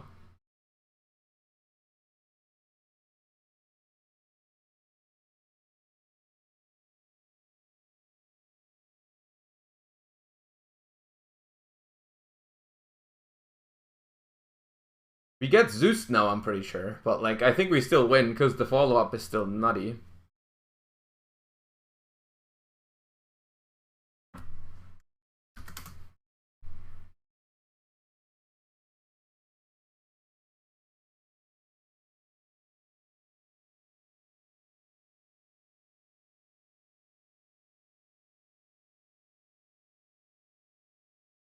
Awesome. Target Agido. If I negate that, what happens? Not much, right? Well, and I sent any monster. I'm just gonna send my Dweller.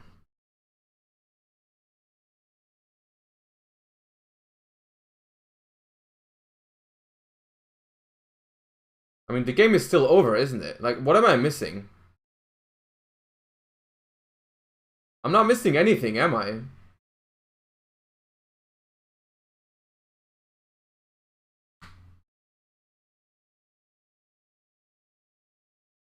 What is this? What is this? Okay.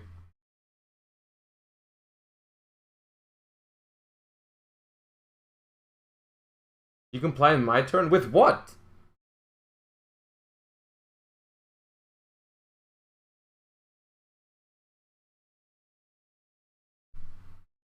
Oh, Dweller.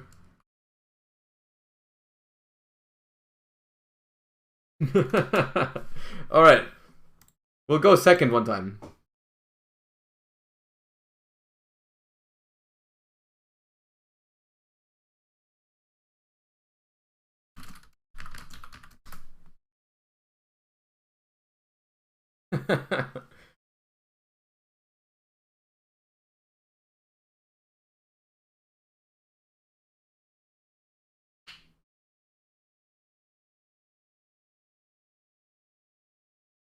No, Kurt, this is the first time I'm playing this deck. See, I have Orange Light without a thingy, dude. Oh, I have an Orange Light without a dude.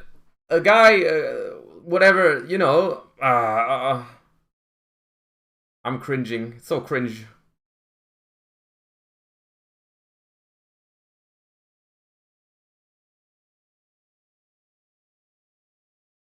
See, orange bad. Yes, this is going to work out for you. Oh my god, Kelbeck summon Keldo. I'm sick. I'm sick to my stomach. And now we Gamba.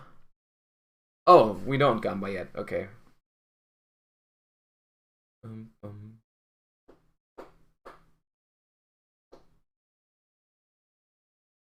Ah, we don't Gamba yet. Okay. Dun, dun. Do we Gamba this also? Not yet? Still no Gamba?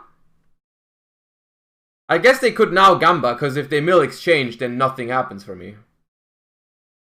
If they exchange here, if they mill exchange here, it's cursed. Also, they can shuffle from the field with these. Oh my god, yeah, we're gambling. Bop. Bruh, I milled nothing.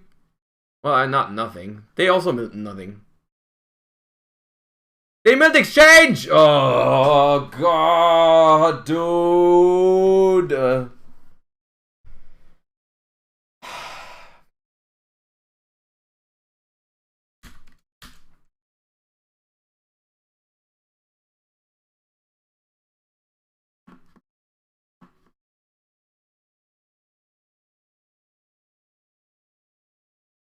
Mark Mahmoud.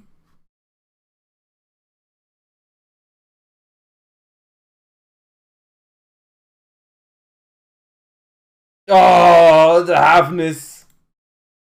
Please miss. Miss. No. Oh, God.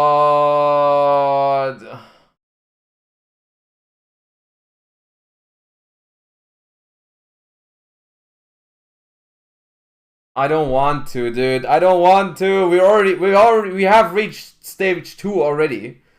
We have reached stage 2 already.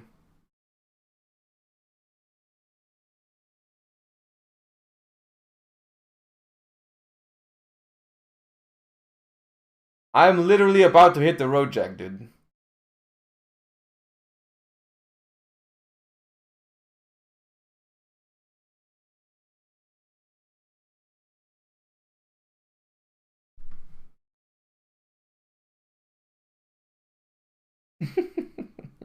Bro.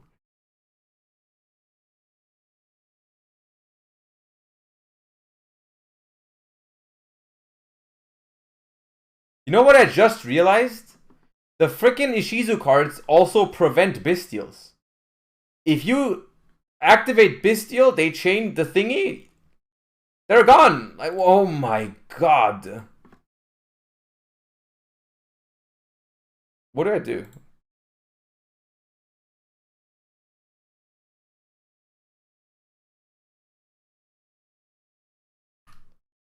Misclick.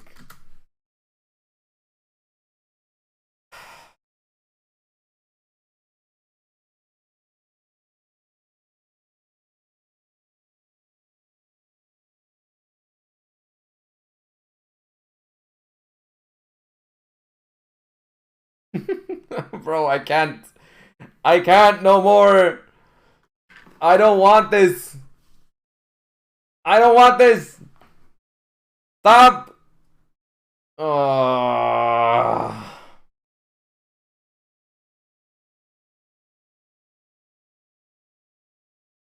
We're gambling more.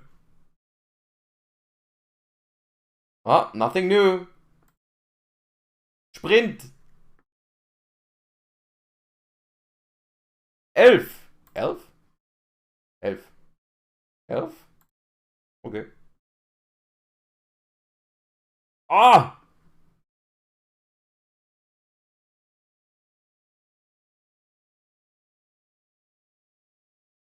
What did they send? They already used all the ones in the graveyard. The 2 that mill. We already milled 5. What, okay, another one?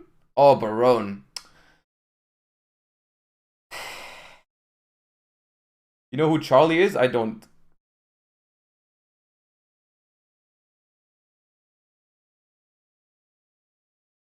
We might have a chance. We might have a chance. We might have a chance to, like, maybe it's considered gambling, right? Maybe it's considered gambling. I have hope. Go for it, brother. Bomb, bomb, bomb, bomb. Oh, God.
I mean, there's no Dweller.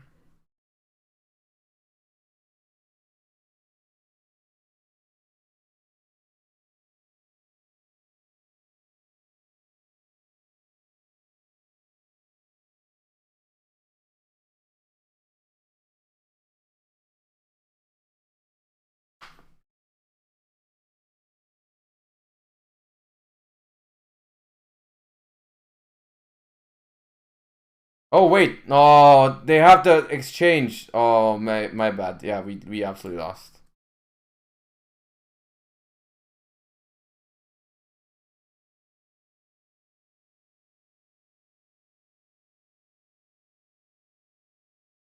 For a second I was like, yo, there's no Dweller Pog. Then I realized.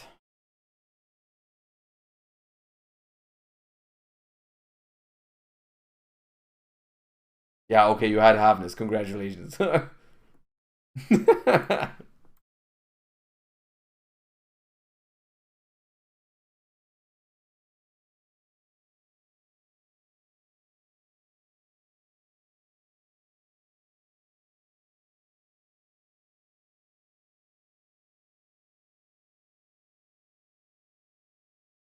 This hand isn't even that good though, is it?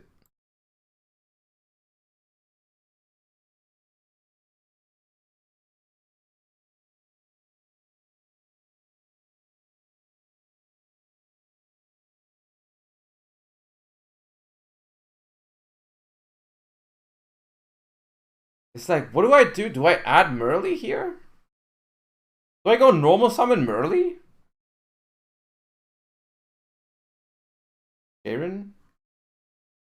I guess I could go Sharon, but this one is not the mill 5 guy, but...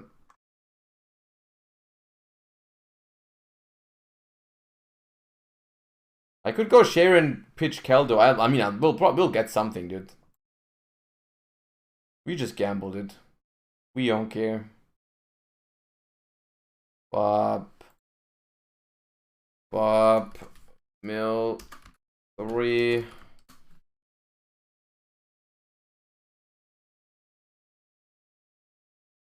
I mean, we just mill 5 because we can chain. Yeah, we have the grave interruption. It's insane. Mill 5.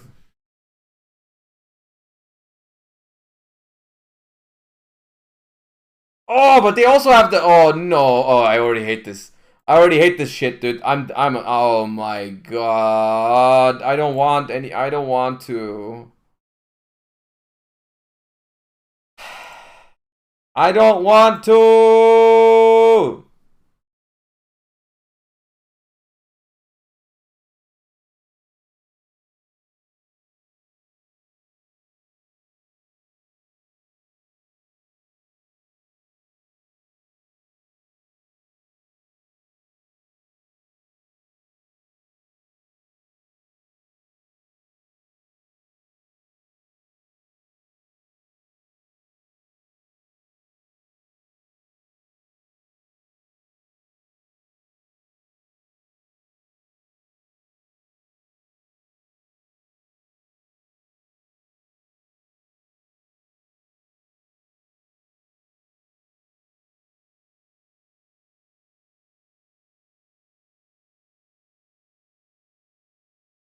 Terra.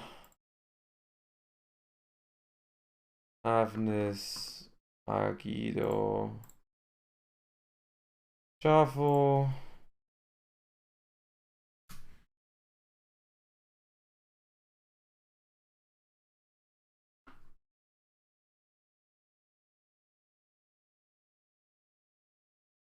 I guess I'll trigger Rhino Heart, but do I even want to trigger Rhino Heart? It seems so bad. Guess I'll trigger Rhino Heart.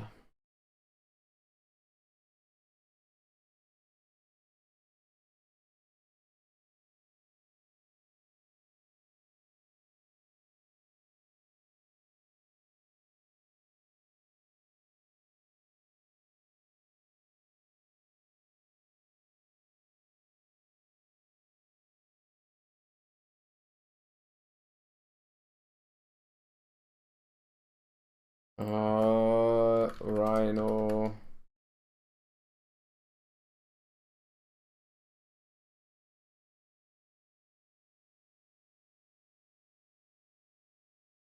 Rhino.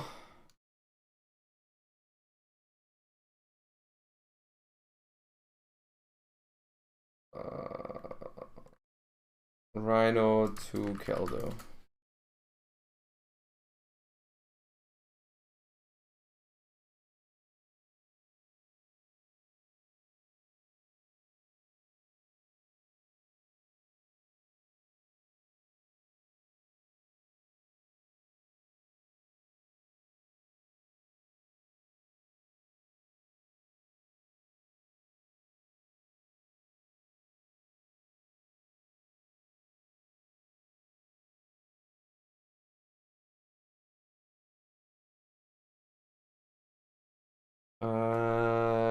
we want to get rid of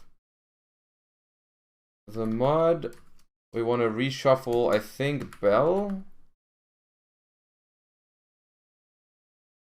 And that's it. I don't want to give him talents.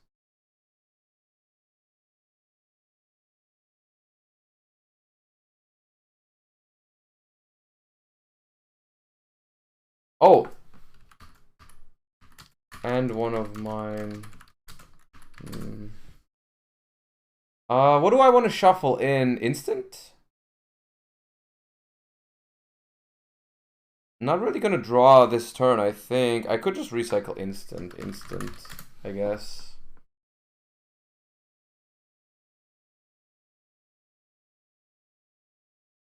So this goes to the deck. The Rhino that activated goes to the deck. And he targeted 2 Mudoras. So this goes to the deck. And the 2 Keldeos stay. Shuffle. Rhino doesn't resolve, nothing else resolves. Okay, cool. So far... Wait! Where did this come from? Huh?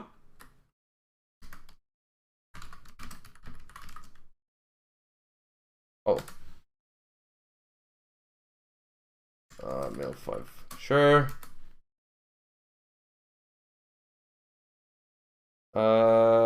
So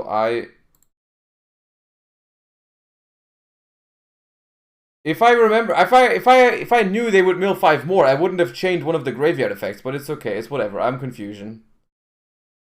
Why is this one Arkansas, but this one is not Arkansas?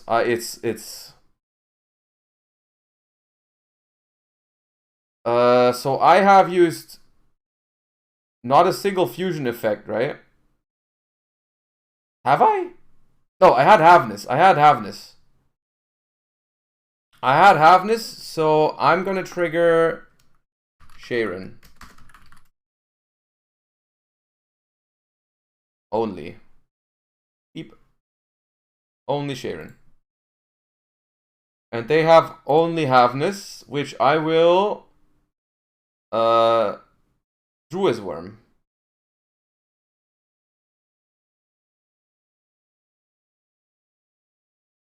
Can't? What do you mean can't?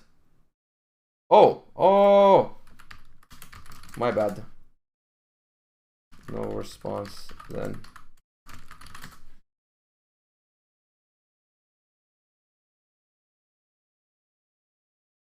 Bro, we just started.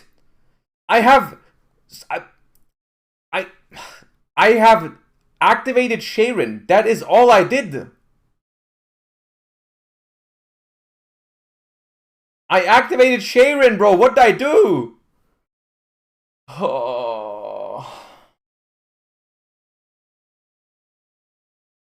Do not activate Sharon. Oh my god. I don't want to. No.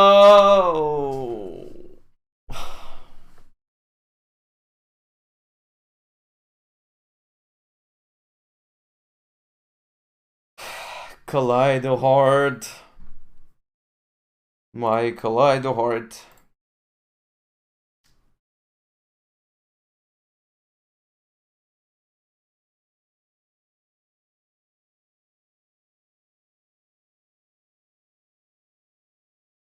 So I'm resolving Sharon right now. I could make my own Kaleido Heart, shuffle that Kaleido Heart into the deck, and then just go normal summon a Rhino Heart and be happy about it. But oh my god. If I make Kid colors, they're just gonna bounce the Kid colors. I don't like that. I don't like that. So I'm just going to make my own Kaleido Heart.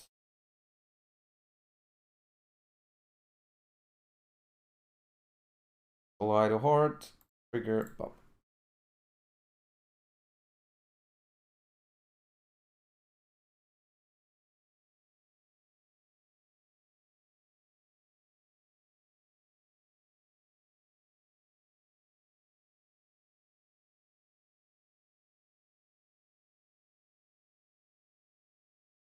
How is Ishizu testing going? We don't talk about it.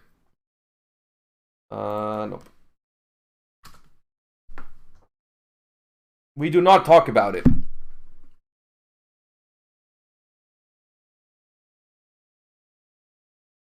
Edison looking good right now. Okay, so now in other news, the special summon of Sharon has now fully resolved. Chat. My Sharon effect has now resolved. We have reached an open game state again. Can you imagine? Easy clap open game state. Let's go. Oh my god.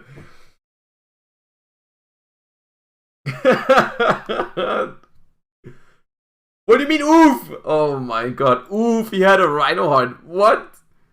What do you mean?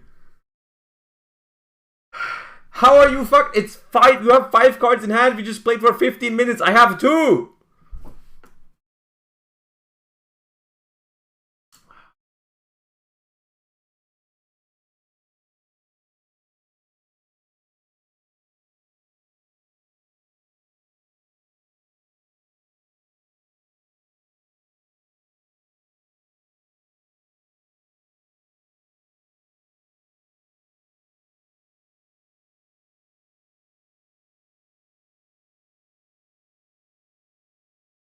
I don't have any fusion effects left. I'm just gonna get Salyak. So like I have... I mean, okay. I'm not gonna go for the mill 8, because what's the point? Like, what's the point of milling 8? Everything is already in the graveyard. Everything has been used. The only thing I can get that I don't have is a Mudora. I'm not milling 8, chat. I'm not milling 8. I'm just gonna set Salyak, and I'm just gonna pass it. Leave me alone. I am dwellering you with the quickness. Stop that. Get that shit out of here.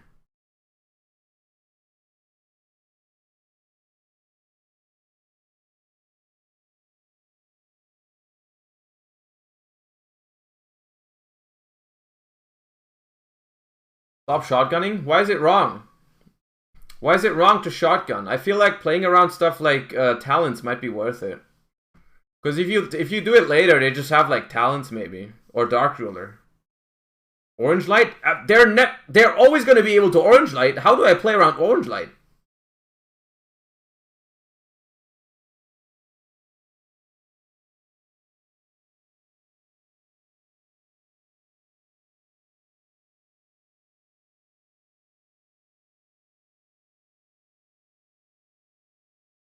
I think you have to shotgun. I think like Dark Ruler, Talents, Super Poly. Like if they go normal summon Water Monster, chain Super, like activate Super Poly, I'm fucked. There's like too many ways. There's too many ways.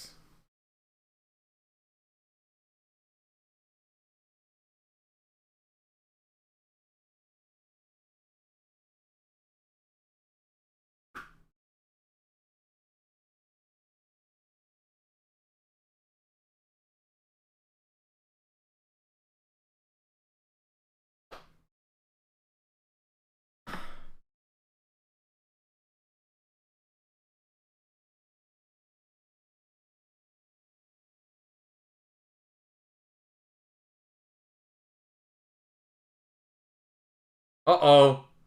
Don't do it to me. Not again. Oh. No, don't say Pog. Don't say Pog, please.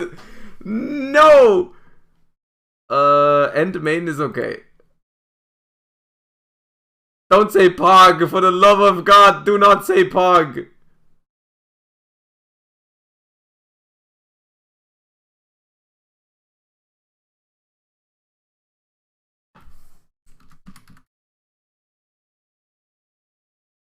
Oh, I thought I whiffed for a second. Holy. Okay.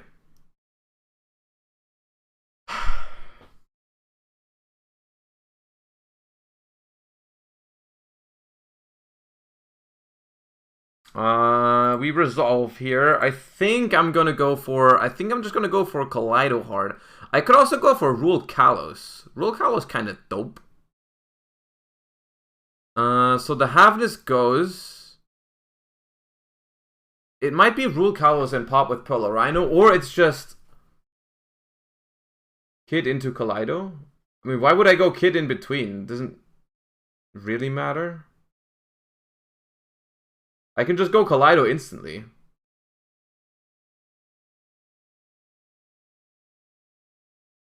I guess the extra body, yeah. I guess extra body. Okay, fair enough.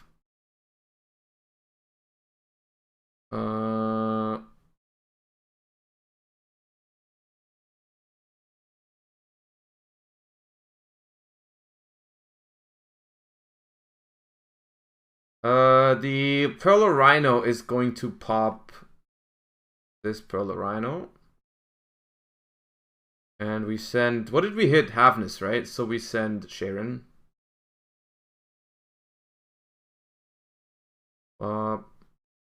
Bottom, extra.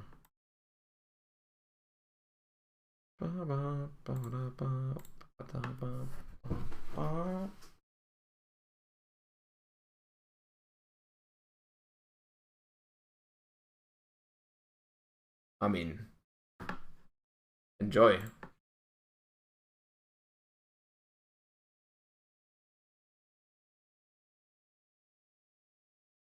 In the end phase, I will banish this and shuffle in Mudora Exchange and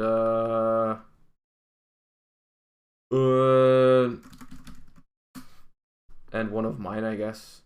The other ones don't matter. Guess I'll just shuffle in a Magnamut and my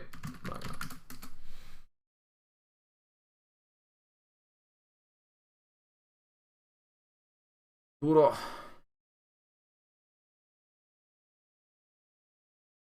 And by main.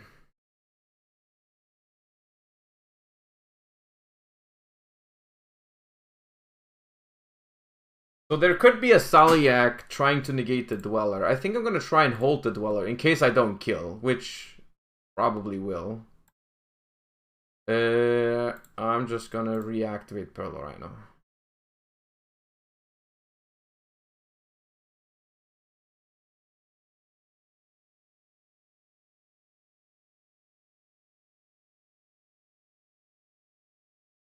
Let me check my grave. I think just going Rhino Heart is fine.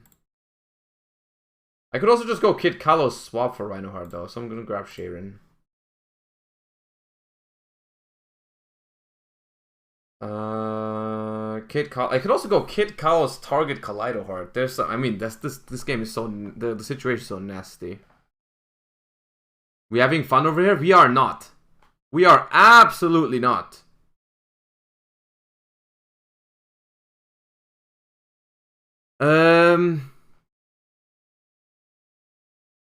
I can chain Saliak to stuff their Saliak, yeah. I guess I'll just declare Dweller. Up.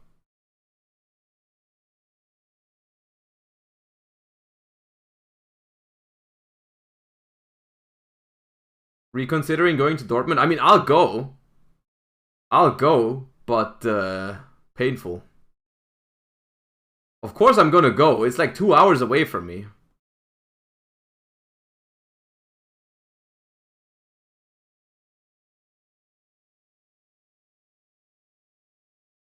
Alright, that worked.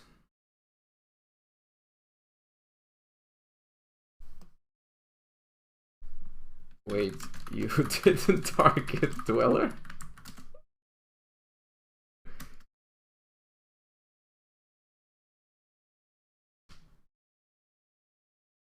Ah, okay.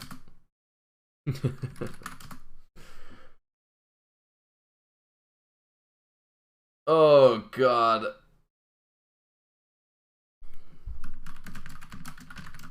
You don't send for Saliak if you don't negate.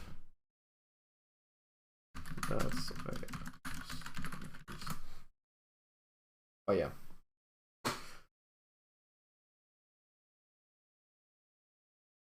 I mean, honestly,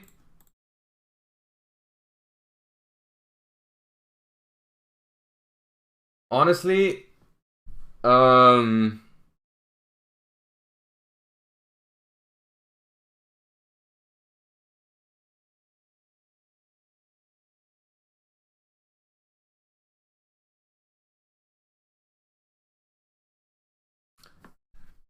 the situation is dire. These cards are unreasonable. That's one way to put it. That is one way to put it. That is absolutely one way to put it.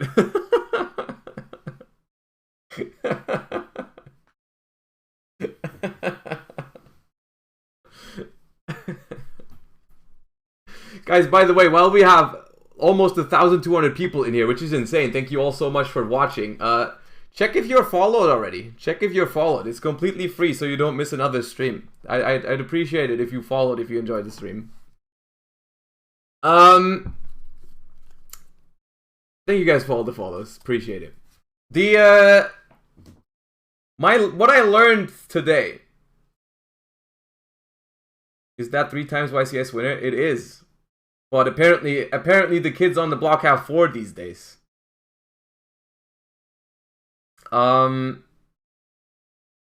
So the mirror match seems ridiculous. I'll say it right now. The mirror match seems ridiculous.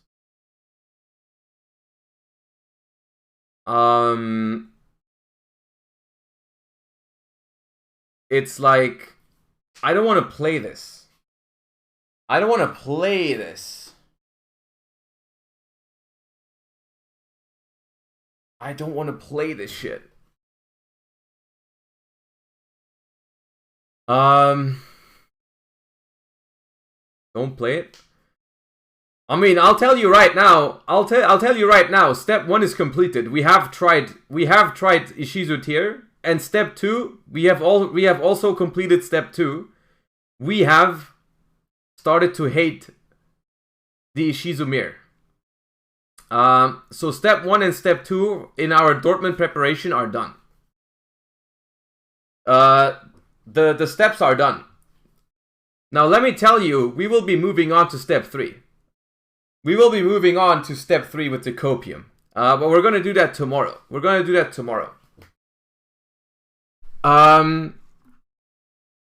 Because let's go step 3. No, there's a reason. I have to leave you guys earlier today. I have to, because it's my mom's birthday. Hog you, white people happy. I'm gonna visit my mom now. I have to go. Don't say no, it's her birthday.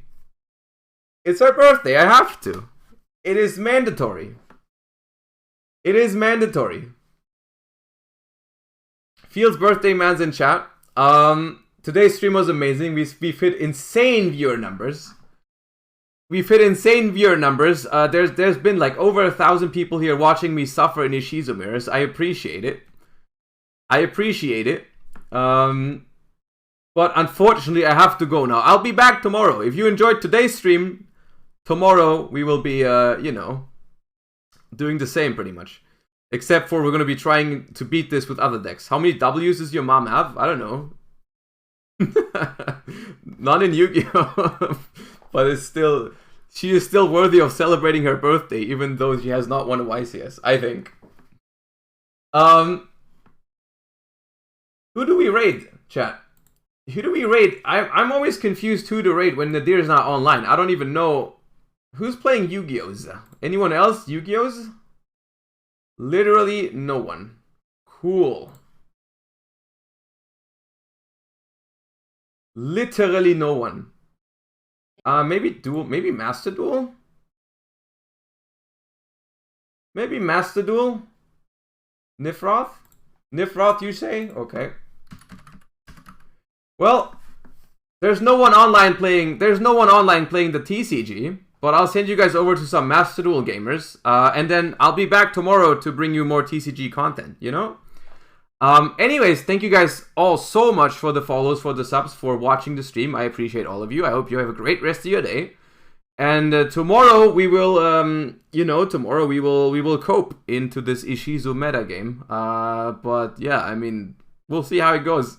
Hope you enjoyed the stream, everyone. Thank you guys for being here, and I hope you guys are back tomorrow because I'll be here. And yeah, say hi to Nifroth, and have a great rest of your day, everybody. See you guys.